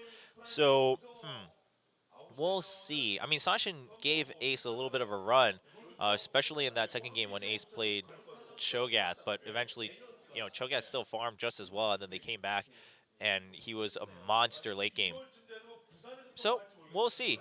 We'll see how that pans out. It's really hard to tell until they both jump into game. But again, it is down to the 2 teams climbing back up from the Challenger Series, just like yesterday when we had Winners versus Anarchy. Again, to note, Winners beat ZenX 3-0 in the finals of the second round of Challengers tournament, and Winners got eliminated by Anarchy. Anarchy winning 3-2 in that last game, and they said in their interview, they were like, hey, I think we can beat Samsung at the very least during the regular season, but Samsung looks a little bit better in my opinion. Of course, again, this is all relative because their opponents are the Challenger Series teams, just like IM yesterday. But I do want to say IM definitely just looks better in general. I said this yesterday, talked to the Korean casters too, and you know, they agree, especially Dongjun agrees a lot on the fact that it doesn't matter how much, you know, poorer your opponents are, but to be able to win that convincingly is never an easy thing to do, unless the gap is like maybe, I don't know, Challenger and Silver ranked teams, right? Like that might be a little bit of a difference, but the point is LZIM definitely looked a lot better. They looked a lot more convincing, and they actually looked like they had a lot more potential to be a really solid team, whereas in the past we've only seen slight improvements in IM. But let's talk about today's last matchup, Prime versus, it's going to be ZenX. Oh, almost blanked out there. Prime versus ZenX. And Prime still putting in Nuclear and Secret there in that bottom lane. Vivid not coming out just yet, nor is Do It or Dan in mid and AD respectively. And then we have ZenX. Kakarot still in that top lane over Zest. And then we have Shaft, Candy, Lunar, and TML. Candy, the Easy Hoon clone. Candy plays just as well though. Find out. Kakarot Scion was pretty scary, but at the end of the day, all it did was live long enough because Lunar couldn't live long enough and there was no damage to follow suit. But now this time against Prime? Can they make a different story here for ZenX, or will Prime climb back in and secure a spot in Champion Summer? And no, Prime, they're actually just going to exit the booth. They're going to play with telepathy this game. And we will, I actually wonder if, oh, okay, it sounds like they, sounds like they didn't actually find a window to go to the bathroom. So I think they were given a leave just now to go one last time to the bathroom. So fair enough. Those players will return shortly. A secret on your screen right now. And there's Kakarot. I wonder if he's going to finish that jar of gum. He seems to be chewing a lot of gum today. I'd wager there's about 20 pieces in that jar. And I'm going to bet that if you include that he's probably been chewing since he left his team house, or house, I forget if they're practicing in team house right now for ZenX, but if you consider the fact that, I'm going to assume they are practicing team houses, if you consider the fact that he's probably been chewing since he left, he's probably chewed about, this is the third match of the day, so probably about, I don't know, anywhere from 12 to 15 already, in my opinion. Although I guess he wouldn't switch out mid-game, so during his last game, he would have only chewed 2 pieces. And it's a very interesting math question here. We should really suggest this to the Princeton Review so that they can put it in the next SAT. If Kakarot starts chewing gum when he leaves home for his Champions qualifiers, and he waits for a first best of 3 that ends 2-0, and a second best of 3 that he plays 2-0, how many pieces of gum has he chewed by the start of the 3rd match? Interesting question, in my opinion. Much more interesting than questions about Tom and Sally starting a race on bikes, but Tom riding his bike at like 3.5 times the speed. I don't know, just my opinion. And there's Candy. The more I look at him, the less he looks like Easy Hoon. I don't know. The mysticism is a little gone for me. I think the very first, I think you gotta look at him at a bit of a side angle profile to really get that Easy Hoon vibe. But all the players are back from Prime, so it's time to get into picks and bans and kick off the last best of 3 to determine the 10th team to join Champions here at OGN in the summer season.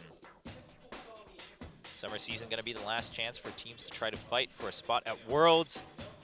Also, which means like you don't get another chance to fight against these teams until 2016, barring, you know, any special tournaments happening before that in the preseason patch. Yeah, so Pia being banned out by Prime. Again, a lot of focus on Candy in that mid lane, it appears. Kalista being banned out. Pretty standard these days for any AD carry at this point. Everyone's been practicing a lot of Kalista. Now, we haven't seen any Urgot today, and he hasn't been banned out at all today either. The Sion ban, Kakarot Sion, was pretty scary. So I can respect that, because it only didn't matter because Lunar got caught by Hecarim, but it's like if you can't guarantee that you'll have to deal with that. I mean, you saw the difference it made in about 2 of those team fights later in the game, so why deal with that? Especially when you consider yourselves a little bit even in terms of skill, at least on paper, right? Given what you've done until this point. They are relatively even. They are both from the challenger scene. Then LeBlanc being banned out against Sashin. I mean, both of these mid laners do seem to prefer playing that LeBlanc in any circumstance, so just banning it out when you're on purple side seems reasonable. And then what's the last ban going to be from Prime? Going to be Hecarim, okay. So, no jungle bans, but probably a jungle priority here on the first pick, or Urgot. Haven't seen it all day, but we're going to see it. I think we might see it now. Depends on the ban here from ZenX. But at this point, you don't ban out a jungler as ZenX because Prime gets to take first pick. And Lulu, okay. Fair enough. Banning out Sashin a little bit here. So then do you prioritize the jungler you want? Or do you take something like Urgot? Maybe Sivir? Maybe Thresh? Maybe Gnar. Soul seems to prioritize that Gnar quite a bit. But or Maokai, actually. What am I talking about? Maokai's open. Why not just take Maokai?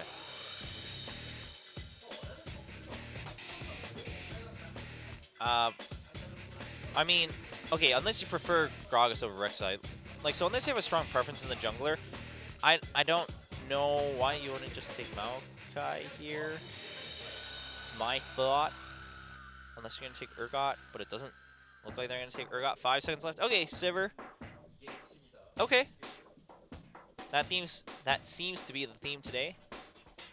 Sivir being prioritized. And then, okay, so looks like Shaft prefers that Rek'Sai. Of course, Rek'Sai and Gragas have very distinct advantages and disadvantages as junglers.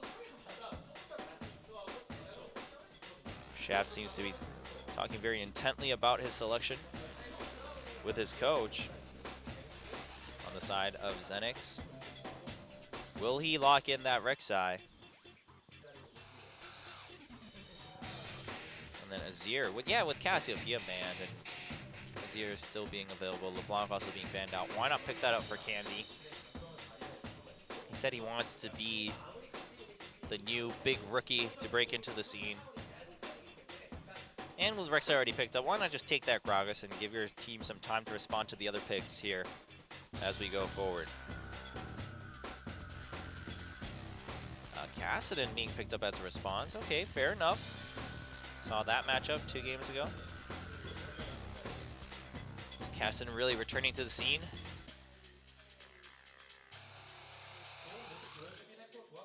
And Sashin's Kassadin does seem to be just fine. Lee Sin being prioritized over Gragas.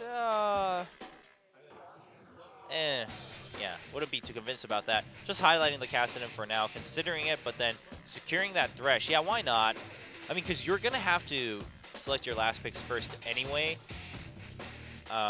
So it's not like you have a huge advantage in counterpicking something, so might as well secure something else first. Gnar being just insta-locked for Kakarot. Maokai not being prioritized by these teams. It's interesting because both of them banned Maokai against Cube. Morgana being picked up for ZenX, most likely for TML, because I don't expect Azir support to be coming out anytime soon.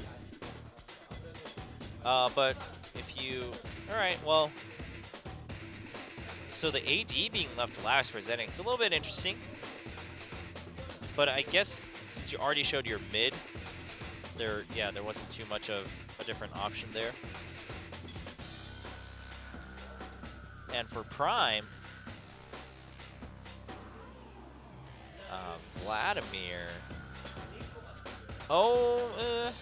Not too convinced. I mean, Vladimir can really snowball the game, and you can just try to even out on farm. But with Azir can harass you a lot better than some of the other champions that Vlad is laned against. So yeah, Ziggs makes a lot more sense. And then Kennen being brought out in that top lane against Gnar. No one prioritizing that Maokai. Really interesting.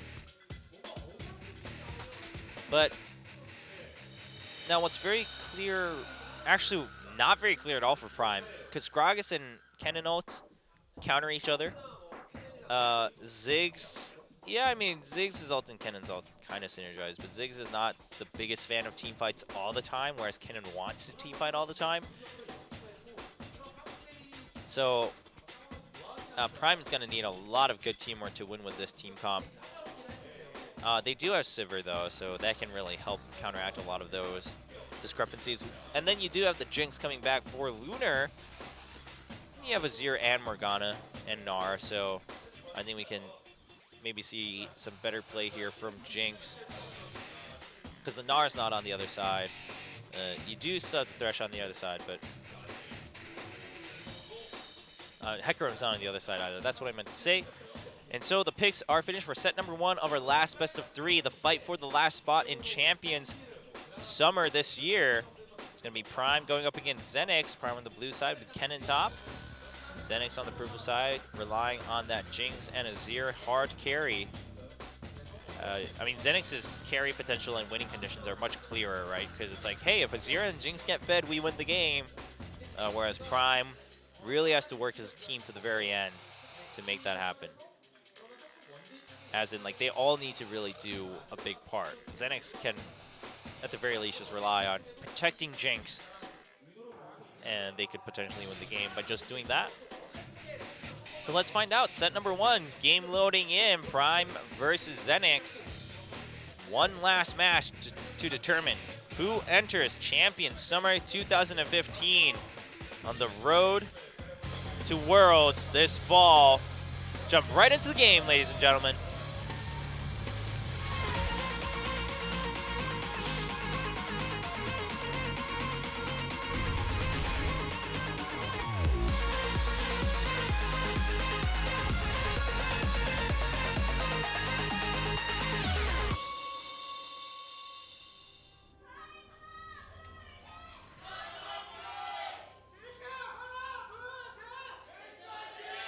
Prime and ZenX still getting their respective cheers before the game. And Lunar, can he carry ZenX to a 1-0 lead in this match? Or will Prime get the better of them? I mean, Lunar should have a much better game this time than last time, because again, no FLICKR, no Castanen. The Kennen flank is pretty scary because it's pretty much a guaranteed stun if Kennen gets anywhere near Lunar.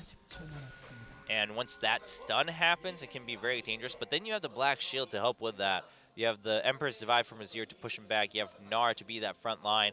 I basically think ZenX, if you really compare it to the games they've played, ZenX had they put up a really good fight against Samsung in the last game. And that was when Lunar had a really tough time surviving any team fight. So I almost want to give the edge to ZenX here. Also, I'm so convinced that Prime just requires so much teamwork to win effectively with this team comp. Lunar with that micro. And Nuclear and Secret not going for the Krugs here. Whereas Lunar and TML will go for the little guys at the blue buff. Alright, well, ZenX will go ahead and get that lead. It's kind of interesting because you have Thresh, who's a little more aggressive, but then you have Sivir, who's a little more passive, so no one really had the distinct aggression advantage. I guess now, technically, you can say Morgana and Jinx do, because if you get a Dark Binding, then that's going to lead into Jinx's traps and pretty much a kill for Jinx.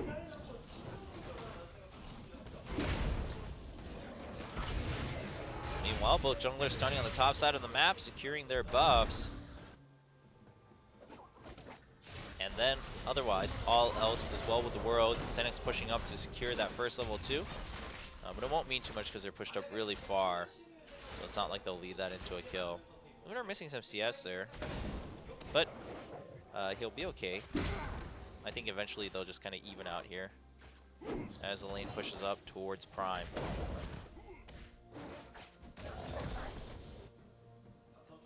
And, alright, well, oh, Rek'Sai already looking at mid lane. Sasin takes quite a bit of damage. Sashin, rather. Sashin has Cleanse. Still has Flash, though, so if you could blow a Summoner, that'd be great, but doesn't look like it, so it looks like he's going to go top. Kennen's a hard champion to gank, but when he's pushed up that far, it can be pretty dangerous. I don't think Shaft has been spotted yet. That ward was up pretty far. The stun not going to hit, but E is down for. Lightning Rush is down for Soul. He tries to flash over. He still gets knocked up, but dodges the boulder coming in from Kakarot. So he will just be able to back out. Man, if Kakarot got the stun on him right as he started his Lightning Rush, then Kennen was pretty much dead. But Soul just gets whittled down a little bit, but not the end of the day for him. He just had to use his health pot earlier. That's really all it comes down to. I guess he blew Flash. That matters a little bit. Fair enough. Meanwhile, because of that gank, Catch is able to invade, get that blue buff away from Shaft, and get a slight level advantage in the jungle, which, I mean, an experience advantage, rather. No clear level advantage yet between the junglers. And so Soul has already gone back because of that gank and then teleported back into lane. So both the summoners are down, so Kakarot has that advantage. Double Doran start for Soul too, which, you know, is pretty common for top lane cannons in general in a lot of cases, but obviously we saw yesterday with Lilac, if you get 2 early kills and you just go back with an easy large rod. So it all depends on perspective and the first couple kills for the game. Nuclear and Lunar just trading back and forth a little bit. Prime now taking the aggression here in terms of pushing up the lane, but it doesn't really translate into anything too crazy for either team just yet, with the junglers still roaming about. Shaft basically trying to keep up in levels. Catch, I'm not sure what he's been doing since that blue buff steal, but probably just cleared his own jungle, and now he's been roaming about. Went home. Both of them went home, upgraded their items, and they're back. And let's see here. I'm I'm fishing for ideas here, guys. What should I talk about? I mean, talked about a lot of different things. And Kakarot just hiding there. He's acting as if he's gone home, but it didn't really mean anything because he wanted to get some CS anyway. So that didn't give me too much to talk about.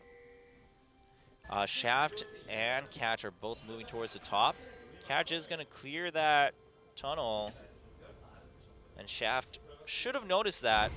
Catch is going to body slam out, but there's no wards in that part of the jungle right now for ZenX, so they're not really positive where Gragas went off to after clearing that tunnel if they saw it. Now, Shaft is still in top lane, though, so, I mean, Shaft has no reason to leave the lane, to be honest. It's like, well, maybe Gragas is going to gank, so I can counter gank. Gnar is level 6, by the way, so if he can get Mega Gnar, Flash is still down for Kennen. They could transition this into a kill, so Soul is playing really carefully. He understands he doesn't have a summoner. Level 6 on Gnar. It's a really dangerous time. Catch is nowhere near. Shaft is spending a lot of time in this top lane. There's a Mega Gnar, but he didn't transform in time. A little bit unfortunate. I think Kakarot overestimated just by a tick there on how fast his meter was going to build up. Because if he led that into a stun, then he would have just ulted him into the wall afterwards. Rek'Sai would have come in, and that should have been a kill. But even then, even if he got the stun, I think Kennen would have just lightning rushed out afterwards, or not even from the stun. That's the thing. I think Kakarot didn't want to transform in the air with his E, because you already telegraphed that once your meter turns red. But at any point, you were going to kind of telegraph it with how much you were building it up, and then Sashin coming here to help Dragon for Catch. Really, one bouncing bomb? Probably should do more for your teammate, man. And that's an early Dragon for Prime. Just sneaks it right out from under ZenX's nose as Shaft was seen top lane. TML goes to check it out a little bit too late. Suspects it, but they didn't get vision of it, so Shaft is going to show up on Rek'Sai at the Dragon Pit to clear that vision out. Meanwhile, Lunar did get slightly ahead in CS, but not by too much after that last wave pushed up. Only by about 5 or 4 here. Sashin's been just farming pretty quietly, and quite frankly, if you're both going to do that in mid lane, yeah, Kakarot just trying to assert his dominance in the lane, which I guess you kind of want to as Gnar, because you are a little bit more versatile. Now, in mid lane with Azir and Ziggs, if you're both just going to farm quietly, I really think I really think Azir ends up being the happier one there, because you just do more damage later. Ziggs can do a lot more damage over time, sure, just because his poke is really annoying, but it's not like Azir can't poke. And while Ziggs has the wave clear, I mean, Azir's wave clear isn't terrible either. And my point is, like, in a 1v1 fight or in a team fight, Azir's just going to do more damage. He has a little bit more utility with Emperor's Divide, in my opinion. He can dash around. I think Azir is a little bit happier about a quiet farming phase in the lane. But, you know, it's not terrible for Ziggs, because that's what Ziggs wants, too. So, to me, it's just it's kind of a forced matchup when Cassiopeia is banned, but I think a lot of times Azir is going to end up winning out from that matchup. We'll see how it pays off for both teams. Shaft starting the blue buff for his teammate.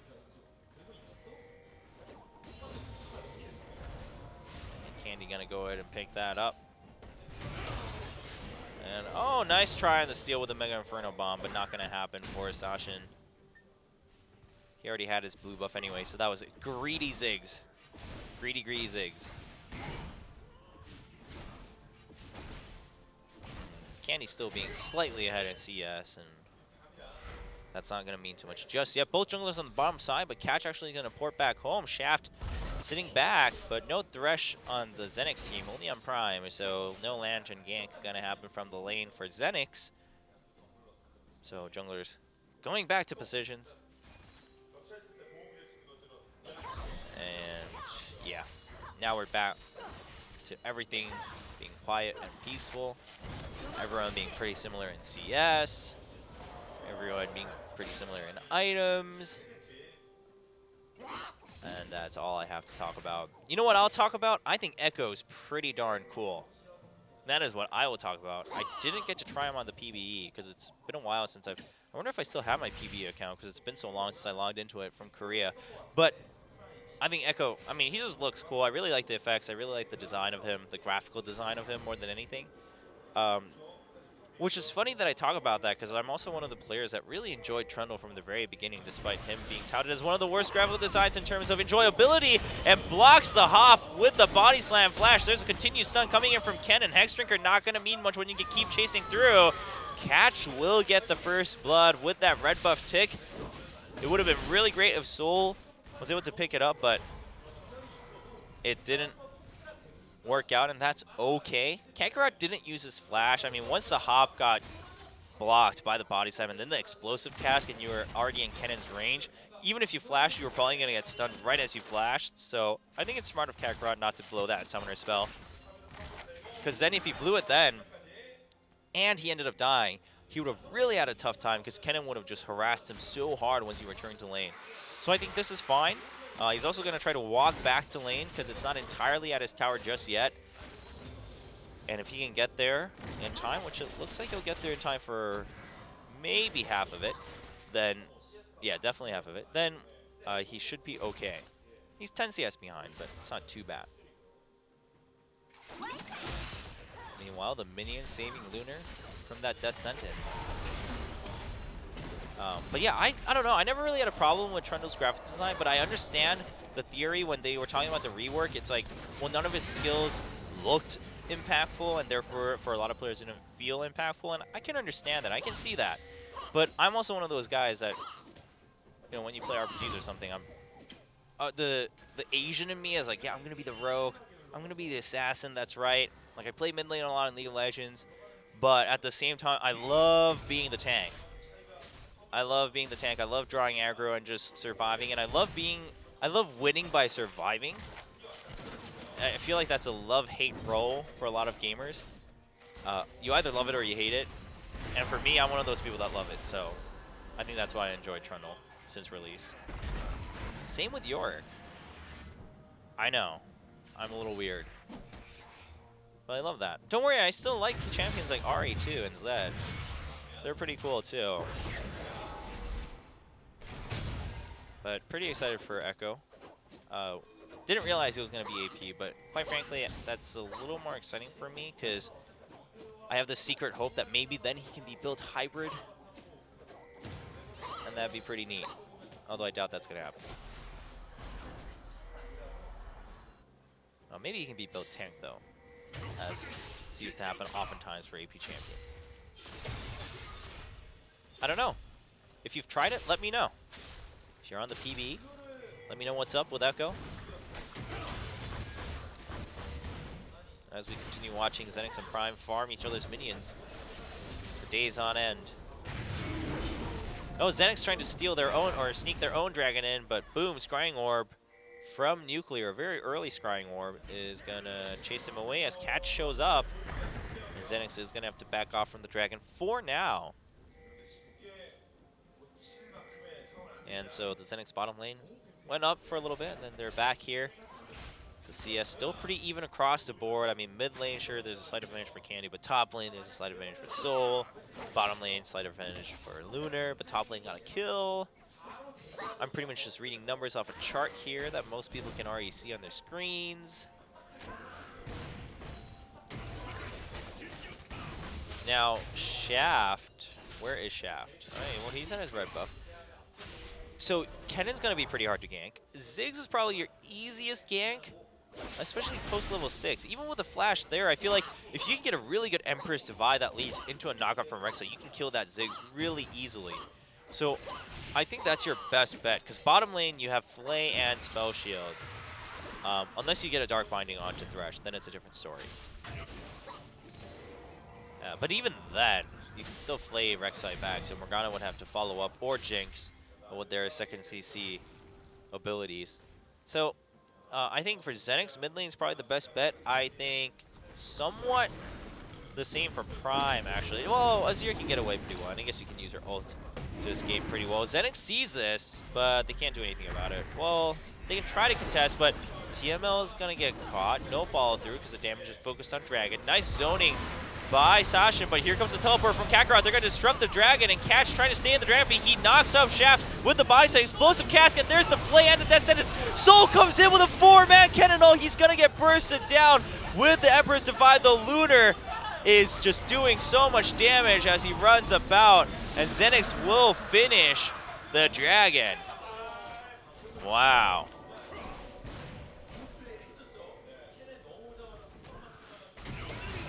Well played by TML, I believe, who stopped kind of Kennen in his track, even with that 4-man ult. The Lunar just kiting around the edge of the fight, picking up 2 kills and then helping finish off that Dragon. Let's watch right here. You see the teleport coming in from behind from Soul. And, oh, right there, yeah, Soul got delayed for a long time before that ult came in. There's a 4-man ult, but then you see that Lunar has just been doing damage throughout and is finally at half health after gets bursted down by Ziggs at the end. But Emperor's Divide also helping Lunar out there.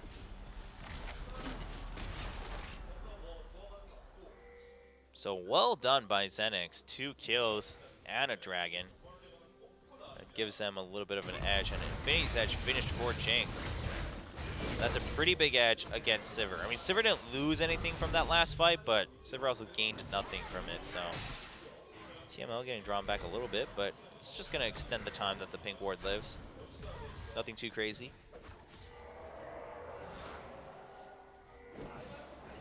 And Catch just going to continue jungling quietly. And Kakarot also showed up with 2 assists after that fight. So the advantage that Kennen had is gone, because Kennen didn't get that first kill. Kennen also got an assist.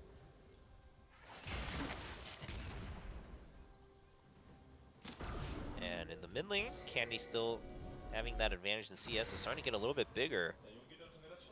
I'm trying so hard to hold back a sneeze right now. You know, after yesterday and today, I actually think the worst part about solo casting is that you have to like sneak in your sneezes and coughs and blowing your nose if you have a runny nose or if you have allergies or a cold. I think that's the worst part. I'll deal with talking like a crazy guy before the game. I'll deal with theory crafting on my own during picks and bans.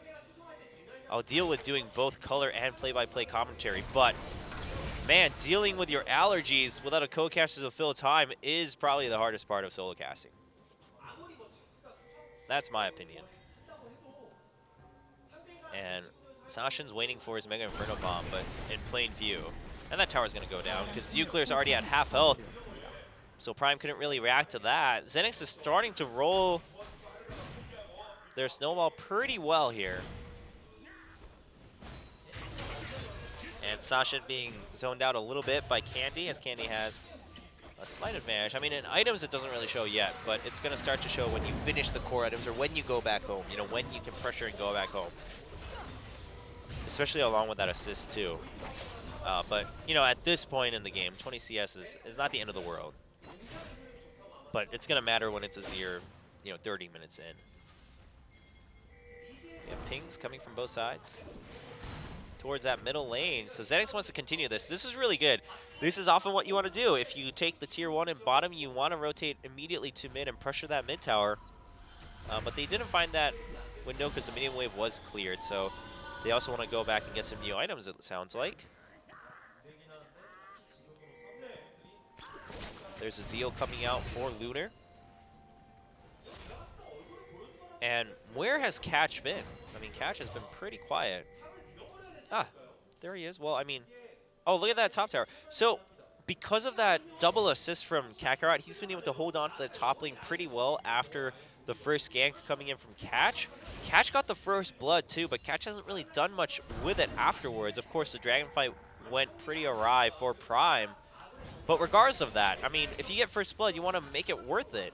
And I want to say that Catch hasn't really been able to do that right now as the Gragas jungle. And ZenX, meanwhile, has been able to pressure the bottom side of the map pretty well after taking that tier 1. Dragon up in 135. So looks like for now, ZenX is going to get an advantage in preparing for that second dragon, or third dragon of the game, but second dragon for either team. And, oh, Gragas being seen at the red buff is going to body slam over the wall to safety. He gets pushed back, and Secret is here in the mid lane. Nuclear just trying to farm up and catch up in items. But, so, you know, that's allowing Prime to hold on to the mid tier 1, but that's all going to change once Dragon spawns. Meganar used. Don't want to use your ult just yet, though, for Kakarot, because Dragon is up in 50. Unless you know it's a guaranteed kill out soul.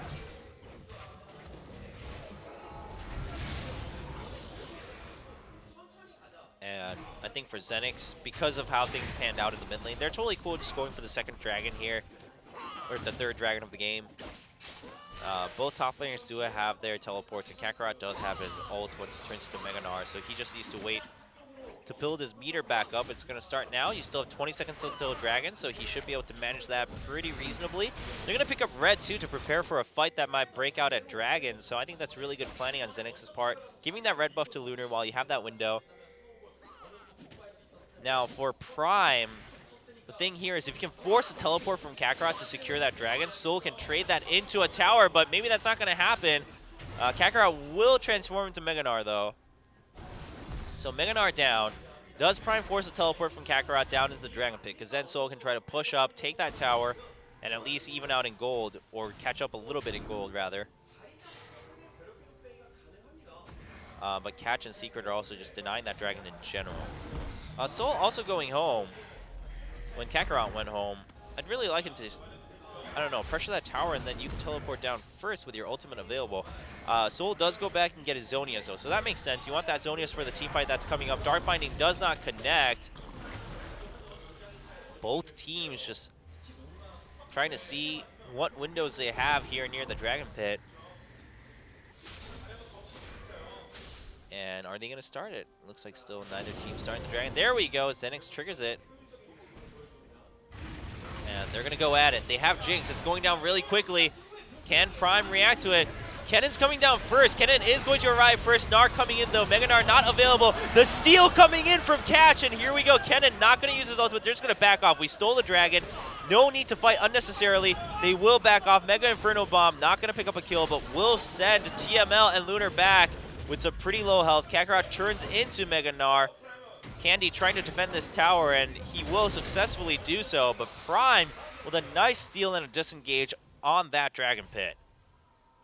Well done to try to climb back into this game. They're still kind of behind in gold, but that can also be fixed once they take a tower or two. And that's my point. I mean, the top lane tower right now that they have is pretty much just investment that they've deposited that they can really withdraw whenever they wanted, but not anymore, because ZenX is like, all right, well, look, they're going to push our top lane tower, so let's even that out by pushing theirs first, because then ZenX stays ahead. So now can Nuclear clear at the bottom? Yeah, that minion wave is big, so Nuclear evening that out. But, you know, this is, I think, just good play from or good reactions from both sides. I think ZenX pushing that in was okay, and in that case, Nuclear obviously continuing to push that bottom is completely fine.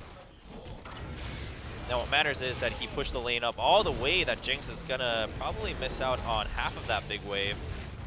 Meanwhile, the blue buff steal coming in from ZenX. Yeah, we'll see the tower clear, like 2 more minions there. Oh yes, Jinx still gets some of it. Oh, even gets that last one at the edge. Yeah, and then with the rockets, she'll clear out the whole wave pretty quickly. Jinx also has static shiv, so Lunar is in a pretty good spot.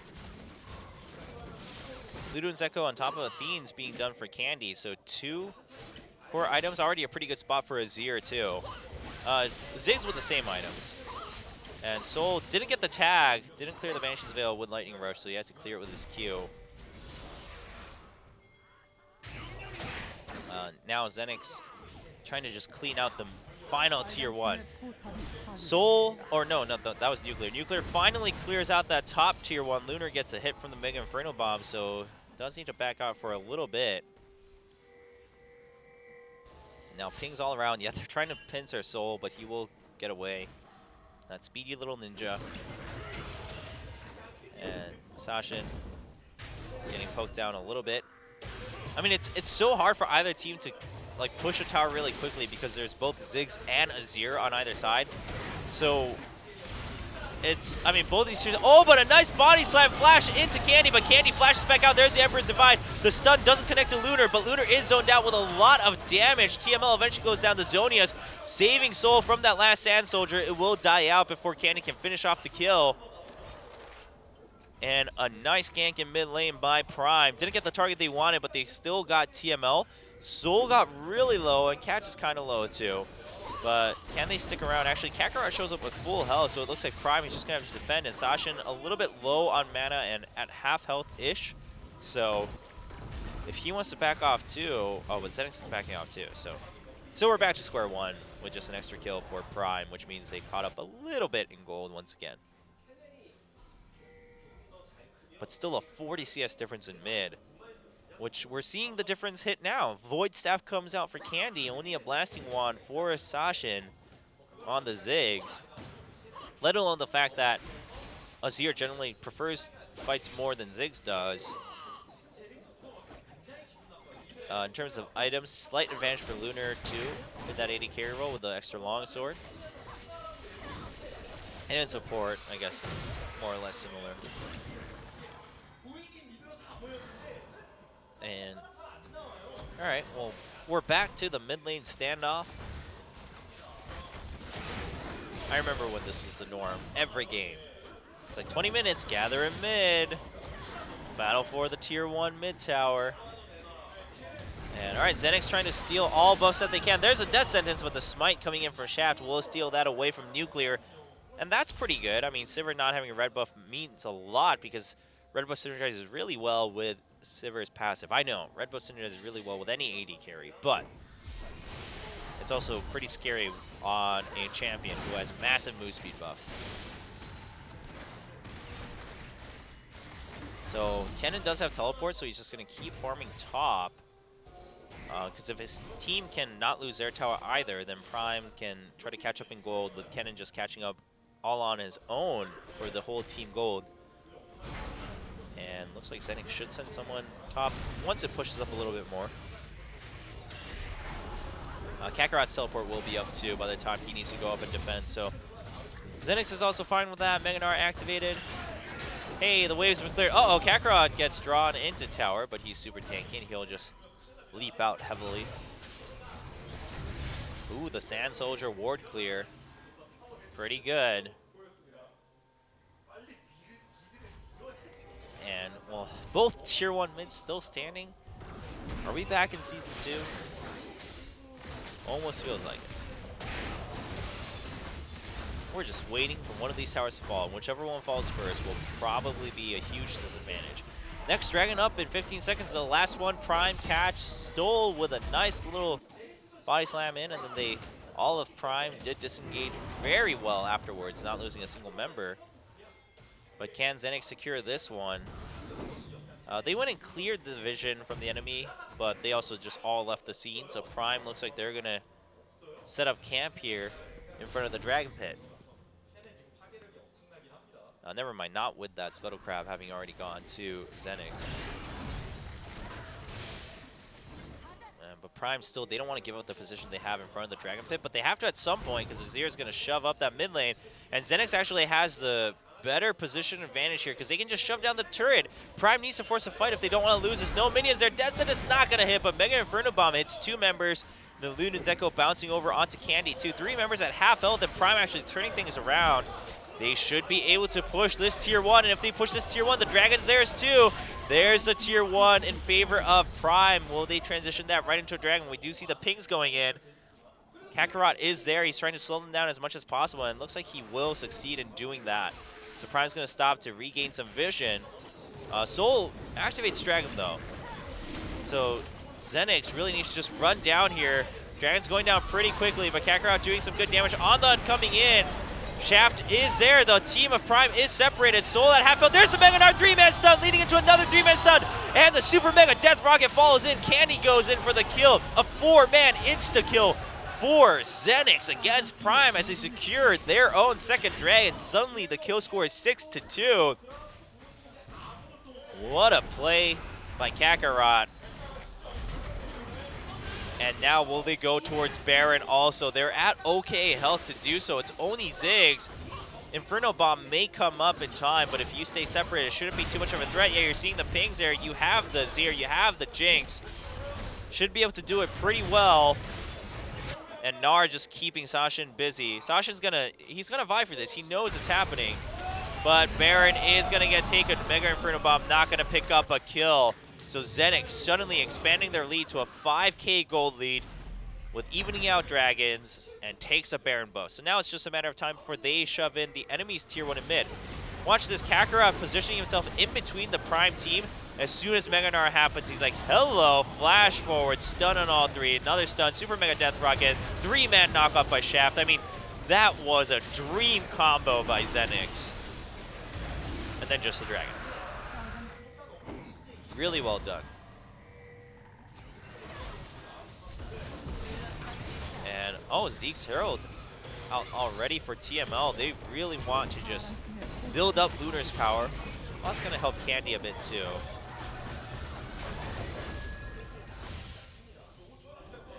And now you're seeing item differences across all the roles. We have the extra Neasy Large Rod on Candy's Azir. We have the extra QSS for Lunar's Jinx. I think ZenX will get enough of a lead here that they can just slowly snowball into a win in this first set. A tier 2 going down after the tier 1. Top lane, Kakarot-ish shoving the lane against Soul's Kennen.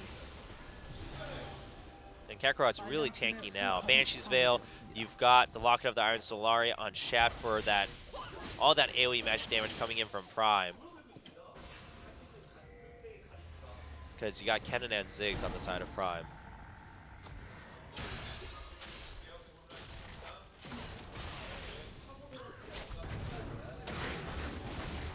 And so with the Baron buff, can they get another tower? That's the big question here for ZenX, because if they can get 3 towers off of this, it's going to really hurt for Prime. I mean, 2 already hurts quite a bit, but because now the gap is already up to nearly 7k.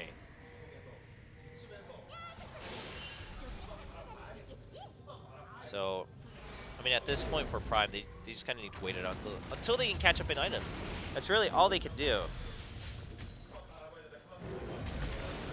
Because then with Ziggs, you can continue shoving all the lanes and whatnot, and maybe Kennen can get a crazy flank.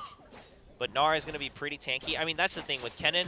It's like Emperor's Divide will shut down Kennen's ult. Gnar can just zone him out. Morgana's Black Shield will negate it quite a bit. Morgana's Dark Binding will negate Kennen quite a bit. So Kennen suddenly becomes a very conditional pick here for Prime, whereas ZenX is going to have a much safer route to victory. Ziggs is still kind of the one to count on here for Prime. And then once they get once they can completely even out, then Sivir's ultimate will also matter to catch up to Lunar. But at that point, Lunar will have so much other protection. I mean, the Zeke's Herald, you got the QSS on Jinx, you got the Black Shield from Morgana. I don't think Lunar's dying anytime soon.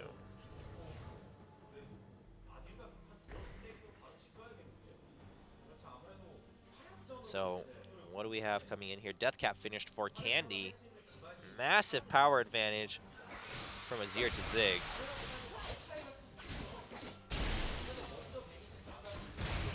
And Gnar finishes another tier 3 item. On top of the Sunfire Cape and Banshee's Veil. Randuin's now finished. So Kakarot's not going to die anytime soon either. I mean, who's going to die anytime soon on ZenX? Maybe TML. Maybe. Since he doesn't have a Zonias because he favored the Zeke's Herald, but he does have Black Shield. And Vision War is happening now in the enemy jungle for ZenX. They're just going to chase Catch and Secret out from their own jungle. And clearing out any vision that Prime is trying to get desperately so that they can feel safe at their tier 2 and mid. Prime really needs to, they need to get like a pick or something, or just try to farm it out to the very end and put everything on the line in one last team fight. But even that looks like it's going to be pretty difficult, because if this continues, ZenX will get, what, maybe 2 more dragons and another Baron before Prime is in a state where they feel comfortable that they're even enough to go for that one last team fight. And if you get 2 more dragons and a Baron for ZenX, like, you can end the game. You already have over an 8k gold lead. The item differences suddenly just showed up all across the map. And yeah, the next dragon's going to happen in 30 seconds. I don't see a way where Prime's going to block that away from ZenX.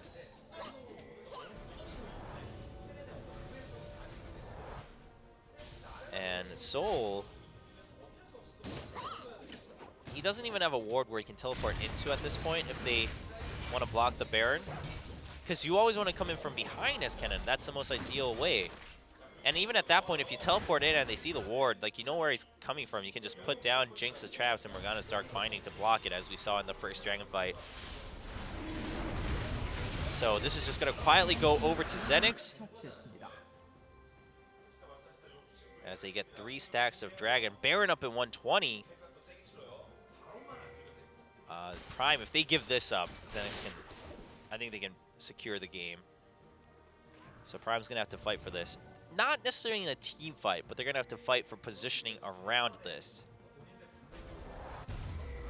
And then they can make something happen. As in, just farm the lanes continuously for the next 10 minutes. So yeah, here we go. Secret putting up vision so that they don't just give the Baron up really quickly for ZenX. And alright, Candy hasn't finished another item just yet, but the Randuin's being finished for Shaft. On top of the locked up the Iron Solari. Another BF Sword for Lunar, but another BF Sword for Nuclear too. So Nuclear also just finished his QSS. So that item difference is no longer there for the ADs, except for the fact that Jinx just has more carry potential to begin with. In terms of support, it's a pretty big item difference in what TML can offer for the team through items.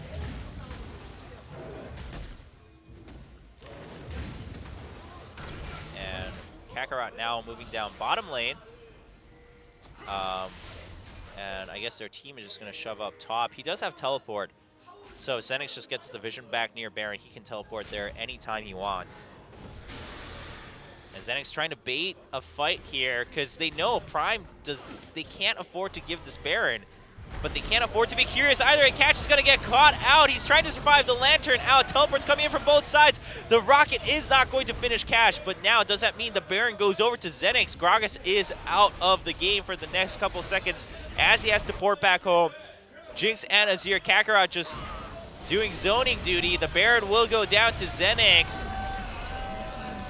The Mega Inferno Bomb not coming in time. And ZenX will push Prime all the way back. I mean, Catch kind of stopped his port too. He was like, oh shoot, but we can't give that Baron up. But you had to. I mean, once you got caught like that, you had to. So ZenX is going to happily go back home, get some new items, and then come back with a Baron buff to take this tier 2 in mid. And they can also just push top lane too. They can push it all the way in and try to go for an inhibitor on top of the tier 2.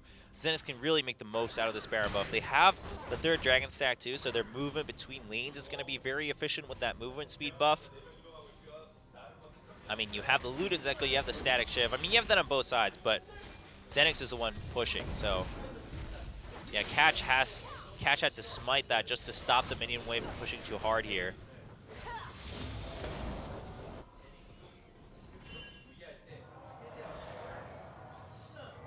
And Prime, they really want to stall the minion wave from reaching the tower to begin with. Because if it reaches there, Jinx will get one rocket in each time, and the tower will be gone before you know it.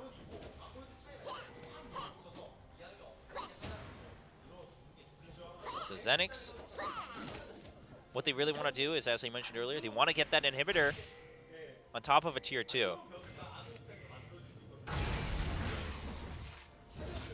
And Shaft is now split pushing bottom, while Kakarot split pushes top. Also taking any buffs that they find along the way. Lots of wards for Prime though, so at the very least they'll know when people switch from lane to lane. But it's not going to matter if you can't block it anyway. Starting to look pretty tough. Thankfully, again, it's Ziggs and it's Sivir. So they can try to block for as long as possible. Secret gets caught by a Dark Binding. He had to use his box. He had to flash out of Jinx's trap too, but a ton of damage going down onto Lunar. And the Mega Inferno Bomb just barely missing Jinx. That forced Candy to put up his turret here at the tier 1 though, in case Prime chased through. I think Lunar got caught a little bit too much. Got a little too eager to try to kill Secret. And that's a lot of time lost in pushing this tier 2, which means a lot of time lost in pushing the side lanes too, because you don't feel as safe if your team isn't in mid lane. And I think ZenX has already given up on being able to get an inhibitor. You don't have as much time left on your Baron buff anymore. But Dragon is going to be up in a minute, so ZenX can kind of get a consolation prize for themselves if they can get their 4th Dragon, which puts them really close to a 5-stack push in the next 10 minutes or so. But, oh, hey, here comes Meganar. Just stuns Secret and says, hello, we're going to take this tier 2. Never mind, no minions. Let me return with more friends. And Secret's like, yeah, you do that. We'll be waiting with Ziggs and his bombs. Small bombs, big bombs, bouncing bombs, satchel bombs. All sorts of bombs. Kakarot gets caught by a Death Sentence. He will hop out. Took decent damage. Wow, look at that crit. Coming in from Lunar onto Nuclear, though. Bloodthirster now finished for Lunar. So he feels pretty good. Black Shield on top of that. But yeah, I mean, it's Ziggs and Sivir. Prime, why did you have to pick these comps? I just want to go blow my nose. I'm being so serious. Ziggs is running slowly out of mana, though. Blue buff is up for Prime on their side. So I think he should be able to go and get that. But yeah, Lunar is like, all right, I'm just going to start tanking 1 hit per hit. And there you go. You finally took that tier 2. They shoved Ziggs out right when he was running low on mana. So ZenX finally gets the tier 2, but that's all they got with the Baron buff. Doesn't feel too good. And then they will, I guess they will get the Dragon too. You got to count that in too. So it's a little slower, but ZenX still just extending their lead ever so slightly. And once they get 5 Dragons, it'll be another big jump in the game. And it'll probably line up with their next Baron too, actually. But on the flip side, Prime has Ziggs. They have Sivir. They can block any amount of minions they want. Prime did ping that the last time they saw anyone on ZenX is in that red side. Red buff side, rather. So they're not entering there at all. Oh, Scrying Orb. Didn't get spotted, though. But got spotted that the red buff is gone. So Prime's like, whoa, we have no reason to go there anymore anyway. And ZenX still trying to just bait someone into defending that bottom lane. The wave is pushing up. It's looking pretty tasty. Oh, they almost caught Nuclear, but on the hunt, plus Flash is going to get Sivir away. Looks like no summoners used on the side of ZenX, nor ults. So, yeah, that's a decent trade. You blew the Flash from the Sivir. So now Nuclear has to really sit back. And Prime trying to get a pick on someone who reaches a little too far out forward. Kakarot is top lane. Massive minion wave. But look at this. Luden's Echo plus Ziggs equals no minions before tower. And ZenX didn't want to push forward with that because Kakarot was top. I mean, this is what we see when we see Ziggs. And this is what Easyun always did best. Can Sashin do his best Easyun impression? We'll find out. Dade also. I remember Dade Ziggs. His Flash Ghost Ziggs was pretty crazy. Baron up in 45 seconds. Next Dragon should be up in about 2 minutes afterwards.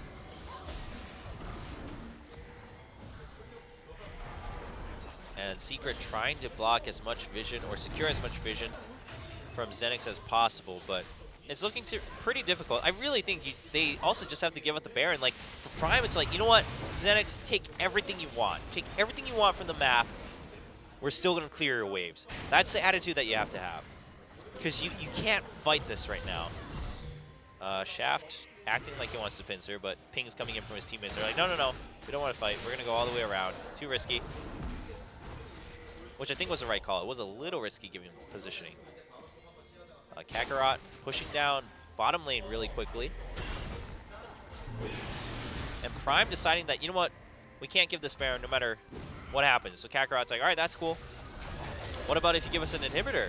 And Prime's like, ooh, I don't know about that. And Kakarot says, let's find out. Shoves in the bottom lane, which gave ZenX an opportunity to shove the mid lane too while everyone was porting back. Quick grouping up from ZenX. Can they get the inhibitor turret? Just get one more hit. Yeah, there we go. ZenX will get the inhibitor turret in bottom lane. Meanwhile, mid lane was abandoned a little bit. And so ZenX will continue to push because now there's no tower, so they can really try to force a fight and or take the inhibitor here in bottom. All about Lunar's positioning right now. I mean, if Ziggs gets a hit on Lunar, ZenX has to back out. That's the thing, given that, again, now we are at 45 minutes.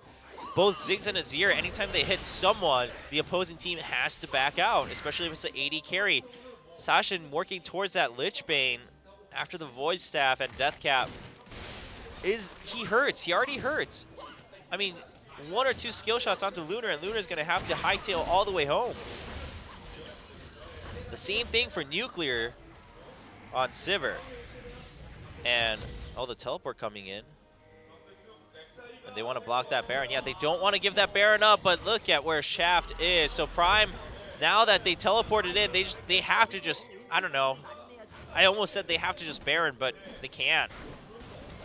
I don't think they can. Okay, maybe they feel that they have to. All right, Rek'Sai can't. I don't think he has a tunnel here. I actually don't think he has a tunnel here. Can Prime get this? Rek'Sai goes all the way up to the Dragon Pit. Uh-oh, catch alone in the Baron Pit. Kakarot zoning them out, and Baron gets stopped at about 1/3 health. But Kakarot's really low, so is TML. I think Baron did reset, though. So no one gets Baron. And ZenX simply gets the bottom inhibitor, and ZenX actually might be able to go for the Baron now. Nice hit on TML Lunar. And, uh-oh, top lane pushing up too. And there's the Kakarot coming in. Meganar going to transfer soon, but not just yet. He's really close. Can he go in for the Meganar hit? The rocket is going to be dodged by all the people on Prime. Not going to get an ideal Gnar ult, but everyone from Prime gets pushed back.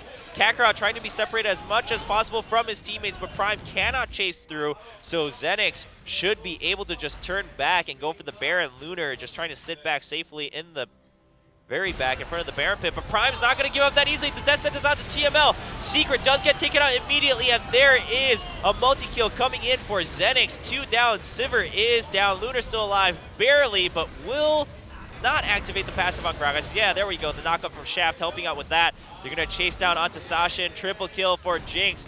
Should be the game here. Ziggs might be an amazing wave clear, but not on his own against 3 people. Didn't realize Gnar also died at the end of that fight. And Shaft chasing through, knock up with the slow on the smite, gets the kill, and that will be game in favor of ZenX. Ladies and gentlemen, a 48-minute spectacle between ZenX and Prime to kick off this best of 3. But ZenX will eventually win the game. And ZenX now 1 step closer, 1 step away from securing a spot in Champion Summer 2015. Prime and ZenX really putting everything on the line here. Trying to secure a spot, the one last spot remaining in Champion Summer 2015. Ziggs really held out for as long as possible for Prime, but at the end of the day, ZenX was able to pull through some nice play from all of their players at one point in time, and Kakarot really some good positioning and preparation before Barons and Dragons to force favorable team fights and or positioning, zoning Prime away from the objective ultimately at the very end. Prime doesn't look too happy, but they still got a shot. It's a best of 3. They just have to win 2 in a row, whereas ZenX just has to win 1 more game.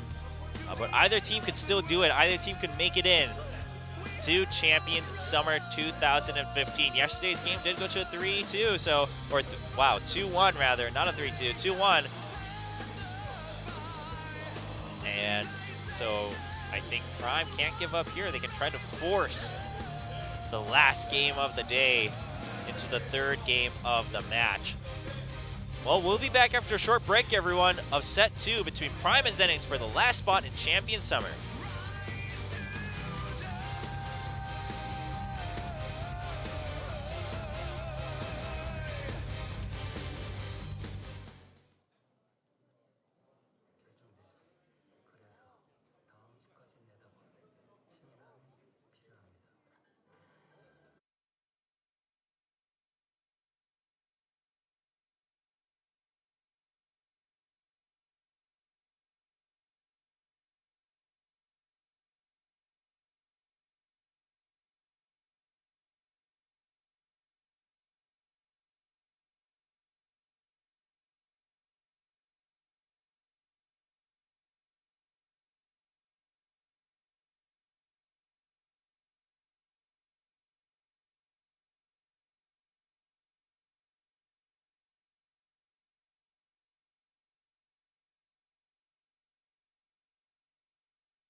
Welcome back, everyone, to the last match of the day between Prime and ZenX. They're fighting for, not we. I am not fighting for the last spot in Champions. My goodness, no. But these guys are fighting for the last spot in Champions this summer. The 10th spot as we expand to 10 teams in the Korean League, the Korean Premier League for League of Legends. And ZenX right now leading 1-0, so Prime in a bit of a tough spot. Kakarot had a pretty good Nard game.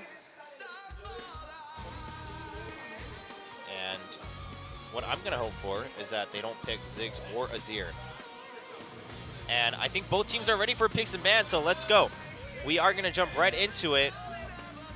And ZenX is 1 game away from securing a spot in Champions, whereas Prime needs to win 2 in a row, but it could happen. I mean, both teams still have a shot. Yesterday we did go 2-1 in the last game between Winners and Anarchy. Anarchy eventually winning that one and securing one of the spots in Champions for the summer season. So let's see what happens. I don't like the feeling of this LeBlanc ban.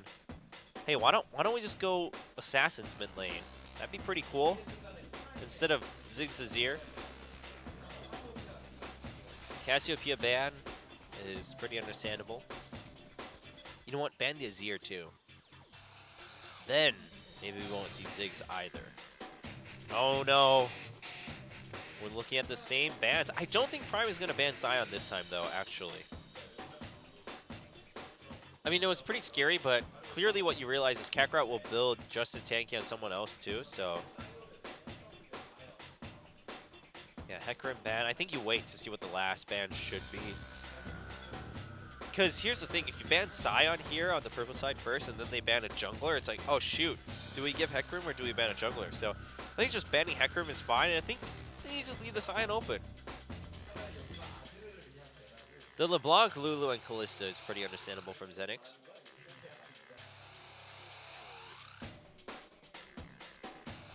You know, maybe you also ban the Azir here. I think that's reasonable, not just because I don't want that matchup, but also because, again, Azir can just kind of win it out at the end. Okay, banning out the Rek'Sai. Shaft's Rek'Sai was, it was pretty good. And the Azir first pick. I'll be here all night, guys. I will be here all night. I don't think we'll see another Ziggs, though. I don't think we will. We'll see what the mid lane's going to be from Sashin here.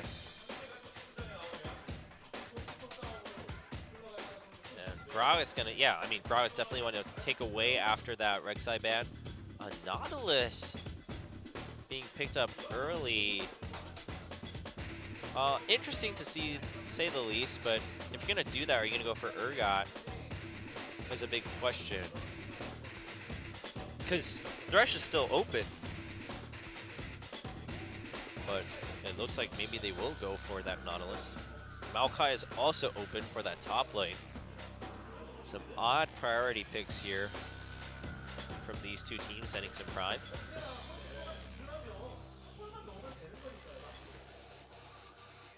And Nunu gonna be picked up. Oh boy! Why don't we go for Nunu jungle and then Ziggs on the other side? We can have a brilliant 15-minute game of League of Legends. Just kidding, that's not actually what I want. I love Ziggs as a champion, by the way. I love playing Ziggs. I've always liked Ziggs, even when Monty hated Ziggs back in the day. I loved Ziggs, but not today. Not today. In fact, I wouldn't mind it as much if my allergies weren't hitting me so hard, but that's actually the worst part. The whole, like, talking to myself thing is, I'm actually pretty used to that at this point. I think I could do it. I think I can keep doing it, but the whole sniffling my nose, not so fun. I think the Gnar is fine for Kakarot. If they're not prioritizing Maokai to begin with, why not go with the Gnar? Kakarot's Gnar was pretty good. His positioning was really good in just providing a threat as a tank, as a front line. And then the Sivir being picked up instead of the Jinx. Although Lunar's Jinx was good, I guess everyone's still agreeing that Sivir is still kind of the go-to for AD carries. So what do you pick here for Prime? Are you going to wait until the very end to pick your mid laner? Because, I don't know, you picked your support, you picked your jungle. I think, I mean, your lane matches for both top and mid are also revealed. there's no point in necessarily saving AD for last either once Sivir's been taken. I mean, you're probably going to take Lucian or Urgot at this point. I only mentioned Urgot because you have Nautilus. If not, I probably wouldn't mention Urgot anymore at this point either, considering none of these teams picked it today.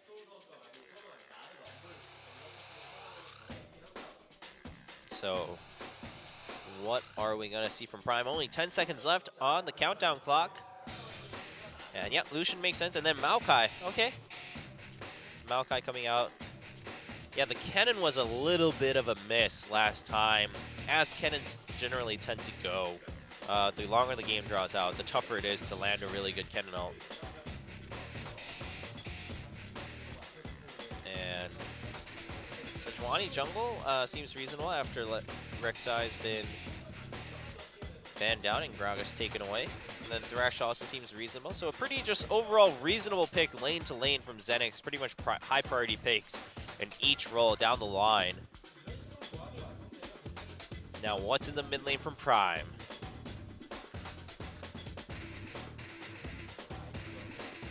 I wonder. I really do. I have this bad feeling that it's going to be Ziggs. I really do. The audience, the Korean cast was mentioning Ziggs too, and the audience is like, no. But I really think Ziggs, because here's the thing, right? Well, okay, I guess for Prime it is also do or die time, so you can try to go with something much more aggressive, but it's Azir, like, it's so hard to play super aggressive against Azir.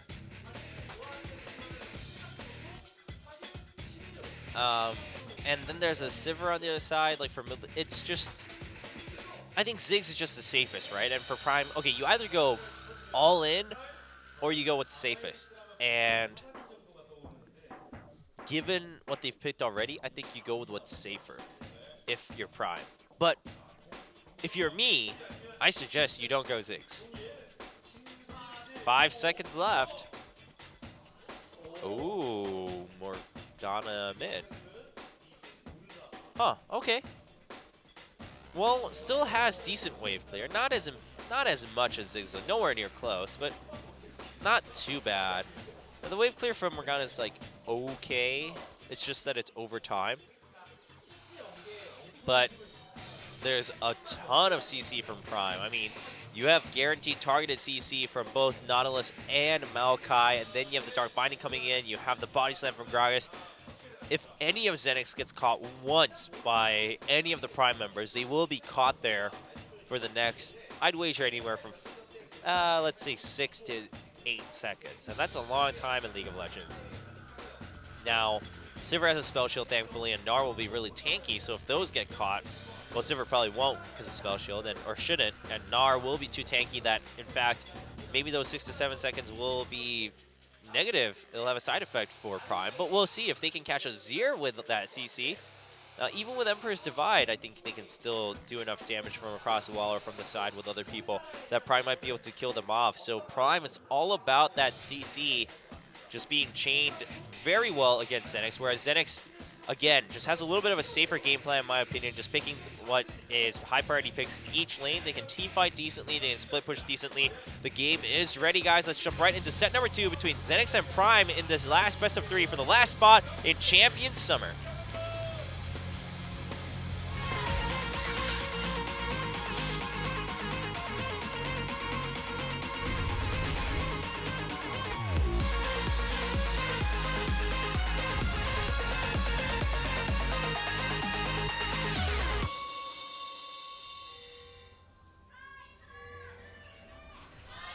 소환사의 협곡에 오신 것을 환영합니다. So funny story, when I was in high school, my friend was suffering from, I think it was more like the flu, but anyway, a severe cold in the spring. And oftentimes, in late spring, like when spring comes around, in most schools, it's test season, because it's near the end of a semester. So my friend, he shows up during like one of our free periods halfway through the morning in one of the break rooms, and he's like totally out of it. And I'm like, hey dude, you okay? And he goes, so I have this really bad cold and I took medicine on my way out because we have tests today and I didn't want to have to be blowing my nose all day. And I feel really tired, and suddenly my brother calls me and he goes, "Hey dude, why'd you leave the NyQuil on the table?" And so he meant to take Dayquil, but he took NyQuil on his way to school during test season. And he actually ended up not finishing one of his tests that day because he was so tired that he couldn't like focus on the test. He was just barely fighting to stay awake. I felt really bad for the guy, but at the time I kind of laughed at it. It was a funny story. So don't make that mistake.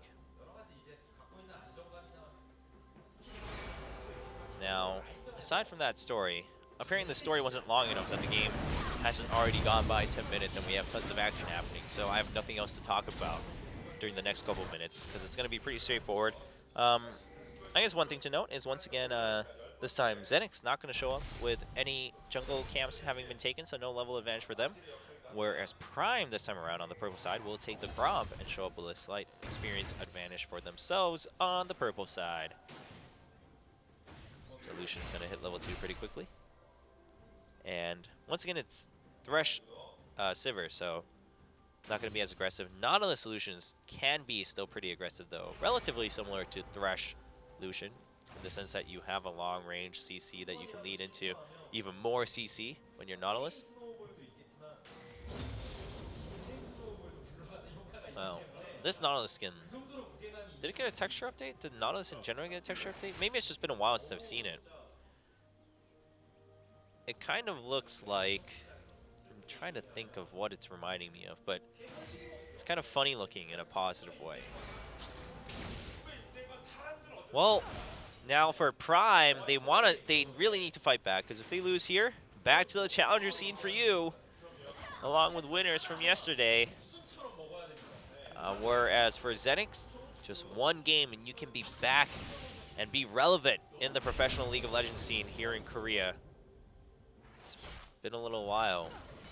Pretty much the last time we saw them was when Oki was still there, and then Oki made, you know, a splash for himself, got picked up by Najin, and that ZenX roster disbanded more or less. I think some of the other players also, I forget who else was there.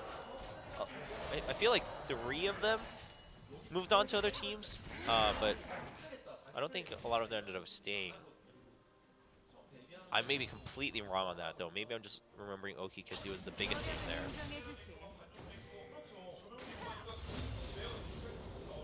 Now, aside from all of that, Catch looks like he might get the upper hand here. Oh, but Kakarot putting the ward down just in time. Twisted Advance comes through, but oh, okay. Kakarot flashed away probably because he thought Catch was going to flash after the body slam. He saw because he flashed as soon as he saw the body slam go over the wall, like finish coming over the wall. So I think that's fair because I was actually wondering if Catch was going to flash over the body slam or after the body slam. So good for Catch. He blew the flash from Kakarot, so he has a chance to gank top again sometime soon. Of course, he did see the ward in the river, so we won't see it anytime too soon.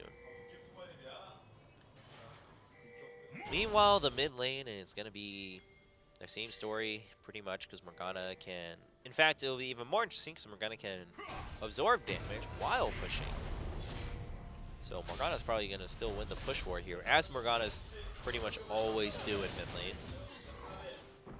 It's a bad day if you get pushed out of lane as Morgana in mid, unless you're like 2v1 all the time.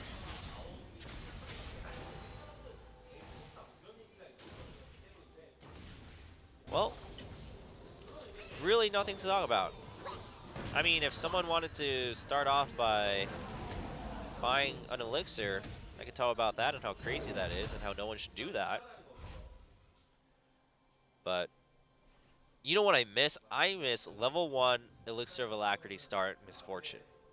Green pot start Misfortune in lane. Get a crit on your first shot, win the lane automatically. Those were the days. But we don't have that anymore. But then again, if we're talking about those were the days, those are the days when Jax could dodge tower shots and Twisted Fate was played AD. So I guess I can't really complain too much.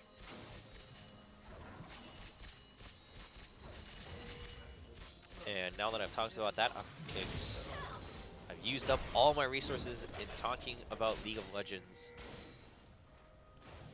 Gragas is prepared for a lane gank, but it's not going to happen anytime soon because the lane's a bit iffy in terms of medium wave control. In fact, it's because they were trying to pressure ZenX out, it's going to start pushing back out, and Secret actually gets Death Sentence and then Flay. It takes quite a bit of damage. That's going to give ZenX a little bit of breathing room. But at the end of the day, if Secret lands his dredge line onto one of the champions from ZenX, whoa! Nice ultimate by Kakarot, but he's still way lower on health. Meanwhile, Soul went back first actually, so he has, you know, an extra item. He has more pods, so he's able to win that trade and shove him out of lane, shove Kakarot out of lane. And Soul is still ahead in items too because of that, or CS rather. Hexdrinker being finished by Gnar first, and Gnar's gonna walk all the way back to lane. I don't know. That minion wave's already at the tower. I know it wasn't big, but I feel like it would have been worth it to soak up that XP and gold, because Maokai is also ahead in experience. Little bit of an interesting choice from Kakarot not to use his teleport there, in my opinion. Mid lane is pretty much the top lane this game around, because it's super quiet, super straightforward. One person pushing, one person picking up the farm while pushed. Nothing too crazy until Sashin lands some sweet, sweet dark binding right at the edge, and then it will burst into action. The bottom line's kind of the same too, because so Nautilus can't be as confident about dredge lining in, because as soon as he, you know, turns his back, he takes so much damage, like he can't do anything about that. Whereas Thresh can like Death Sentence and then maybe even wait on the Flay and just flay them backwards, and just, you know, try to get a couple of free hits in that way or something like that. But Nautilus is by nature an all-in champ, right? You commit when you go in. There's no like, oh, dredge line in and then just walk back out. Like, you dredge line in, you auto then to stun them, and then you Riptide them, and you stick onto them with your shield and try to put out as much damage as you can. So I think that's why we're seeing a little passivity from both sides in that bottom lane. Also because neither side has like really amazing vision. I guess ZenX continues to have a little bit of a vision advantage across the map, but neither side really has too much awareness about the enemy's jungler, except for just now, because we saw that ping on Gragas, that the bottom lane also was too scared of it turning into a 2v3, because then it could be really disastrous given Nautilus and Thresh's supports respectively. Catch taking the time to take the Scuttle Crab. He's been spotted before, so they know that he's probably there still. He's going to get spotted again as he walks into that entrance. Now we're back to just passive farming from both sides across the map. And again, this is okay for ZenX though. Uh-oh. Shaft's still here. Uh-oh. And there's On the Hunt. Secret gets caught with the Death Sentence. They're still trying to go onto Nuclear, but they turn back around. Uh-oh, because of the teleport, ZenX has to back out. Teleport still coming through from Kakarot and Soul. A bit of an unfortunate split and targeting. They still wanted to target Nuclear when I think Secret being caught by the Death Sentence. They could have just gone on Secret. I know he's Nautilus and he's supposed to be tanky, but at level 6 with support items, like, you don't have to worry about too much if there's 3 people beating down on him.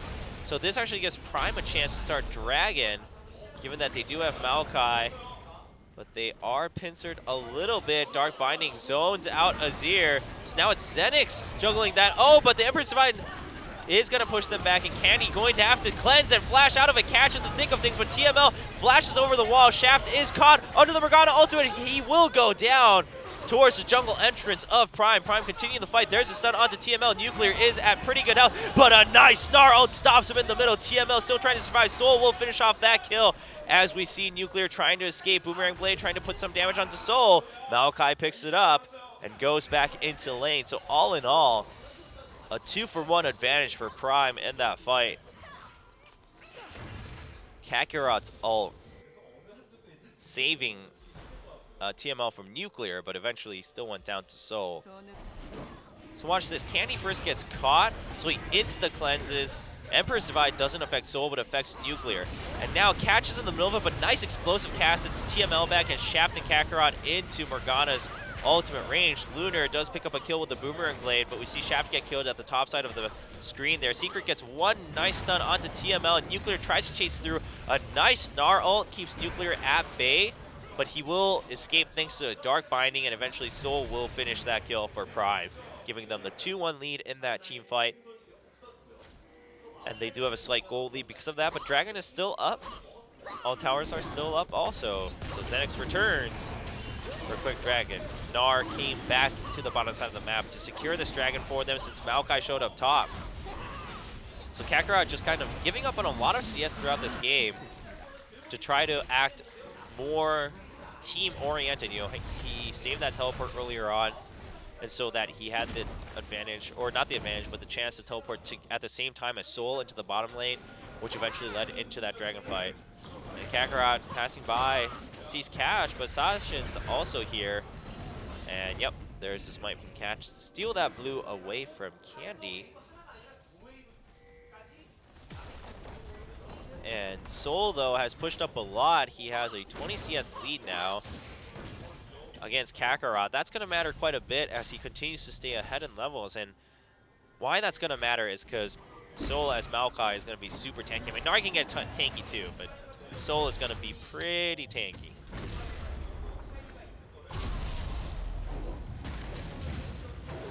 Kakarot just clearing as fast as he can now. Trying to catch up in whatever methods he can in CS in that top lane. Again, for ZenX, they just have to kind of play it calm. I mean, they took the first Dragon. They are 1,000 down in gold, but no towers down. So ZenX just has to play it slow. They've got the Azir, they have a Gnar, they have a Sivir. I think they can afford to play the slow and steady game here. It's not like you have a super hyper carry on the side of Prime. Of course, Maokai will get super tanky, and Lucian can carry pretty hard, but it's not too bad. Prime. Oh, Scrying Orb used on the brush across. Trying to clear the ward. TML gets a little too eager. Oh, the Sejuani ult misses and they pull TML in. There's explosive cast. TML gets caught. And a kill for Prime. ZenX, they seem a little trigger happy right now. Just a little bit. Oh man, I feel like TML could have waited until they actually just walked forward to clear the ward itself, because Prime had no way of knowing that ZenX was still hiding in there. They used the Scrying Orb to check the further brush. Grau is still here to help pressure this lane, trying to deny a little bit more CS from Lunar and Shaft, and they're actually just going to chase Lunar out. Shaft gets left alone under the tower. That wasn't the plan for ZenX. Another kill for Prime. We are en route to a match point after this one, ladies and gentlemen. Prime trying to take as much of a lead as they can to tie up the match score 1-1. ZenX, I mean, I just finished saying that. I think ZenX just has to play it slow and steady. And here comes Prime with some good counter-aggression, or preemptive aggression in some ways, against ZenX to get a 4-1 kill lead. They are 2,000 gold ahead now. And it's a little bit of a different story than it was 2 minutes ago. And we are seeing TML. Why is TML there? Oh, I guess he just walked in to try to ward, and then he flashed the wall. I'm pretty sure, because I saw the flash particle and just went on cooldown. And there's no way he flashed into the enemy jungle. So TML making things interesting for Prime. There's a body slam from Catch, but not going to matter. Does not connect. Meanwhile, Lunar takes a lot of damage from Nuclear, but Nuclear is out of mana, so he's not going to chase through. And also, Shaft is still here. Well, Shaft just chilling out on that ward. Shaft is spending a lot of time here in the bottom lane, which is giving Catch a level advantage also alongside the top lane level advantage. Soul still one level ahead. Meanwhile, Catch trying to make something happen in bottom lane. Candy calling for help. or in the mid lane rather, where Candy is calling for help on the ZenX side of things. Excuse me. 빨간 팀의 포탑이 파괴되었습니다. Sashin's still just trying to shove in as much as possible, but Candy, before you knew it, has started getting a lead on CS. Sashin does have 2 assists, but it doesn't matter for Azir if you have assists or not.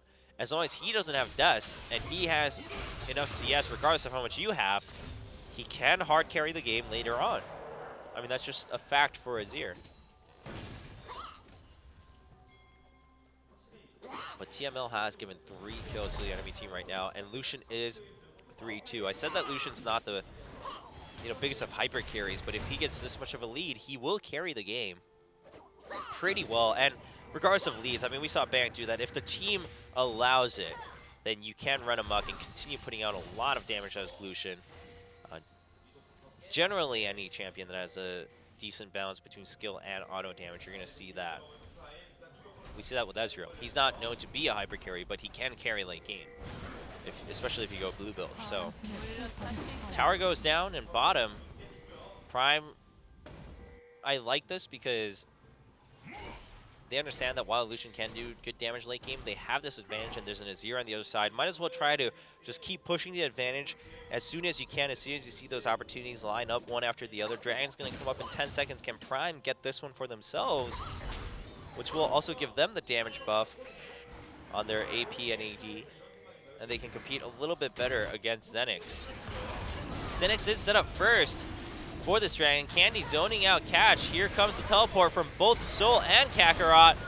And we are going to see Soul arrive first. There's On the Hunt being activated. Soul goes in, but Kakarot's going to turn into Mega Nard. There's Emperor's Divide, and Catch already goes down to Lunar. Lunar is still at full health right at the Dragon Pit. Meanwhile, Candy gets caught by both the Maokai and the Nautilus. Shaft is going to get a kill onto Sasha, but Lunar from behind the river tries to put out as much damage, but Maokai will not die, nor will Nautilus. Nautilus chasing forward with Dredge Line and connects onto TML. That's going to be a double kill for Nuclear. Flashing forward for another stun, and then the Twisted Advance onto Lunar. There's the slow as Nuclear and Secret get the ace for Prime. Really good fight from Prime. Although Lunar stayed alive for quite some time, Lunar also wasn't able to put out damage the entire time given his positioning. So Prime was able to finish the fight with Nuclear being alive just as well. So Prime trying to take this Dragon right now. Catch is back here with full health, full mana, and Smite. So it does look like ZenX will have to give this one up. Prime suddenly extending their lead by over 5,000 gold at 19 minutes. And then we're back to just quiet farming. 2 towers, though, in favor of Prime instead of only just 1 for ZenX. So that's a pretty good advantage for Prime if they can keep pushing it. And whoa, what happened here? Shaft gets caught out by Catch and Sashin. And so ZenX really just frantically trying to even things out by taking top tower, but Lunar is going to get caught by the Twisted Advance. But of course takes the Lantern thanks to Spell Shield, blocking Arcane Smash. And Catch does have his ult explosive cast, but not really a good angle for that here in the top lane. And whoa, look at the ping coming in from mid lane. Sashin is shoving in the tier 2 against ZenX. ZenX, Candy is showing up, and he does do a lot of damage. He's trying to chase through, but he won't catch up to Sashin just yet. Already used his E. Meanwhile, a call for help from Kakarot this time around. That tower is really low. I think Kakarot's just going to have to give it up to Prime as Lucian shows up. A 5-0-5 Lucian with an IE and a nearly finished static Shiv is pretty scary. Look at that damage coming in from Morgana, too. Mid Morgana does hurt a lot, and as soon as she gets her Zonias after that Morellonomicon, she will make some big plays for Prime. So ZenX now responding with their own multi-man push here in mid. Thresh putting it in the box early just to make sure that Prime can't chase through it. Nice death sentence and a play, but the explosive cast trying to save Soul. Soul is still alive. Arcane Maelstrom so strong, but here comes Naz, a 3-man knockup with his ultimate, but not enough damage followed through from that, thanks to Azir putting up his turret at the tier 1 here in mid, chasing away Prime from diving that tower.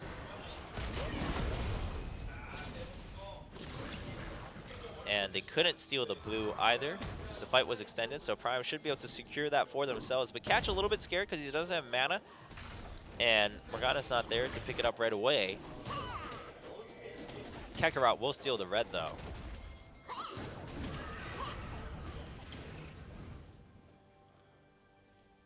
And now things are, they're not even still, but again, ZenX looks okay. If they can keep the gold gap at only 5,000 for the next 20-25 minutes, then I think ZenX can feel pretty good about the game and they can probably win it.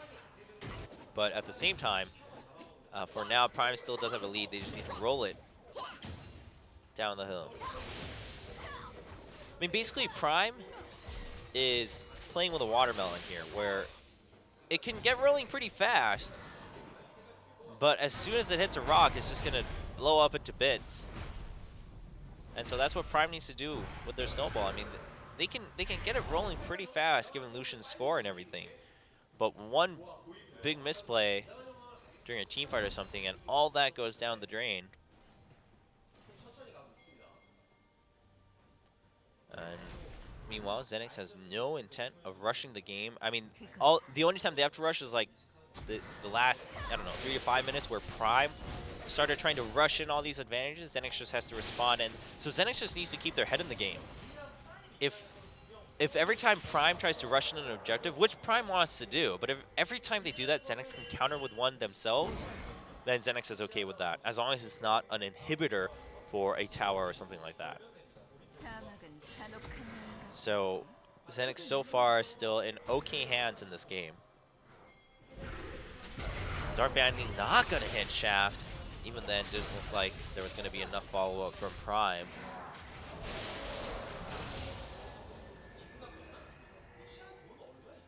Meanwhile, Nuclear. All right, well, we're looking at gold here for all the members. Nuclear is sitting at 400 gold. He pretty far from a last Whisper. 1 minute and 20 left until Dragon. If he shows up with a last Whisper at the Dragon, it'll make a big difference, especially because Kakarot actually has no armor right now, only magic resist.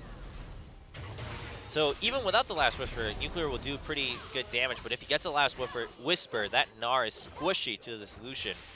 But I don't think he's going to have enough time to finish it, at least not until the Dragon spawns, but maybe they can extend it enough that Lucian can show up with it before Gnar gets any decent armor items. On the flip side, Sejuani does have okay armor with the Glacial Shroud.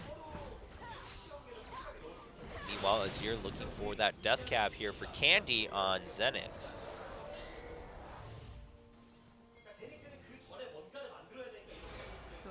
And Prime, 2 people up top. Nice scrying orb to spot Lunar and TML, the bot lane duo of ZenX.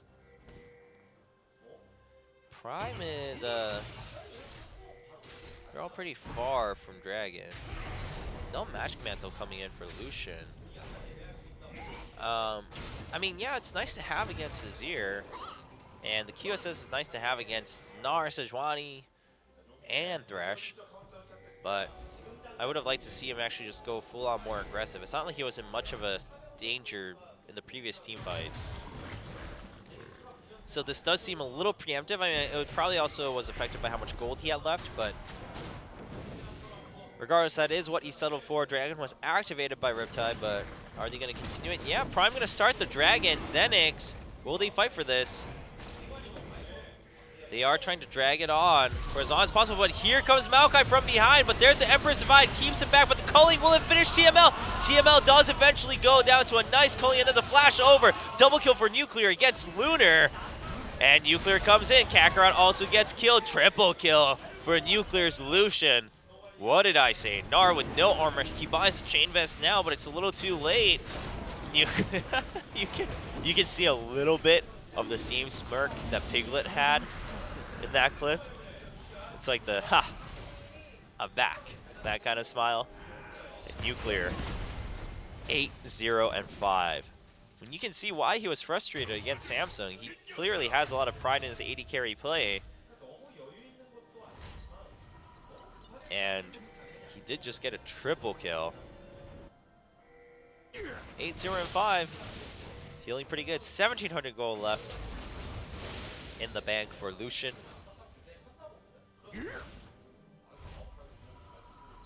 And then, I mean, Soul also with a really good teleport going on to Thresh. Did get pushed back by Empress Divine, but I believe the snare still went through. And then the Morgana Dark Binding hitting Thresh, giving Nuclear time to kill him with the culling, and then continue putting out damage onto Lunar's Sivir. Well, ZenX's hope is, hey, we've got Azir. If we can last out 20 more minutes, we have hope. But until then, 7,000 gold lead for Prime, 10 kill lead. Towers are even, but 1 stack of Dragon also for Prime. And the best thing is, their AD carry has most of the kills. He's been part of 13 kills out of 14, so pretty much all of them. So Kakarot pushing down bottom lane on his own. See how long that lasts. Maokai probably gonna head over there now just to meet him right at the tower so he can soak up all of that experience and gold. Last Whisper and QSS finished for Nuclear. That's a really good buy for him at this time because he got both the Last Whisper to continue dishing out more damage, but also the QSS to prevent any type of crazy ult from Sejuani or a really nice death sentence coming in from TML. Dark Binding not hitting this time around, but still 118 score for Sasha. But there is the ultimate 3-man knockout from Nautilus, but no follow-up as Kakarot shows up from top. But here comes Nuclear. There's the Mega Gnar. He's going to shove 2 people back. Catch and Secret get stunned. Secret's going to get pulled back by the Flay. A good kill for ZenX, 4 assists, and Azir picks it up. There's the slow, but the Black Shield gonna keep Sasha alive. Lots of damage came through from Lunar, though. Prime needs to watch out. I mean, Nuclear might be strong, but it only matters if Nuclear has a chance to hit people.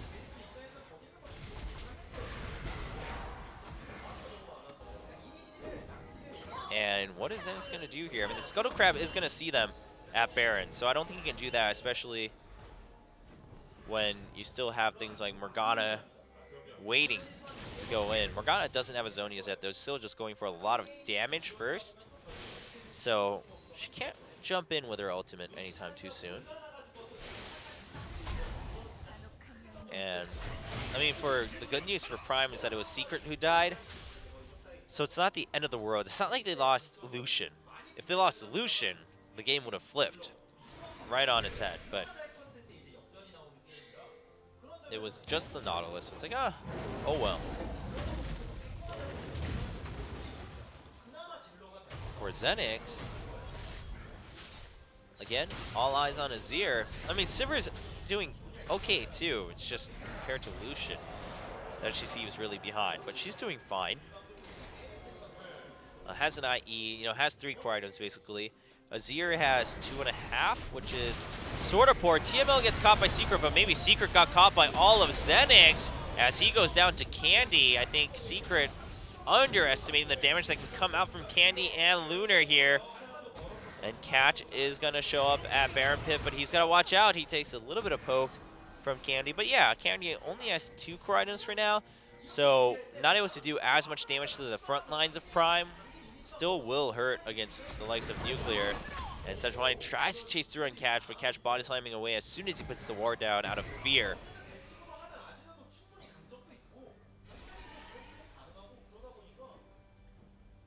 Now, ZenX, Candy did pick up another kill, so 3-1-2 for him now.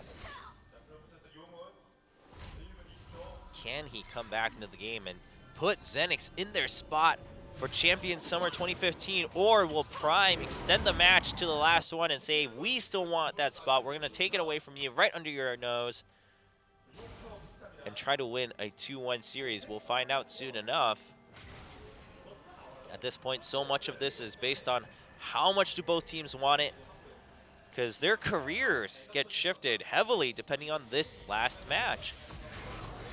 I mean, for these guys, sure, they're on an organized team, but they have not had a chance to play in Champions before. The organizations have in the past, but not these rosters. So all 10 players really desperately wanting to get in. Prime also has 8 people on their roster, so I guess overall they will be giving more joy to more people. Because 8 players will be happy. Compared to ZenX, who only have 6 people.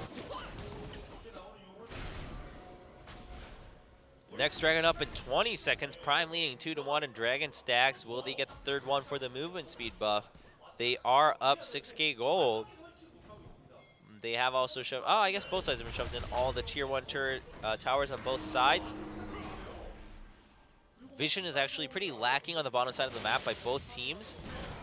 So that's not the biggest issue, nor the difference here. But hey, hello Soul. Already down to half health, but he's getting pincered pretty hard.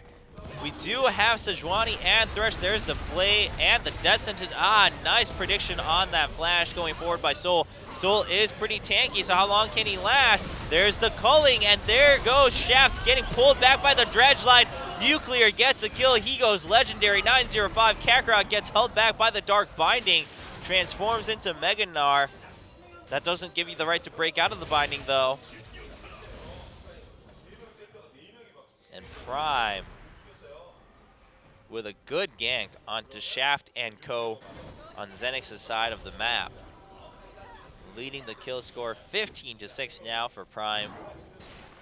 Lucian is very strong. Now, all of Prime now had the chance to go back home, get some new things, new shiny toys, and then come towards Dragon. Looks like ZenX will just allow it.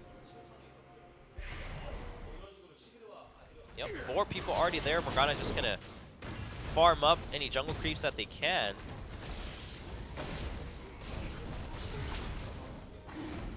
And right now, sorry about that, guys. Trying to blow my nose. I know there's some pauses here in this last game, but the game is pretty interesting, so don't let that fool you. ZenX did show up the top lane a lot. So ZenX trying to respond. This is what they did in the early phases of the game too. As soon as Prime tries to shove the advantage a lot, they went ahead and tried to trade it, but here comes Maokai from behind, gets the snare onto TML. Azir trying to poke down Secret, but Secret will go ahead and get the stun. Another kill for Prime as Catch finishes off that one. Nuclear is here. Maokai gets stopped by the Sejuani ult. That is going to be saving the ZenX roster from a slaughter here in front of the Baron pit, which would have very easily led to a simple Baron by Prime. Azir trying to keep them zoned. Who got the smite off? Was it Catch? He did get a blue buff, it seems. So yeah, it looks like Catch just stole that blue away from ZenX, and Prime actually just gonna go ahead and start Baron. It's already down to half health. Kakarot senses it. Kakarot can turn into Mega Gnar. He isn't ready for Mega Gnar. Can he get the ultimate in? He goes on to Nuclear. He stuns him against the wall. Nuclear gets the QSS off, but Nuclear is still pretty low. Kiting away from outside. There's the culling trying to chase through onto Kakarot. He flashes forward, but Azir turns around and gets an instant kill onto Nuclear. Lunar still alive too. A double kill for Azir to finish off the fight in favor of ZenX. Nuclear got a little too ahead of himself. Thought he was truly legendary, but at any point in time, any champion can die in League of Legends. He got shut down from his 9-0-5 score, 9-0-7 at this point, and ZenX turns things around. Only 4.5k behind now, only 7 kills behind. Teleport coming in from Kakarot. Will ZenX pick this Baron up? Morgana showing up. There's a death sentence, thankfully, for the Black Shield. Doesn't die, and eventually Azir picks up the kill on the Baron, and Baron buff goes to ZenX on the blue side. And now this game, really, I told you, one big mistake. The watermelon explodes into bits. And 13,000 gold. And again, Azir does not care if you have a lot of assists or if you have a lot of kills. Watch this. Oh, flashes over the Dark Binding and goes right in. Nice ult by Gnar, and Nuclear is behind. Now, what's really important is here, Lunar also spell shields that, but he slides forward to try to get a kill. His ultimate doesn't connect, and the Sand Soldiers are right there waiting for him. So Candy just instantly retargets his Sand Soldiers, kills Lucian, and then it's pretty straightforward from there. I mean, Soul can be tanky and whatnot, but Lucian's really the biggest damage source from Prime right now. Morgana hurts, but that's mostly assuming that the Dark Binding connects. And without that, she's not going to hurt too much. And Dark Binding is a single target spell. A skill shot, but single target. And culling just to clear the wave at this point. My, how things have changed. That culling was a death note towards ZenX just a few mere minutes ago. And now it's used to clear off minions desperately before they push up to the tower. The cannon minion helping do some work with that Baron buff in the bottom side of the map, but ZenX continuing to push forward. And yeah, with that Azir doing pretty well now, ZenX feels pretty comfortable. Again, Azir doesn't care about your score as long as he hasn't died too much and he's farmed up enough to hard carry. And now he has his third core item, his Void Staff. We saw him finish that a little while ago. So Prime should be very aware of the power that Candy has from here on out in this game.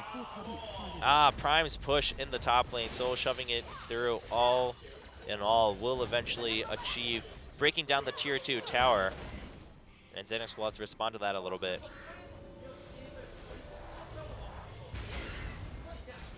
And Sivir also has a lot of damage. Luden's Echo now done for Candy.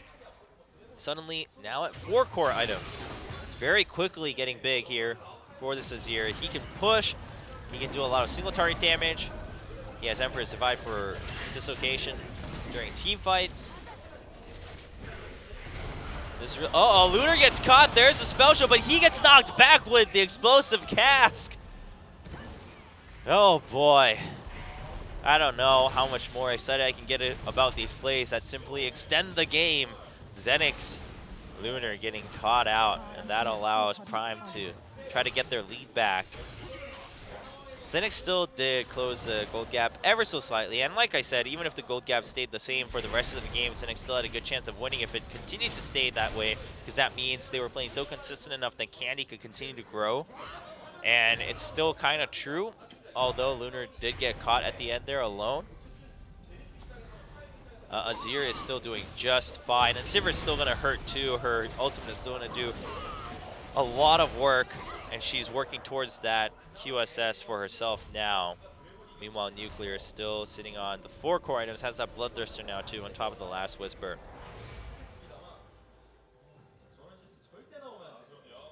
Meanwhile, Kakarot has been building up his tank collection once again, and the same for Soul. Thornmail on catch too, that's a pretty good pickup. So Lunar can't make any mistakes like that again. Can't afford to get caught out, because you have 1 spell shield, but they have like 7 forms of hard CC, so. Dragon up now, 3 stacks for Prime. Death Sentence onto Soul, some decent damage, but not too crazy. Soul will happily still rejoin the fight. Mega Gnar was just used though, so Gnar is fatigued. Can they hold off long enough for Mini Gnar to start getting angry again? That's a big question for ZenX right now. And I think, you know, if you see that, you should just start the Dragon here for Prime. They do. It's still a little risky, but Soul doing his best Kakarot impression, and we do have Prime taking that Dragon, leading 4 stacks to 1. Prime needs only 1 more Dragon for the 5-stack buff where it doubles all of its bonus stats. And that will make Prime a pretty strong force in this game. Meanwhile, oh wow, nice spell shield. I mean, these are the things that Lunar really needs to watch out for. Part of it, I think, was the minions eventually showed Morgana right before Dark Binding came through. Otherwise, also really just good reaction speed in general as the binding came over the wall. Meanwhile, Soul and Kakarot have been trading places, just farming and pushing lanes back and forth. Both of them quite tanky at this point in time. Frozen Heart on Shaft on Sejuani. And that's going to help a lot against Lucian.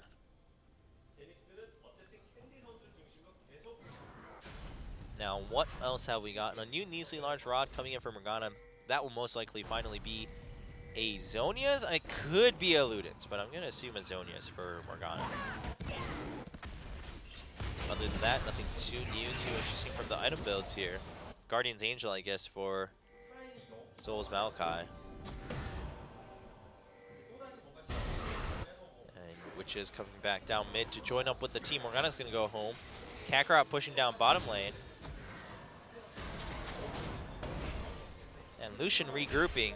9, 1, and 8. Still has that QSS, still has the 4 core damage items. So Lucian's damage is technically stalled out at this point. He's also level 18. So what you do as ZenX is, all right, well, Lucian is not going to keep growing. So now all that's left for us to do is play catch up. Candy just had a Giant's Bolt, right? Yeah, Candy has a Giant's Bolt in his arsenal. Wonder if that's going to be used for Rylai's or just something else in general. Like a Randuin's or Sunfire or something crazy like that.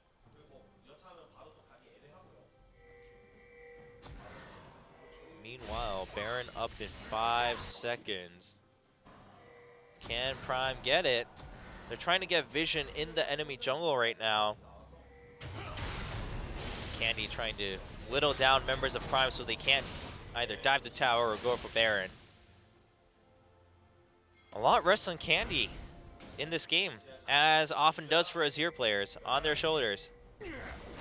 And, oh, wasn't able to clear that ward, so they know it's there. They're going to go ahead and clear it now as Gragas provides more vision. True vision around the Baron pit. Shaft gets a little curious, and it's okay because he just puts a ward down from over the wall.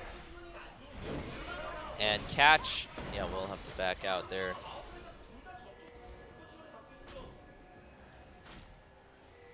Now we do have Catch taking a lot of damage, but before that, Sashin's still trying to shove up the mid lane. Sol and Kakarot back at it again. Best buddies for life. Just tapping each other back and forth. That's going to be a long fight even if one ends up getting an advantage.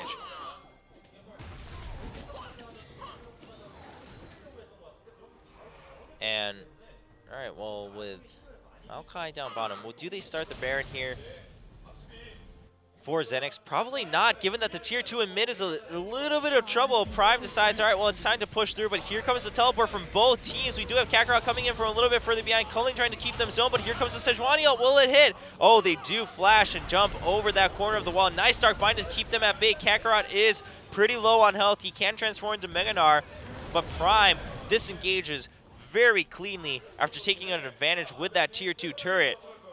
Still a 5k goal lead for Prime. Curiosity, will it kill the cat? Maybe not yet, as ZenX finds that ward and clears it. But what about now, Prime? Do you have that Prime with Curiosity? Doesn't look like it just yet.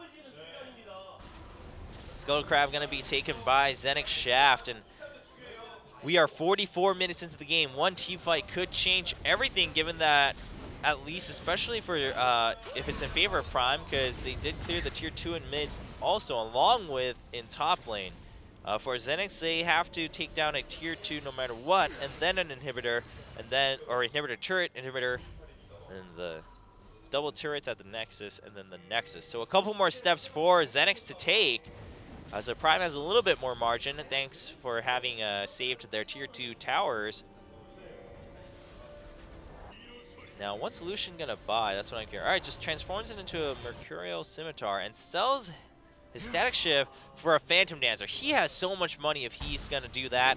So, Lucian goes ahead. He didn't buy an Elixir though, so I guess not that much money.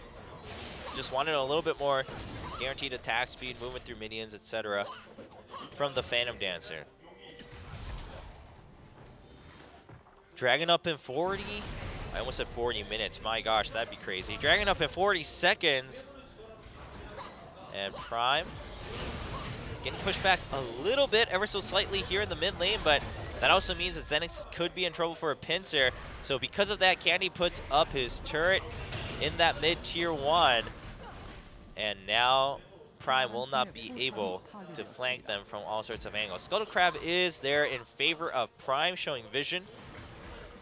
Or, yeah, for Prime, rather. And so ZenX does want to watch out. Yeah, ZenX cannot have any member a little bit too far separated because Explosive Cask will do work. Kakarot gets spotted. Kakarot is very close to turning to Meganar. His ultimate is available. Dragon gets activated by ZenX. Meganar is gonna transform just about now. Kakarot is a threat. ZenX goes ahead and starts Dragon, and Dragon's starting to attack them, but the fight begins. And look at Nuclear all the way at the back. Nice explosive cast, brings Shaft all the way back, even though he is attacked, but a nice Gnar ult. Nuclear has the QSS, and Kakarot goes down first. Maokai still alive, goes back in for a Twisted Advance. He does have his Guardian's Angel, and Nuclear still at full health, doing really good damage. Candy eventually survives as he flashes out, or cleanses out rather, and then dashes out with his Sand Soldiers. Oh, and barely getting out there. So Prime technically gets an advantage, you could say, in a 2-1 kill advantage. But right now, Soul isn't that healthy. Nuclear does have to show up to threaten Lunar back. And he will ride the Lantern back home. Uh-oh, never mind. Maybe Soul gets caught a little bit, but there's a Twisted Advance. There's a Spell Shield. Will they continue forward? Azir is here, but Prime will get away with 5 stacks of Dragon. So, what can ZenX do here? Sure, they have Azir, but the opponent does have 5 stacks of Dragon. Let's look at this fight again. Focus on a couple of different spots. Nice Twisted Advance going in, but nice Emperor's Divide from Candy is actually what stalled things a lot here. Lunar able to put out his own damage from the side. Shaft flashes back out. A nice 3-man stun from Gnar's ultimate, but a good QSS from Nuclear allows him to come back into the game and dish out damage all throughout the fight.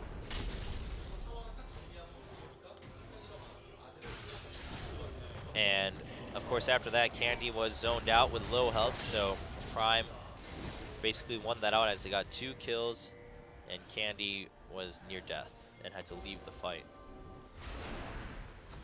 So Prime now understand that ZenX again has to play the Curiosity game. Will they bait the Baron? They do have 5 dragons, so it could be good. Prime leading in 6K, 5.4K gold. So at this point, that much gold, irrelevant. Irrelevant. What matters is the dragon stacks at this point. Or inhibitors if either team took them, but we're not seeing that. The tower situation matters a little bit in terms of vision, but I think ZenX accepted long ago that they're going to be playing on their side of the map until they can win the game. So that's not the biggest of issues right now for ZenX, nor is it really for Prime. And we're seeing pings down on Baron. ZenX is saying they're still doing it. They're just splitting off. And On the Hunt comes back, and TML is going to get caught out. Nuclear gets that first kill. Dark Bind, and Candy has to avoid it. Candy still trying to go back in to assist Kakarot with damage, but it's not going to happen as a double kill comes in. Emperor survived, but the flash over from Soul does get the Twisted Advance onto Candy. There's the barrel coming in. Sashin picks up a kill from over the wall. Candy and Lunar still kill Catch as he tries to chase through on Candy with low health. But that's still only Azir and Sejuani left. So Prime will turn back towards that Baron. Look at all this damage coming out from Nuclear. Nuclear is dominating this game. As we do see, finishes off that Baron. Meanwhile, Candy 5-1-6. I mean, there are some limits at some point in time for League of Legends, and this might be one of them for Azir. Azir can carry the game really well once he gets fed. And I don't mean like fed out of control, I just mean fed himself. But look at this, TML gets caught. There's the explosive cast, really well done. And you do have Kakarot in the back, and he does turn into Meganar. He does get a 3-man ult once again. There's another QSS by Nuclear though. But we're not going to see much support for him. And meanwhile, we see Lunar and Candy trying to deal with Soul after that Emperor's Divide denied anyone from coming in. And we are going to see eventually the consolation prize with a kill on... with a kill there, in fact, for ZenX. With a kill on Catch is what I wanted to say.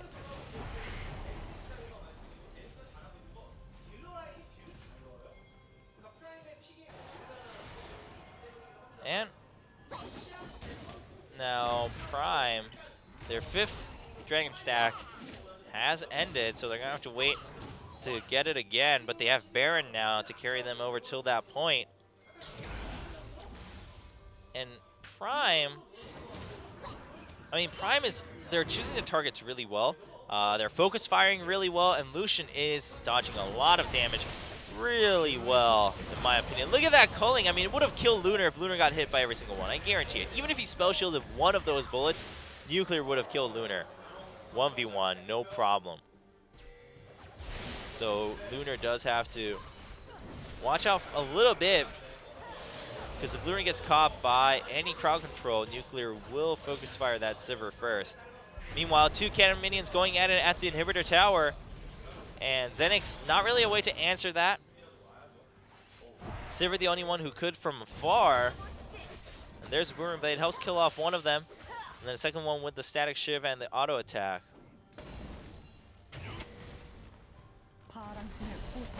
Eventually it still goes down though. Prime still pressuring it from the bottom side. And ZenX just trying to hold on to this inhibitor, but Baron buff still on Prime. Dark Binding, ooh, doesn't hit TML. Meanwhile, top side, the top laners are just going in on a 1v1. Prime is pretty eager to fight. And Lucian went for a Zephyr after selling his boots. We are at the 50-minute mark. Ladies and gentlemen, welcome to a game where Lucian has given everything to win this game. Prime really is in do or die time, as we do see Lucian 12-1-9. But again, I mean, all right, so now a 9K gold lead, but it's still not as big as it should be because we're 53 minutes into this game. So ZenX, I mean, they have an Azir who has 5 damage items. So they can also win the game too, but they need to kill that Lucian. It's all about how well they can stick to that Lucian, and he has a QSS. So how can they stick to him after blowing that QSS, the cleanse from the QSS? That's the big question here. A Dark Binding onto Shaft. Dragon is being started. Prime really wants this because if they get the 5 Dragon stack at 53 minutes with this kind of full builds from everyone, it's going to matter a lot. It's whoever hits their first crowd control at this point.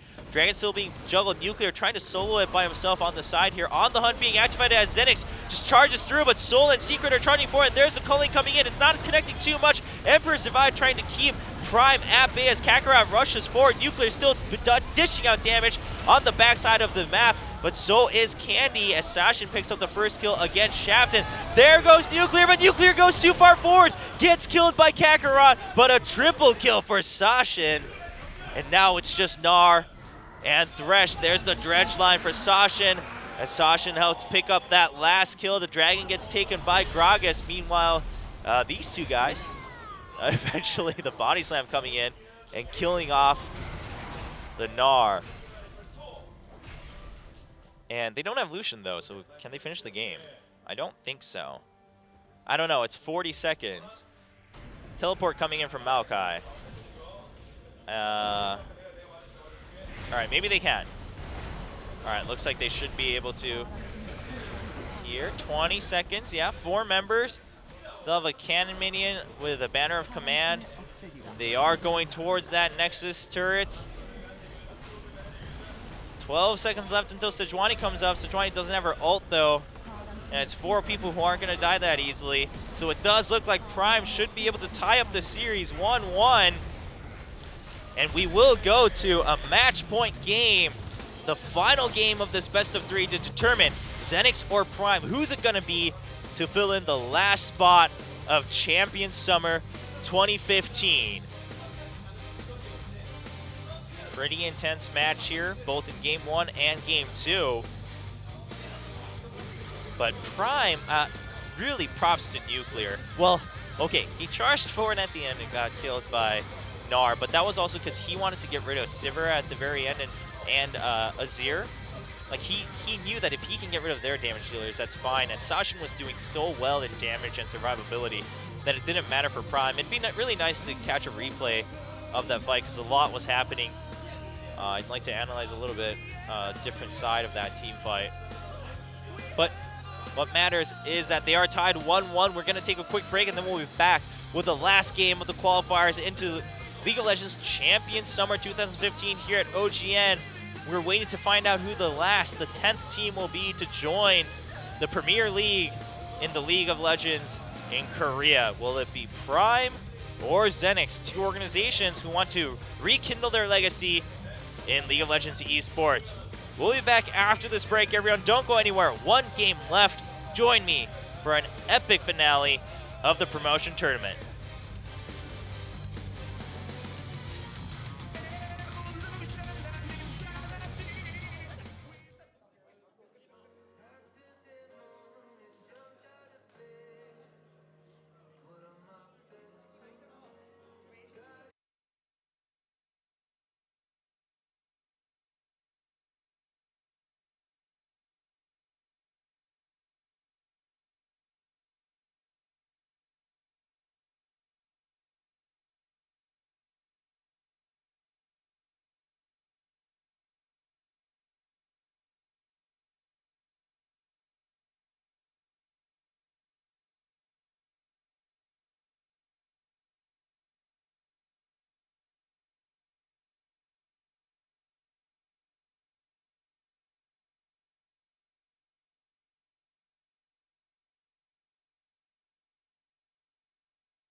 Welcome back, everyone, to the last game of the Champions qualifiers for Champions Summer 2015. And I've been re-energized because I have now drank my fifth can of energy drinks across the last 2 days. About 2 or 3 coffees. But I'm here because what drives me is not caffeine, what drives me is not sugar, but passion for League of Legends Esports. So we got one last game between Prime and ZenX. They ended up tying it up 1-1 in this best of 3, so it's all down to this. They did have a quick coin toss between Prime and ZenX. And Prime gets the blue side, and we're jumping right into picks and bans. We are now at the 6.5-hour mark of today's broadcast, but it all comes down to this. So while it's been a rough day for a solo cast, gotta still give it all, and hope you guys all stay tuned because this will determine the last team to enter the regular season of Champions this summer season. And it'd be nice to give both these teams, all 10 players, of course, our support and interest. And of course, you know, it's just interesting to see what kind of team is going to join the ranks in Champions this summer. The bans looking pretty similar. Probably a Lulu ban to wrap things up for ZenX.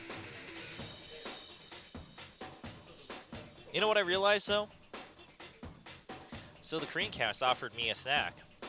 So I got a donut, but I don't have a co-caster, so I can't even take a bite out of it during the cast. I mean, if they put a camera on me and use picture-in-picture, you guys could at least watch me eating the donut while I cast games, and then we could really go full Korean. But we're not going to do that. So we will focus on the game. FLICKR being banned out. I'm also down to one last tissue here on the desk. I'm sure there's more backstage, but so hopefully this is not a 40-minute game, because that in and of itself would be a miracle to make one piece of tissue last 40 minutes. Ah, the Maokai ban. Okay, so Lulu does live, but I agree with this. Maokai is just, it's too much of a threat. I mean, that's what we've noticed time and time again, and it's like, and then a team doesn't pick it, and then everyone's like, oh, okay, yeah, actually it's only in certain team cons. And then someone picks it again, they win, and they're like, oh yeah, actually Maokai's just really annoying to deal with. And a Kale highlight would have been exciting, but a first pick would be exciting, but not so advised. Rumble would not be too bad as a first pick, but I mean, I don't know, maybe you could prioritize Gragas. In my opinion, I think they're going to go with Gragas, to be very honest. I would be surprised if they prioritize Nunu over. I mean, Nunu has good counter jungling and whatnot, but yeah. Really, Prime, I don't think any of us want to stay here any longer than we need to.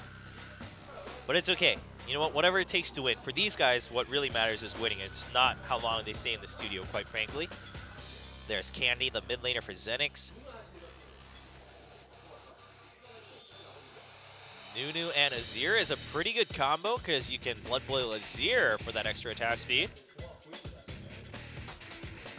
Of course, Rek'Sai has been banned out, so this isn't too bad. I mean, last time they took Sejuani, but it didn't work out so well. Shaft didn't have the greatest of Sejuani ults.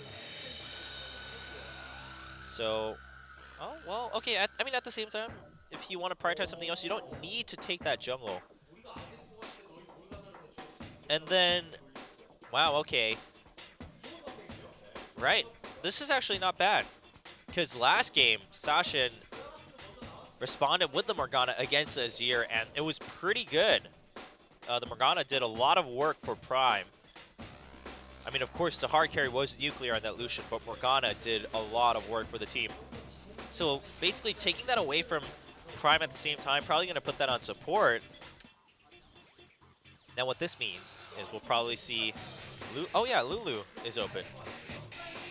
We'll probably see Lulu. Or we'll see Ziggs.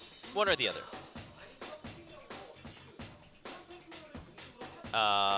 Or they might go with Lulu, and they might actually just go with Protect Nuclear, actually.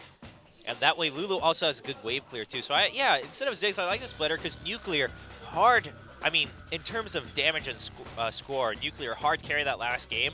I mean, sure, Morgana did a lot of work, and everyone, I mean, Maokai charged through really well. Nautilus put down some really good CC, etc. Really good explosive cast, too, actually, from Catch. I think that's going to matter a lot, too, in this game. But at the end of the day, Nuclear also did really good micro on his own and made that work. Kog'Maw being highlighted and selected. I kind of like this because, for one, Lunar also seems to prefer hard carry ADs. At the same time, that's preventing Prime from playing a Juggernaut comp, which not everyone can pull off, but when you have equal skills, sometimes it's really scary to deal with. So Nunu, Azir is good synergy. Nunu and Kog'Maw is also really good synergy too. So ZenX going for their own hard carry comp. It's at the same time their mid laner is Azir, so it's like there's like a pro and con to this, right? Because you have 2 targets for Nunu's Blood Boil, but at the same time, you don't have as much protection for Kog'Maw, so a lot of pressure on Lunar. But I guess then the other response is, but if Kog'Maw dies, Azir is there to carry, so fair enough. And Morgana there to help out too. But I am liking how things are looking for Prime. And then Sivir, that's fine. Sivir's damage is not known to be the hyperest of the hyper carries, but I mean, basically Sivir's not known to be a hyper carry. But any AD can still do a lot of damage late game. Sivir has a lot of movement abilities to begin with. And with the rest of the team, I mean, that's a lot of movement on whoever they need it to be on. Rumble gonna go top. Meanwhile, Sion coming back for Kakarot. His Sion was pretty scary, and this time there is a lot more damage throughout the team. So ZenX's team comp, well, actually both sides, it's not team comps that I think are like really well-rounded per se. I mean, for one, Prime, you've got the inconsistency between Rumble and Gragas' ults, but you do have Lulu's ults to help keep someone alive or to add extra CC once Gragas goes in with Body Slam.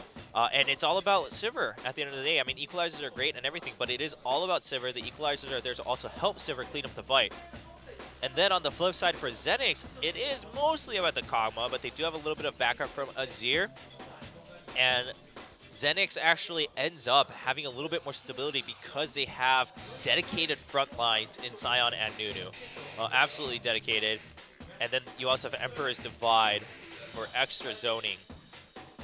So we'll see how it works out. But hey, Rumble's ult and Gragas' ult can always change that anytime for any team comp. So it's down to this. Prime versus ZenX. Who's going to be the last team to join Champion Summer 2015? Call your friends, wake them up, join the party on this Saturday morning for most of you, and Saturday afternoons for Europe. Let's get right into the last game.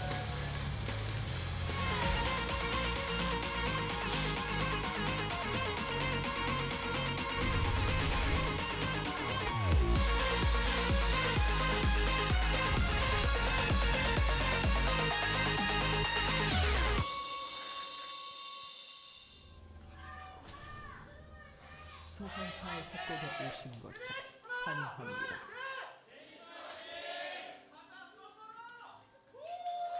I had to blow my nose during the intro, so I couldn't eat my donut. It's staring at me on this desk. Let me tell you what kind of donut it is. It's a ring donut. I had a choice of like 10, but he offered it 20 seconds before the broadcast came back live, so I didn't really get to see the other ones, but this one's a ring donut that's frosted, so it doesn't have any fillings, I don't think. Most frosted ring donuts don't. It's white. It's actually, now that I look at it, it's like an American donut, as in it's white frosting with blue, red, and white sprinkles, and like a red swirl, like red icing on top of the white icing. It's like an American flag ring donut, basically. And we have a pause, so let me tell you more about this donut. There also appears to be what looks like black pepper, but is most likely chocolate powder from a different donut that was in the same box. So now I'm actually wondering if there was a jelly donut. Jelly donuts are probably my favorite donuts when it comes to whole donuts. Boston cream donuts are pretty good too, but I also have a fond memory of jelly donuts because when I was on math team in high school, we used to always take. Yes, I was on math team. I know, how shocking, an Asian guy on math team. But my point is, when I was on math team in high school, whenever we went to math meets, yes, that's what we call them, math meets. You had them in our district at least. You would go like every 2 months, and everyone in the district would, all the schools would come with your math teams, and the system it was pretty diverse, but you basically like take quizzes basically as your competition, and you add up scores from your team, and whoever has the most scores gets to win, and eventually you have like the county's best, and you go to states, and you have nationals and all of that. I know, whole new world for some of you, but it's pretty competitive. But my point is, our school, the tradition was, I went to Brighton High School, and we had a tradition of getting donuts from Brighton Donuts, which later turned into the donuts that America runs on. But we would always buy like several packs of those because we had a lot of members, and sometimes our members who didn't always take the quizzes that day would come to just hang out. So we would buy maybe like 2 dozens of regular donuts, and then the Munchkin donuts, and the jelly donuts were the best there. So I have fond memories of those. But Boston Cream is pretty good. Sometimes there are some crazy other donuts that I'm up for trying all these crazy new flavors, but generally with any type of food, any crazy new innovative flavor is usually not so hot, except for like seasonal ones. That's okay. Like pumpkin lattes and stuff, like that's pretty cool. Pumpkin pie is also pretty cool. Pumpkin pie is actually great. But I'm talking like, so Korea had this I'm going to talk about this for a little while because we're looking at Scion die at level 1, which is not too exciting anymore. So Korea had this craze for some time, it's dying out now, about honey butter flavors. I know, it's weird. I haven't tasted most of them with that flavor, so I'm not exactly sure what the merit is. But what happened was that there were these chips called honey butter chips. And they were potato chips that were supposedly flavored like honey butter, which I really think only meant that they tasted like honey. So honey butter chips. And the whole deal with them was they were always available in limited numbers at convenience stores.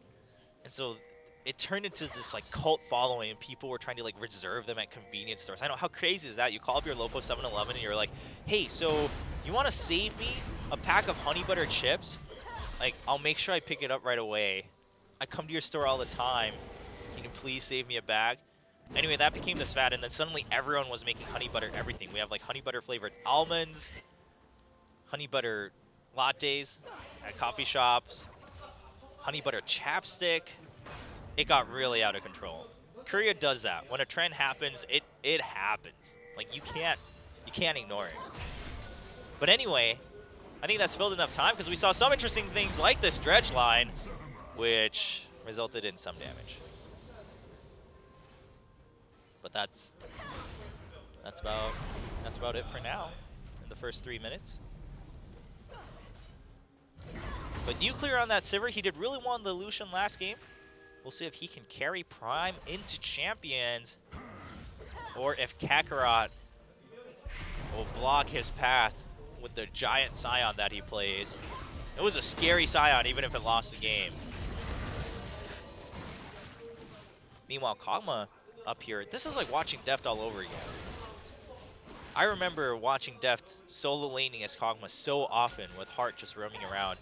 And what shocked me the most was how not often Deft was ganked. I mean, it's Kog'Maw. I don't know, it just...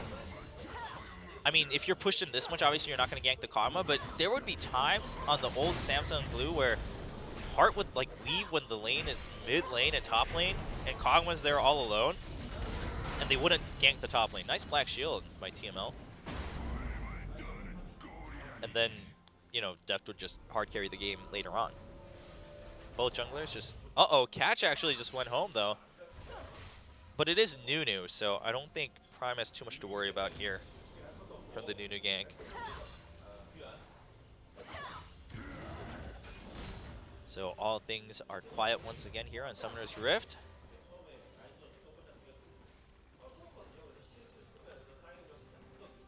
And Rumble is actually having a bit of a hard time, which makes sense. I mean, Kog'Maw, especially with your W, you should be able to harass him a little bit.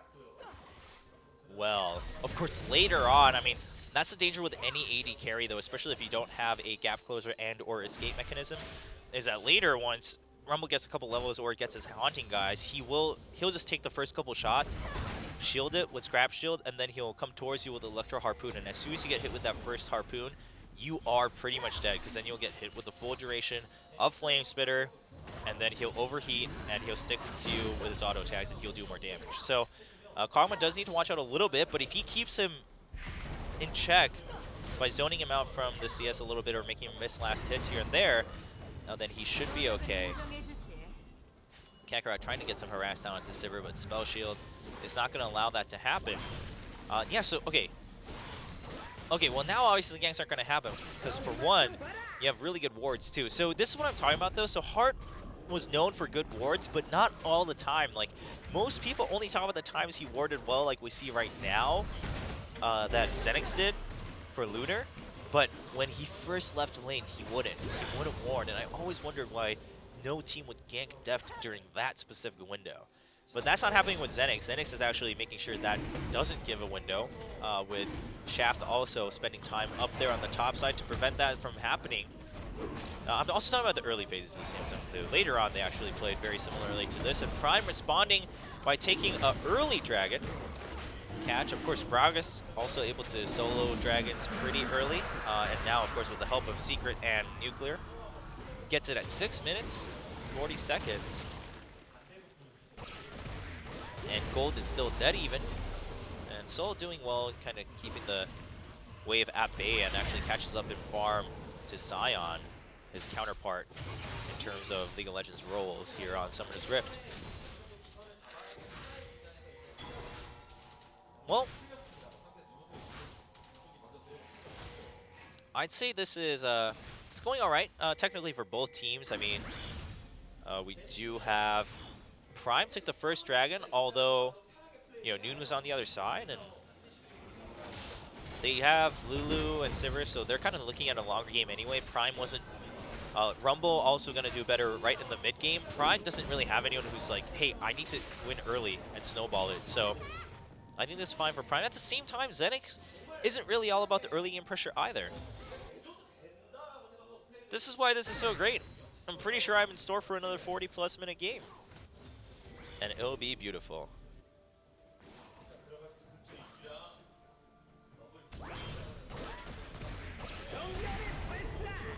And so, not Kog'Maw, Morgana comes back up top lane. Kog'Maw was in top lane the whole time. Along with Kakarot, actually. Kakarot does have his ultimate. Uh-oh. No flash on Soul. And here he comes. Yep, he's going to land right on the equalizer, and there's Catch. What a turnaround. Soul will eventually go down, but a double kill for Catch. And the Sion will force the flash from Catch, but man, what a turnaround from Gragas. That Soul was like, hey, I hear Sion's ult. I bet if I stand behind my tower, he can't hit me, which was accurate. Oh, but here's Shaft. Goodbye, Gragas. Shaft will live. Oh, that was close, though. But that was pretty funny, because he was just like, stand behind my tower, put down Equalizer, and then boom, Gragas keeps Sion and Kog'Maw on the Equalizer, finishes off the Kog'Maw kill with Explosive Cast. Eventually goes down to that Nunu gang, along with Morgana. So they are tied 2-2. Gold is also tied. Still. So just some action. Haunting Guys does go to Rumble, though, thanks to the 2 assists.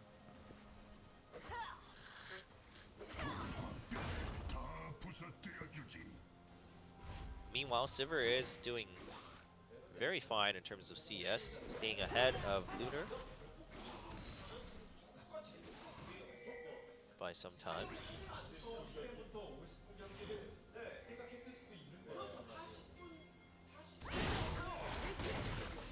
And TML hanging out here once again. I mean, still no flash on Rumble, and that's when you want to take advantage of ganking Rumble, because Rumble has no escapes. I mean, sure, Scrap Shield can give you movement speed, but it's not to a point where you can like escape ganks really well. It's just that you can either chase a little further or you can escape 1v1s a little well, or maybe like dodge a really crucial skill shot.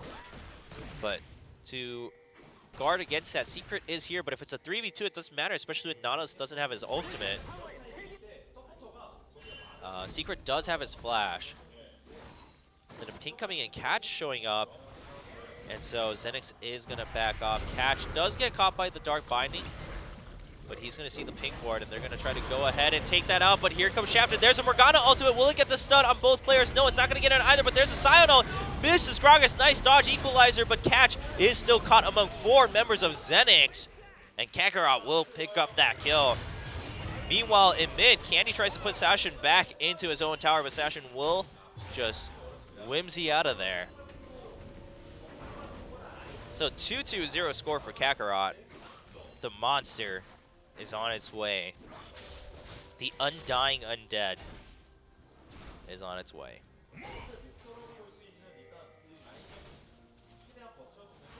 But you know what's really important is that Candy's Azir is doing just fine. And that is what's going to matter when we go 40+ minutes. Kama 0-1-2, not too shabby either. A little bit behind in CS, 15 or so, but that does have 2 assists, and you know, it's not like he's doing terrible. Of course, a little bit below the standard of 10 per minute CS, so whereas Sivir is keeping right up with that. They have different power spikes, and once you go 45 minutes, the 15 CS won't matter. Secret still level 5. TML is level 6. I mean, we do have quite a few level discrepancies here. Kog'Maw still being a level ahead of Nuclear, along with TML ahead of Secret. Catch roaming about pretty actively, trying to get rid of as much vision and keep vision in the enemy jungle. Especially when it's Nunu, you just want as much vision as you can have. A Secret hopefully can hit level 6 here. Didn't see his experience bar last time we checked him, but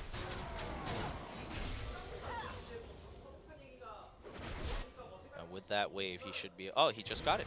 Got his ultimate. Teleport up for Soul, not for Kakarot. He did teleport up top for that second kill earlier.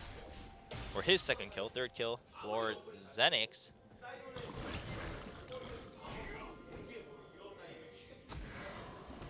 Another ward, and this is the dragon contention happening here. I mean, Prime knew the dragon timer. ZenX kind of guessed it, and both teams fighting for vision around there. And as soon as Catch leaves, ZenX wants to go in and start that dragon. I mean, they do have Nunu, and they lane swapped back to make sure that they have this duo here to secure that dragon for themselves. Kakarot, all 5 members here actually for ZenX, but Secret up there. Nautilus does have his ultimate. Catch also has his explosive cast. Shaft is in the dragon pit all alone, so Scion trying to shove everyone away with his ultimate. Secret gets caught, is exhausted. There's a nice equalizer, but there's an explosive cast. It separates everyone from ZenX off of the equalizer. Lunar does have to flash over the equalizer to run away.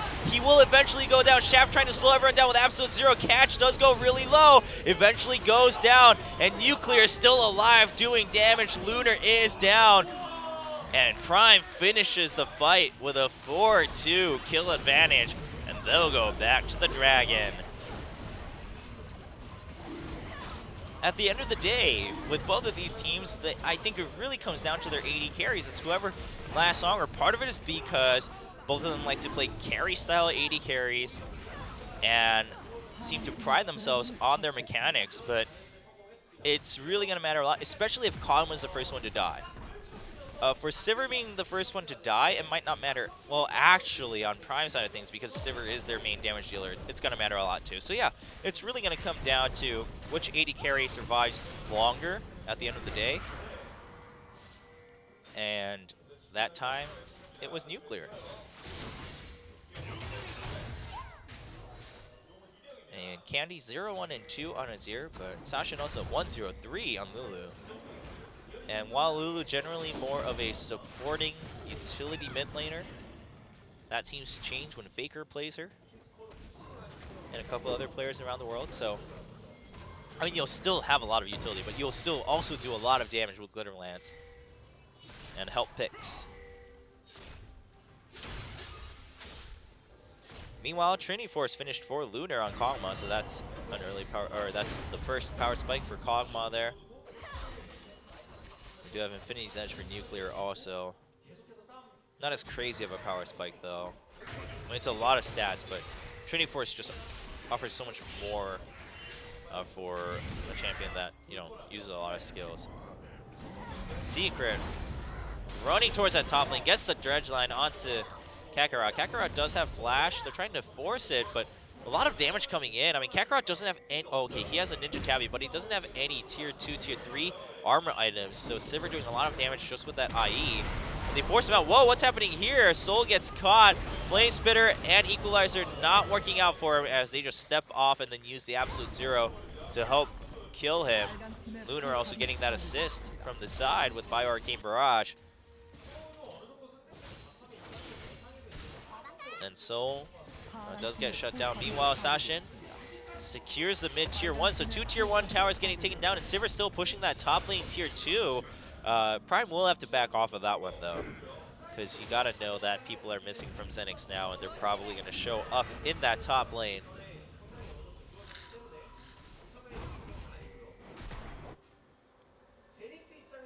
So 1-0-3 for both mid and AD carry on Prime. 2-2-4 for Rumble, not the worst of scores, but 68 to 100 CS for his counterpart on ZenX and Kakarot Scion.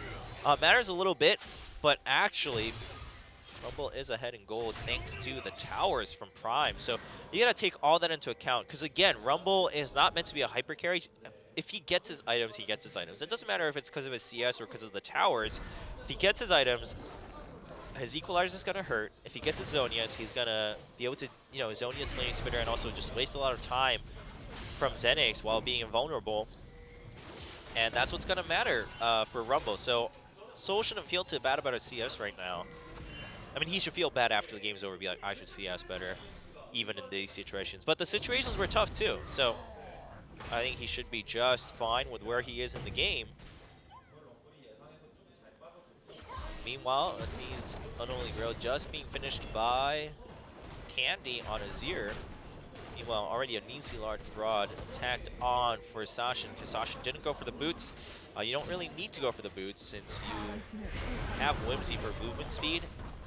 And the base AP is not only going to help damage, but also your shield with help picks. So the Magic Pen, yeah, you're losing out on some damage in some ways, but you also have shields on your kit, so why not? Also, it helps with the move speed on Whimsy, so why not more AP first? Kakarot uses the ult to run away. Not too bad. Sion's ult isn't the longest of cooldowns. And Prime seems to be slowly taking the advantage here in this game. They also already have 2 stacks of Dragon against a team with Nunu. That last Dragon fight really did go south for ZenX. And it looks like this next one might too. We have 1:40 left on Dragon, and I'm wondering if the Zonias gets finished for Soul by that point in time, or if he should at least get the Nisi Large Rod. Which means that Equalizer is going to matter a ton at the Dragon Pit. Let alone Deathcap finish for Lulu. Yeah, I mean, I don't know if ZenX wants to fight this Dragon. It is just the 3rd one. I mean, the move speed matters, but like, what really matters is the 1st and the 5th one, so what matters the most, I should say, in my opinion. So I think ZenX can maybe just try to stall them, maybe try to trade a tower for it in mid. They did push out both the top and bottom tier 1s, so it's up to ZenX how they want to do it. Now, the danger in shoving that mid is if they don't clear it in time and Prime gets Dragon and starts to try to pincer them, they have to run into the Baron side of the map because they don't have their tier 1 in mid, and they'll have to take a long way around to escape any fight from Prime. And Soul could put down an Equalizer to cut that retreat off. So ZenX has to time it really well if they're going to just choose to trade tower for Dragon here in the mid lane. Dragon up in 25, 1,300 gold here for Soul. And I guess he won't have, all right, he won't have enough gold if ZenX either forces a fight or goes for the Dragon first. He won't have enough gold for the Nisi Large Rod. His teleport is up though, so he might just try to like farm it out at the very end, but Sion's right there, so he's just gonna start regrouping As ZenX tried to hide out, but they're just going to leave there. They didn't want to get caught out in the middle of nowhere. And Shaft almost gets caught. There's a slow from Catch, but a snowball in return. And Soul is going to go back to lane as Cyan keeps pushing the lane. Rumble is also level 11 though, so level 2 Equalizer is available. Of course, Cyan does have a level on him, but the point is Equalizer is level 2, which matters a ton at the same time. Lulu, of course, also level ahead of Candy. So in terms of team experience, I'd say Prime's doing all right. Nuclear also a little bit of an experience lead over Lunar. But in most cases where it matters, you've got the second ult. All right, 1,600 gold for Rumble. Will he just go back for the needlessly large rod and then teleport in? Looks like it, but as soon as you see him porting back, you look at Cyan. He's shoving that back in, and he says, you're not going anywhere. If you go, you're losing this top lane. Cyan also has his ult, so he's ready to disrupt the Rumble teleport, and Rumble's Equalizer missing is going to matter a little bit more than Cyan's tanking in this fight at the very least. Because worst case, I mean, ZenX can just try to poke them out. But because Rumble's good at clearing the lane now too, Cyan just going to back off at the same time. Not enough gold to get the full Zonias, but needs a large rod and maybe a ward here for Rumble. Pink ward, really good choice. Preparation for Dragon. Cyan is coming back to top lane. He also has his teleport, but Rumble's just walking right to Dragon, and then his plan is to port back to top. Shaft does get the Scuttle Crab though. So ZenX have that going for them. But Prime does have a bit of an advantage here with Rumble already grouped up. All ults are good. Bottom big wave pushing up for Prime. And they're just going to go ahead and start this Dragon. It doesn't look like ZenX is going to be able to show it. So yeah, so now they're going for mid, but can they get rid of the turret before Prime shows up in the mid lane? It's already at half health. Do they have the damage to get rid of it before all of Prime shows up? Will Soul put down the Equalizer? They don't have a clear escape. But a nice turret from Azir will shut off that approach. But Catch still trying to get some damage in. Not going to happen. And because of that, Cyan also safely able to take the tier 2 up top. At the same time, Prime is pushing the bottom lane pretty well with that huge wave, and ZenX is missing out on a lot of XP and gold here from this minion wave. But in terms of gold, ZenX is actually still ahead. I mean, a lot of it, actually pretty much all of it is because of that one tower advantage. But if they can keep that up, it doesn't matter. It doesn't matter if Prime can eventually get it back, because they could also never get it back with their own tower destructions.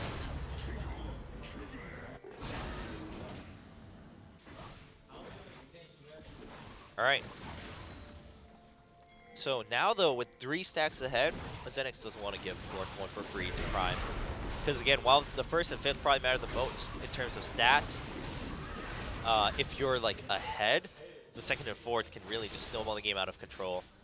And also, again, like I talked about in a previous game, having that 4th one adds just so much pressure for the 5th one for both teams. So ZenX probably doesn't want to deal with that. I don't know, if I was ZenX, I wouldn't want to deal with it. Also, yeah, Banner of Command, I want to talk about that. Saw him use it in the top lane too while he was taking that tier 2. Rushed it after the Spectre's Cowl because he's been split pushing a lot. So why not? I mean, it has generally good stats too. But a pretty good pickup in my opinion for Cyan here. Azir is still just farming up. Okay. But, you know, not time yet to shine. Only has 1 core item in Athene's Unholy Grail. And we don't have the Locket of the Iron Solari finished yet for Shaft, so not fully prepared against that double AP coming in from Prime. More than anything, the Equalizer coming in from Rumble. Zonia's is finished for Rumble during that time, though, so Prime has that going for them at the same time.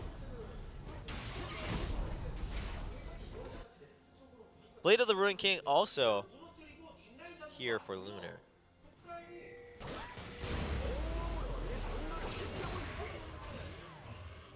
Now Soul coming back bottom lane, trying to shove that out. He still has his teleport available, so does Kakarot.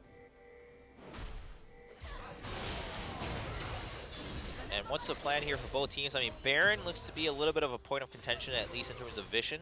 And that's really only going to last until the next dragon, because the next dragon is going to be pretty important. Of course, Prime doesn't want to trade dragon for Baron either, because it's not the 5th one yet. Even with the 5th one, the Baron allows so much pushing power that generally you don't want to deal with it too much. I guess Prime also has the... Oh, Prime doesn't actually. ZenX has the tower advantage, so ZenX wouldn't mind getting Baron and giving them Dragon if they can guarantee getting Baron. So, you know, we might see that kind of dance in a long time that we haven't seen, where you're basically threatening Baron and Dragon from both teams, and it's like, all right, well, we'll just have a standoff here in the river on both sides. Shaft unable to clear that ward, but they know it's there. So just a lot of vision wars going around on Baron, and then both sides just trying to have some balance in lanes and the minion waves.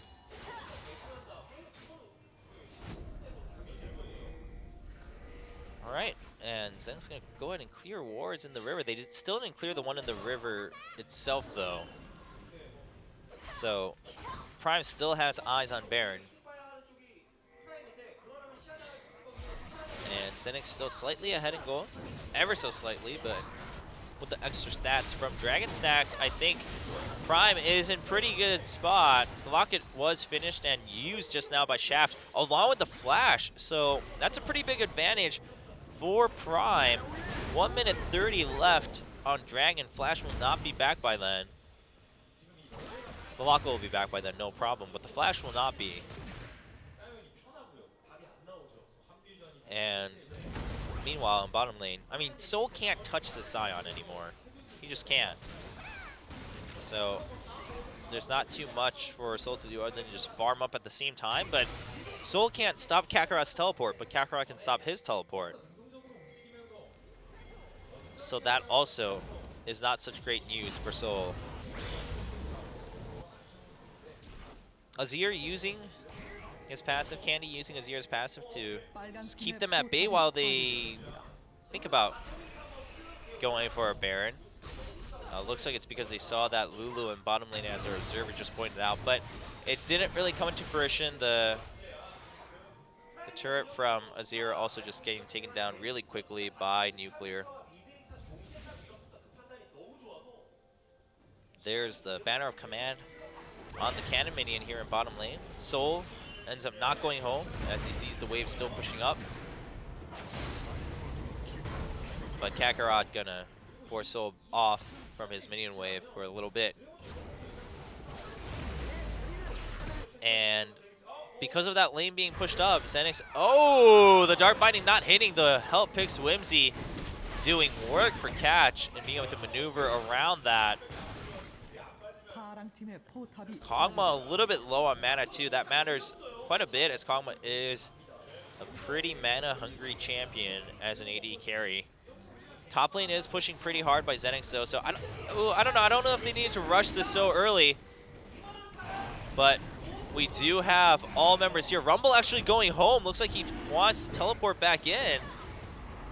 They do see him porting home on that ward though. He's actually going to go home, so they know he's gone, so that's just an easy Dragon coming in for ZenX. Dragon actually reset a little bit, though. Can Catch get the... he does not get the steal.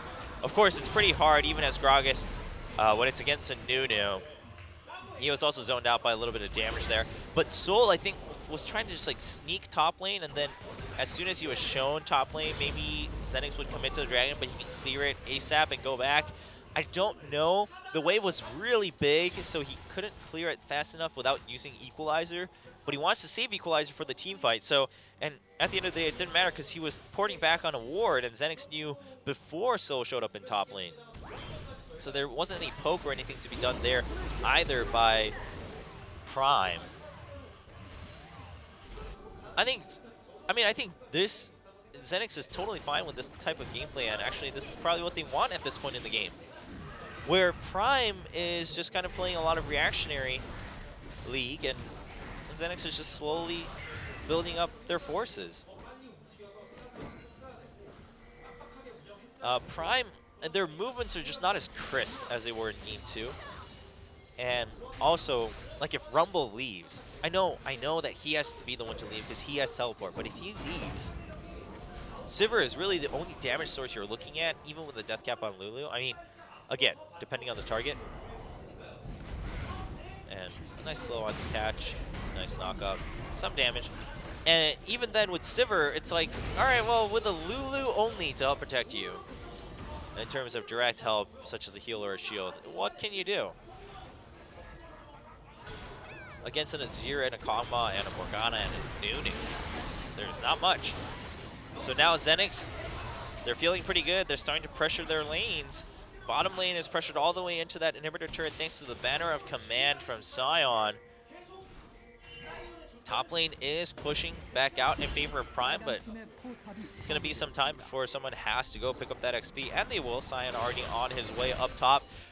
So because of this split, Prime trying to see if they can push back, but I don't think they'll have enough manpower to push down and force this tier 2 tower for themselves in the mid lane. So Prime needs to set up more vision, first of all. Their vision is in places where they don't need it immediately. Like, it's in the Dragon Pit. It's next to the jungle entrance into Dragon. That's not where the action is right now. That's where it's not going to be for the next couple minutes.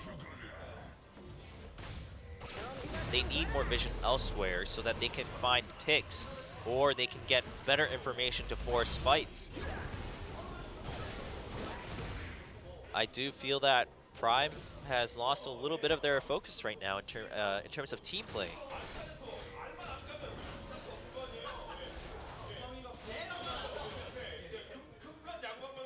Now, ZenX shoving the mid lane back out once again. Lulu now top lane. And so now just coming into a 1-3-1 split from Prime. Lulu shoves it up to the tower. And so they're trying to force a lot of experience and money loss, gold loss on the side of ZenX. I don't know to what extent it's going to be effective. I guess Lulu still has a slight lead in terms of experience over Candy. Sasha, rather, the mid laner for Prime. But aside from that, gold is pretty similar. I guess Prime has been able to keep the gold difference at about 500 to 1,000 the whole game. And we are 30 minutes in, so 1,000 gold, or now about nearly 2,000. 1.5K is not too big at 33 minutes into a game on Summoner's Rift. Now Dragon is back up in 2 minutes. Will it be Prime or ZenX who takes it? ZenX seems to be in a lot better of a position to take this next Dragon, or at least guard it. Basically, ZenX seems to have more control over what happens to the 5th Dragon of the game. So Prime really, the way they can fix that is shove up all the lanes and maybe even take a tier 2. Which, maybe if you take the mid one, that'd be best. But if you can't do that, maybe take the top one. Although then your retreat is pretty iffy too, so it's very risky. Sion with a Thorn Mail on top of a Frozen Heart. So Kakarot really knowing where the damage is on the enemy team. He starts with Banner of Command to help split push and to reduce the damage coming in from Soul. But then he builds 2 massive armor items because he's building up health with his passive anyway on his skills, on his W. So why not just build massive armor, reduce the attack speed, and reduce the efficiency of Nuclear, who's going to try to kill you as you charge through. I kind of like this from Kakarot. I mean, he already has so much health. Already has 2,900 health without a health item other than the first 2, the magic resist items.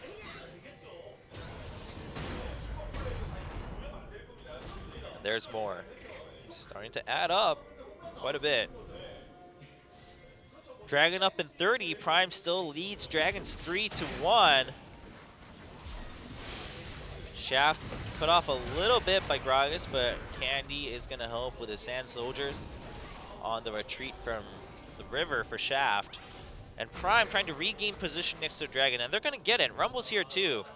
Sion is going to walk down the river. Looks like he's clearing a ward, but Shaft, has to flash out from the dredge line. That could have been very dangerous. Meanwhile, Sion is also already here. Boomerang Blade chipping away at Nunu. Candy goes in a little bit, not able to get any damage follow through from that though.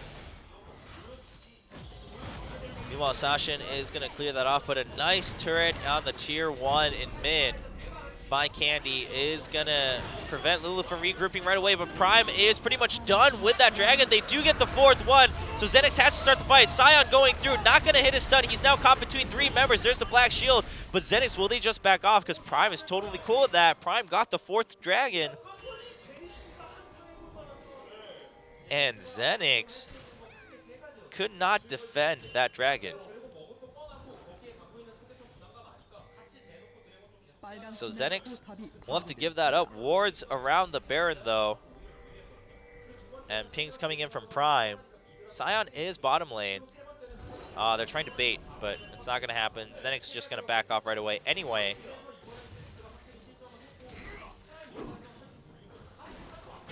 And Prime, although still behind in gold, they got 4 stacks. If they get the 5th stack, they can really turn the game around and go for the comeback. As for ZenX, they did lose out quite a bit. I mean, I don't know why they just didn't focus straight up on the dragon there. I think that would have been more effective, but they're back here and going for Baron.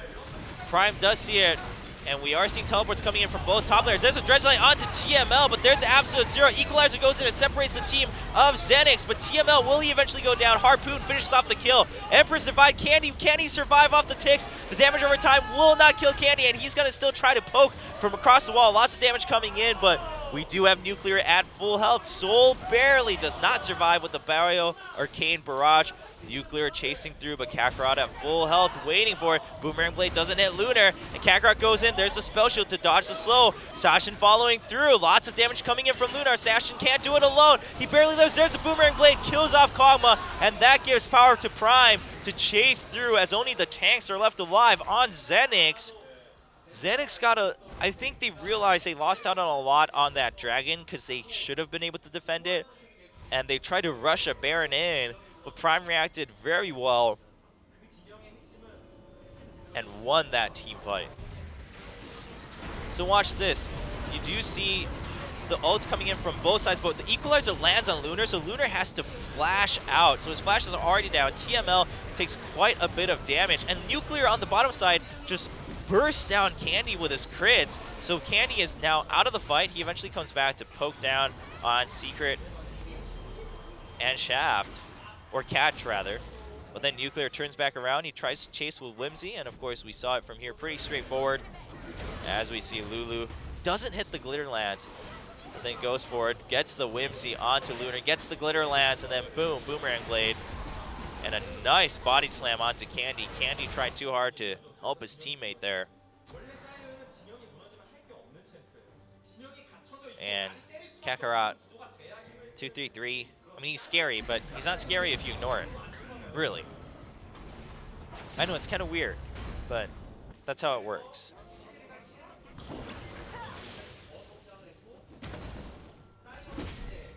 And Catches Gragas seems to be pretty solid.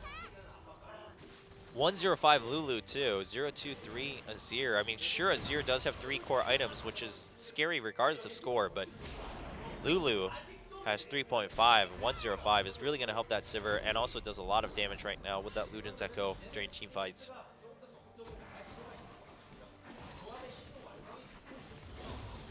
But ZenX is still ahead in gold, but it's starting to not really feel like it anymore. But I think what ZenX really needs to do is just play it calm. I mean, they had a lot of different advantages, and if they play around Azir and Kog'Maw very specifically, if they just focus on that, I mean, they have a lot of damage in those 2 champions. It doesn't matter if there's Wild Growth, they Glitter Lance, and Boomerang Blades flying back and forth. Azir and Kog'Maw have a lot of damage on them right now. One of the biggest things is, of course, the Equalizer coming in from Soul. If that's beautiful, it doesn't matter how hard ZenX dances. Prime will win team fights. Nice turret from Candy, just making sure they can continue pressuring this mid lane. But they're not going to be able to because they have to back off as the minion wave just gets cleared. And Prime is going to push back forward. Top lane shoving and bottom lane also starting to push for Prime. And as ZenX splits a little bit, Prime starts to put the pressure in the mid lane. The remaining ZenX members have to stick around. Dragon is up in a minute though. So Prime, if they get the 5th Dragon, ZenX no longer in the lead. 40 minutes in, if all you have is a 1k gold lead, but the enemy has 5 stacks of Dragon, you are losing the game. You are. Unless you have like 3 inhibitors.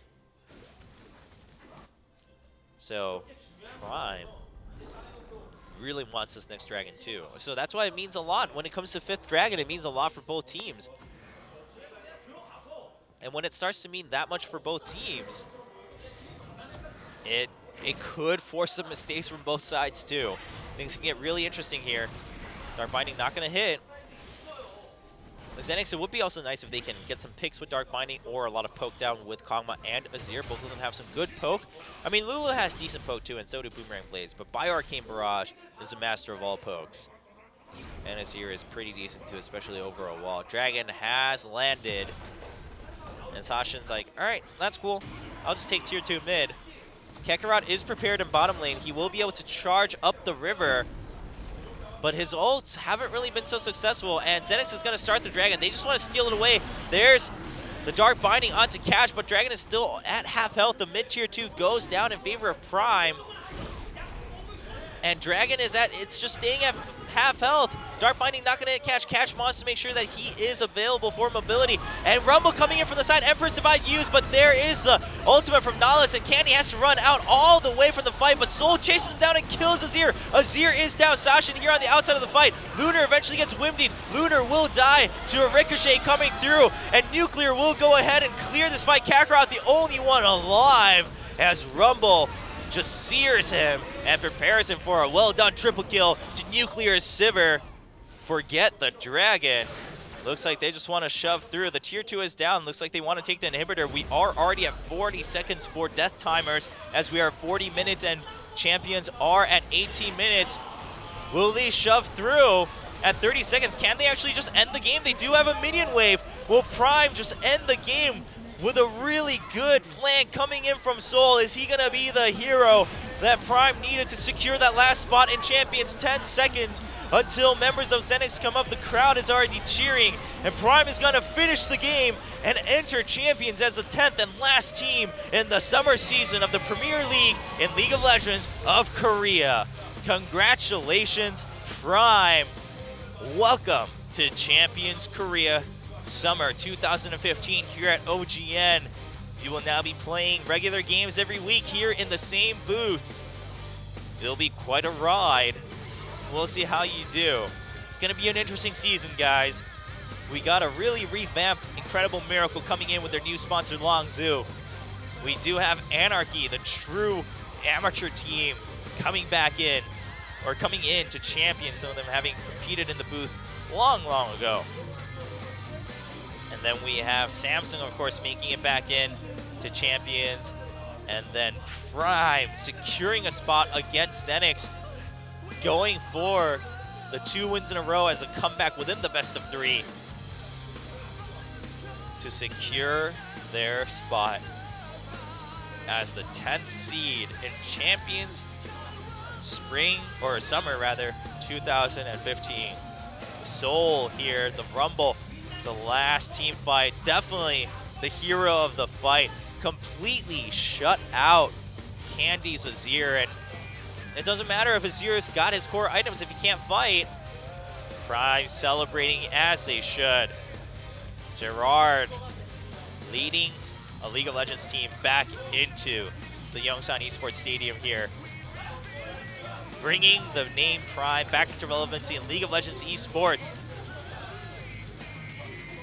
And boy, oh boy, summer season is going to be interesting, everyone.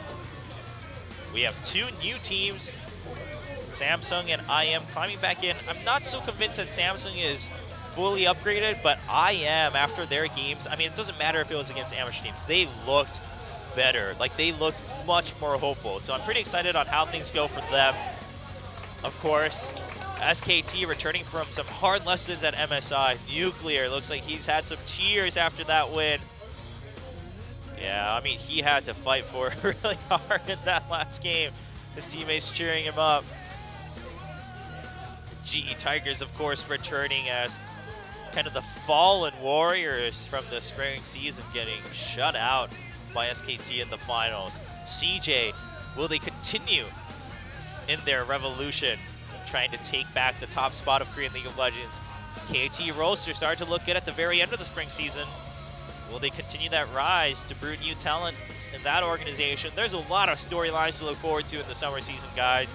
But most of all, for now, congratulations to Prime, the newcomers, the returning newcomers. It's interesting. The organization's returning, but all these faces, newcomers. Of course, some of them from Team Cubic in the first round of the Challenger Series. But this is the results we had for today's matches. Samsung won 2-0 in both of their matches, and that pit Prime versus ZenX in a best-of-3 fight to get into Champions, and Prime wins that last one, settles for a 1-1 match score, and takes the last spot in Champion Summer 2015. So look at this, we have all 10 teams establish the original 6 seeds remaining from the spring season, then Longzhou IM, Anarchy, Samsung, and Prime qualifying over the last 2 days into Champion Summer 2015. And guess what? We kick off right away next week. In only 4 days' time, we'll return with more League of Legends here at OGN, kicking things off on Wednesday. And guess what that means? We have 10 teams in the season, which means more days of League of Legends here from Korea, here from OGN. More dates, more matches, more teams, more players, just more everything here at OGN this coming summer season for League of Legends. How joyful is that? More competitive League of Legends is always a good thing. It's always exciting. And of course, some generic greenways, will they rise back up? Will they adapt to the meta? Will the meta adapt back to them? Najini and Fire, relatively disappointing actually after the spring season. They were touted as the team that really could be a super team, and then it didn't happen. And and here I am after after I don't even know how many hours of casting. I believe, let's see, it is now 9:20 p.m. So I had 7.5 hours today, 5 hours yesterday. So I have had 12.5 hours of casting, and I'm still talking to myself. The Korean caster is telling me that it looks like I aged like 20 years or 10 or so years during the last 2 days. But it was fun, guys. Thanks for listening to the solo cast. But we'll be back next week with the regular season of Champions Summer. Of course, Monty and Doe will also be returning with the regular season. I'm done. I'm done. I did my job.